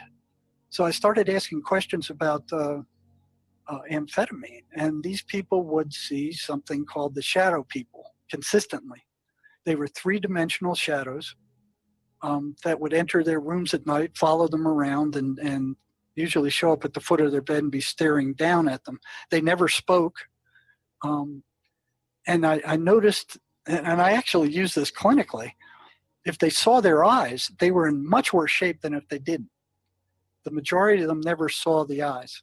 If they did see eyes on these shadow people, they were either lime green or they were red. Neither color is not something I'd want to meet somebody with eyes of that color. I mean, right away, it just kind of sends chills up your back. Then I noticed that virtually every schizophrenic who was put on these medications would eventually go off and go psychotic again. And I'm like, well, why is that happening? But, and I'd ask them, and they'd all say, well, it's the side effects. The side effects are awful. And they were. But what didn't make sense is when you compare the side effects, which were bad, to going insane and becoming floridly psychotic, it was like, okay, which do you want? You want the flu or you want the bubonic plague? And they were all choosing the bubonic plague. And I'm like, well, why are you choosing the plague? And I'd ask them, well, why? I mean, which is worst? And they'd say, well, the plague's worst. And I'm like, well, what am I missing here? What is it they don't understand? Why are they consistently, and almost all, this happened with almost all of them, at one time or another, they'd stop taking their meds. And yeah, that was true that and I'd ask the staff, I said, well, why do you think they stopped taking their meds? And it's like they want to go psychotic, and that's much worse than the side effects. And, that's just a symptom of schizophrenia. I'm like, a symptom of schizophrenia. And they didn't even want to know why. They weren't even curious. 3 years, 3 or more years, I kept asking the same question over and over again. And I started feeling crazy. Over and over again, you get the same answer, that doesn't make sense over and over again. It's like expecting a different result, and it's not coming. So it was my last year at the state hospital, and one little gal got into trouble. She went off her meds. She was doing good in classes. She was going to cosmetology class, and she was doing good while she was on her meds. She went off her meds for the third time, and they were about to discharge her from the program because if they won't stay on their meds, they're not going to be able to function. They're not going to be able to work. And her mother and I are asking her, why? This is the third time you went off your meds, and every time you did that, you went insane. Why do you keep doing it? And she goes, I'm not sure I want to tell you, and I'm like, well, we got to know something, otherwise we can't keep you in the program. Are you going to keep doing this? And I said, why after 3 times, each time you having to be rehospitalized because you went psychotic, why do you keep doing this? And she said, because the voices told me that those medicines were poison. And I don't know how many times I've heard that from psychotic patients. A psychiatrist is poisoning me. They're trying to kill me. They're poisoning me. That was a common excuse. And psychiatrists indeed were attacked at many times the rate of any other doctor or any other staff at the hospital. And so that clicked. Okay, these patients are assaulting psychiatrists because they believe these medications are poison. And here's the voices telling them that they're being poisoned and the psychiatrists are being attacked. But what really broke me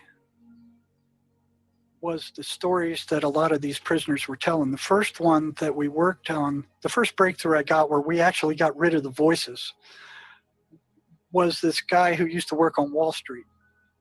And he had making tons of money. And he started using a lot of meth and amphetamine. And then he started hearing voices. And he was married for years, and he was hearing voices for years, and his wife never noticed. And I said, how did that happen? How could she not tell? He goes, well, I'd go out into the garage and I'd just talk to him myself, and she'd catch me and I'd just tell her I was just talking to myself. So the voices didn't like his wife. They don't like wives. They hate little kids. They hate the person being in any relationship. What they want to do is poison any relationship so they have the victim all by themselves where they can't get any help. And he came to group one day, and I started working with him. He was one of the chosen guys. And finally, when I learned enough about how to get rid of these things, his voices one day in the office when we tried this last thing, they disappeared. And they screamed as they left. They screamed. And he sat there stunned, and he almost fell out of his chair. And I'll never forget his words. He turned at me and he looked and he said, the silence is deafening.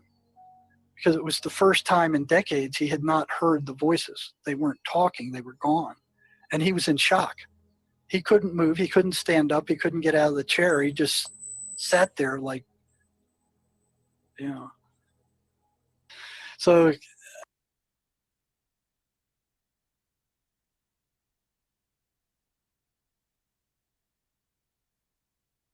So yeah, I don't know. That video is like 40 minutes long. I don't feel like dealing with it.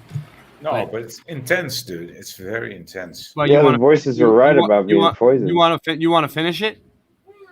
No, well, not necessarily if you don't want to. No, I think he said it. I think he said enough that people could understand. But I mean, basically, what he's saying, they only come at you with negativity and negative bullshit and lies, and which proves the point that they're demonic.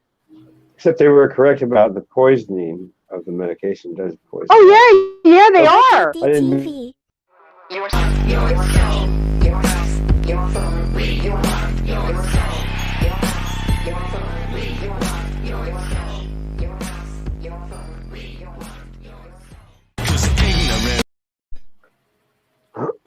So I that video is giving me a problem.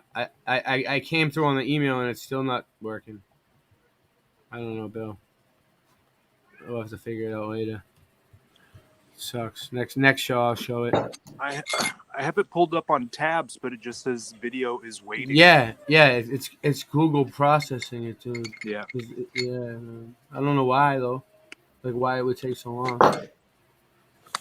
Oh man, I have it right here too. Look, let me show you. This is what it's doing for me. Some nice almonds there, right? Man. Oh, I love almonds. Hey, Cherry Ives.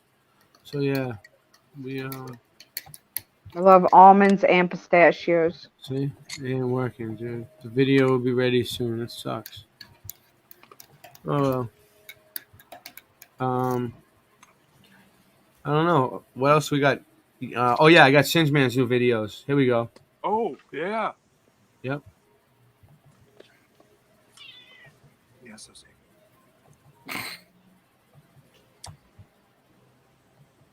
So he said there's shorts. Here's his newest one.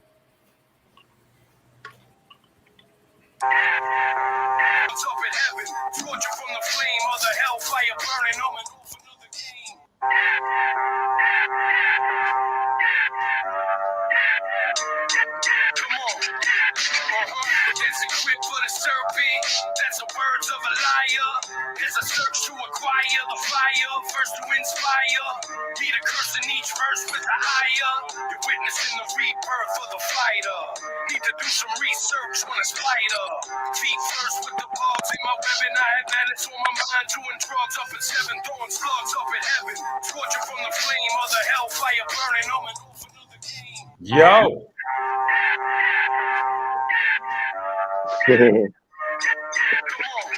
Been making the bigger ones. I'll make a long line next. About 2 feet higher.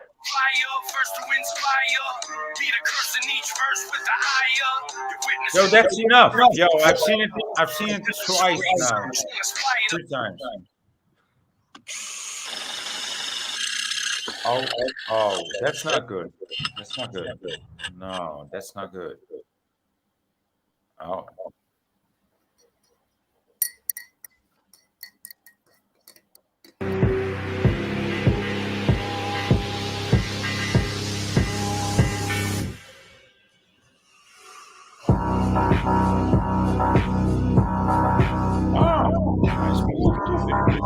Fuck. The fuck is that move?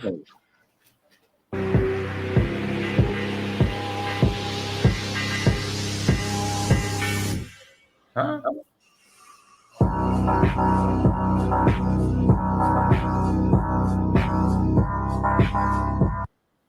Nice. Leg wraps. Was that it? Was that it? Yeah. Nice. Probably. I don't know. I've been doing so many lately. I just throw them up. Well, that was good. That was great. Yeah, Great stuff. Yeah, I think we. It's a good way to do it. It's just throw it up, throw all sorts of stuff up. I think we kicked ass today. But I don't know what else to do. I mean, what else is there? What else is there to get into? I mean, I think we kicked the butt today. I think we should just just friggin' Gonna say goodbye. Gonna say goodbye. Yeah, You're gonna say goodbye to me now. Really? I think it's time to say goodbye. I think it is. I love all Next you guys. time, maybe start at 7 or 8 instead of like Hey, we did 3 great. a.m. We did great. Thank you everybody who supported me, and if anybody supported me, and thank you for showing up. That's the most important thing. Our numbers are big. People are liking the show. Singe Man's doing designs. Jenny's I got several. Jenny's working on not yelling in people's ears. Voynich always comes on and he does great. And Bill Miller, we got to give him back his controls. Tartarian And the cat is that's like the cat I had, Coon. It's Roger. See my Antiquitech like I the have? cat I had. Sounds good. But I keep telling you, Ray, I'm not yelling. I'm Italian. That's just how I talk. I know, but I'm telling you, I'm Italian. I'm not yelling. I know. I'm Italian too, but we can't use that excuse for it. We can't use that excuse for everything. I know. I'm being facetious. No, I understand. I know. I yell. I talk with my hands. I yell. I have to throw in that humor because it's not you. It's really not you. I feel like I'm dying inside. The humor helps. It's your microphone. It's your microphone. It's too loud. I know it sucks. I think they just need to change the name of Italia to I yell at ya. I mean, yeah. What's the difference? I yell at ya. Italia. What's the difference? I mean. Right. Oh my god, this sounds like something my dad would say. All right. I got kids screaming. Thank you for showing up, everybody. I love Thank you, all. everybody. Mate, thanks for making the show a great show. Thank you, Bill Miller. Thank you, Singe. Thank you, Jenny. Thank you, Voynich. Thank you, Tommy. Tell the truth. All right, I'll see you guys later. I love you all. Peace. Peace out. Much love. Static selector. Static selector. Static selector. I'm a walking bad habit, eat tabs up in the cabinet. Savage rap status, vocabulary extravagant. A rock star, popping rocks in bars. Used to flip bud, now this rapping copy a car. No telling, Connecticut felon. I GPS them and find my mark like Magellan with more lines than Corey Feldman. I never cease to impress them. I cardiac arrest them with every studio session. I'm killing them, no question. Web's back, better hold your breath when I'm rhyming home. I murder beats, I'm Jonah Hex with a microphone. Fiends saying I'm the dopest yet. And haters, I shrug them off until my fucking shoulders sweat. I'm breaking bones, the modern version of Casey Jones. Sword in hand, I'm the winner playing the Game of Thrones. Fuck beef, my rapping style's filet mignon. Getting drunk, fuck your driver, somebody take me home. Take me home now, bitch. Watch for the cops hit the blinker when you switch lanes, cause you know that I'm famous and I'm rich. Eyes on the road, take me home now, bitch. Take me home now, bitch. Watch for the cops hit the blinker when you switch lanes, cause you know that I'm famous and I'm rich. Eyes on the road, take me home now, bitch. I know that I should change, but I don't really think I can. It's just part of my nature, I never cracked and never ran. The world is falling on me when my back was in a jam. I always kept on fighting, that's exactly who I am. And this is who I am, no way that I can change it. I'm buck wild, stupid and dangerous. My best friends are not strangers. These are the motherfuckers I hang with. We speak the same language. And I ain't saying French, English, or Spanish, or Spanglish. I mean pain and anguish. This cocaine slaying and bang bang shit. Mac 11s that we aim with. In other words, I'm rolling with the same clique I came with. On the same list, and fuck being famous. Fame dreams are for groupies. I'm a real life gangster that you ain't seen in the movies. What I mean is I'm truly off the hook. Like a phone in a nursing home, homie. I'm that Boston crook. Take me home. Take me home now, bitch. Watch for the cops hit the blinker when you switch lanes, cause you know that I'm famous and I'm rich. Eyes on the road, take me home now, bitch. Take me home now, bitch. Watch for the cops hit the blinker when you switch lanes, cause you know that I'm famous and I'm rich. Eyes on the road, take me home now, bitch. I damage tracks, so listeners always ran it back. Always with a half ounce stuffed into a sandwich bag. I kill it quickly and always keeping the realest with me. Stealing all the fucking insulin from Wilford Brimley. Diabetes, rappers could never beat us. I've been spitting shit like this since I was just a fucking fetus. Keep your chick with me as long as she gives dome. Rolling up the diesel and burning like Jim Rome. Now I stand here as a man with the past, the inspiration for the kids on the corner, but still got the laugh of a mental patient. The infiltration of the game, born from a central hatred of fame. A pencil shaking with pain, an entrance staked in a claim from the wrath I became. My paragraphs I'm saying are futuristic pictures of the past from which I came. And this is slain with the shoddy and the hoopty, son. My whole career's a robbery that they could never scoop me from. Take me home now, bitch. Watch for the cops hit the blinker when you switch lanes, cause you know that I'm famous and I'm rich. Eyes on the road, take me home now, bitch. Take me home now, bitch. Watch for the cops hit the blinker when you switch lanes, cause you know that I'm famous and I'm rich. Eyes on the road, take me home now, bitch.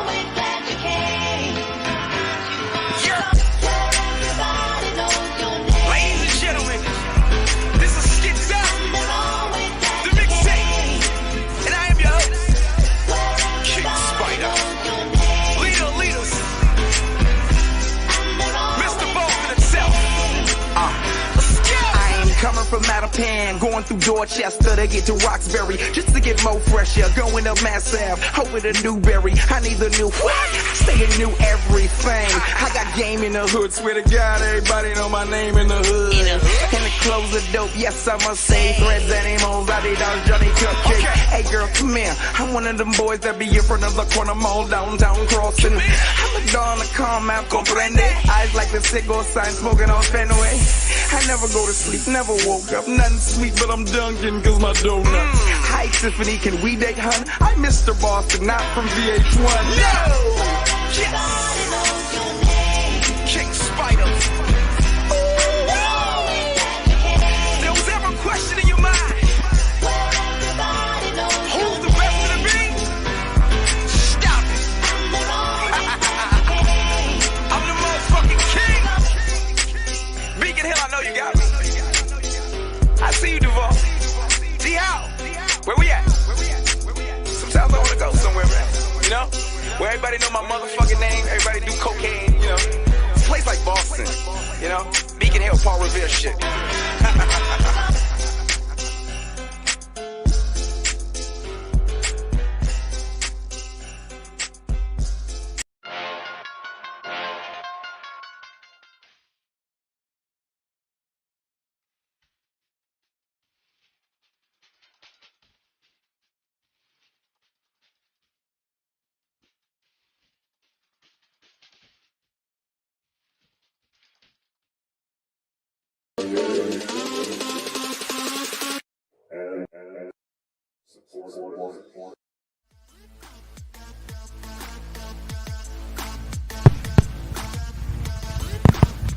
This is our 1,000 plus subscribers celebration.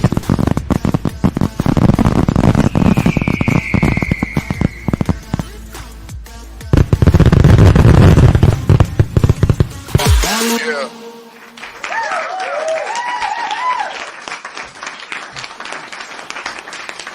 Welcome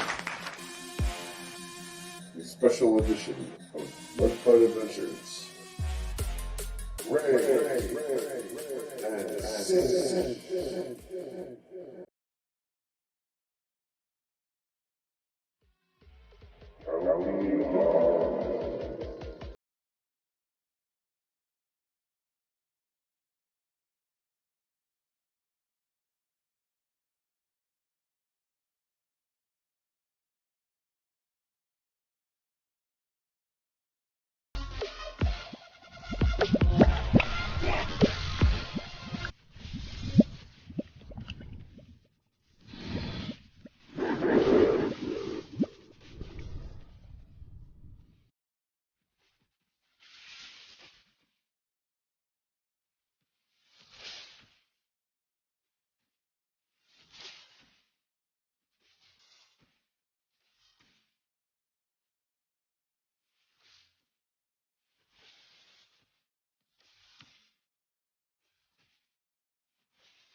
Free your mind, let your senses win, and see the sun above us spin. It doesn't set like we've been told to think, just sails into the distance.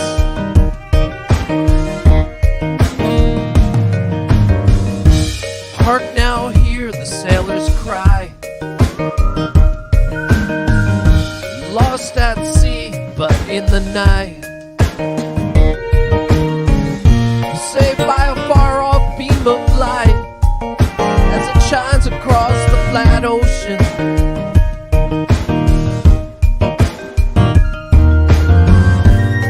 And when the fog all goes, I can see the truth that shows.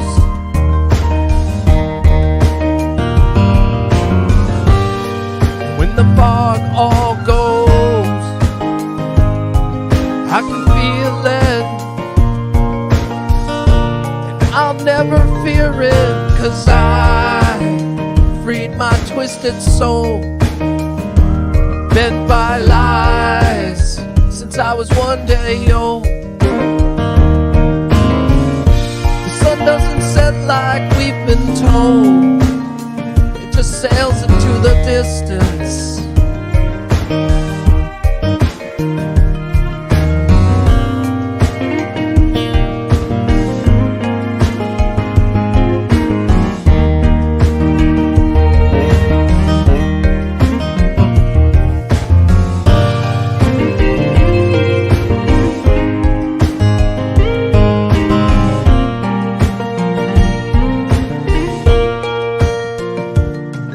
Cause I my twisted soul, bent by lies since I was 1 day old. The sun doesn't set like we've been told, just sails into the distance.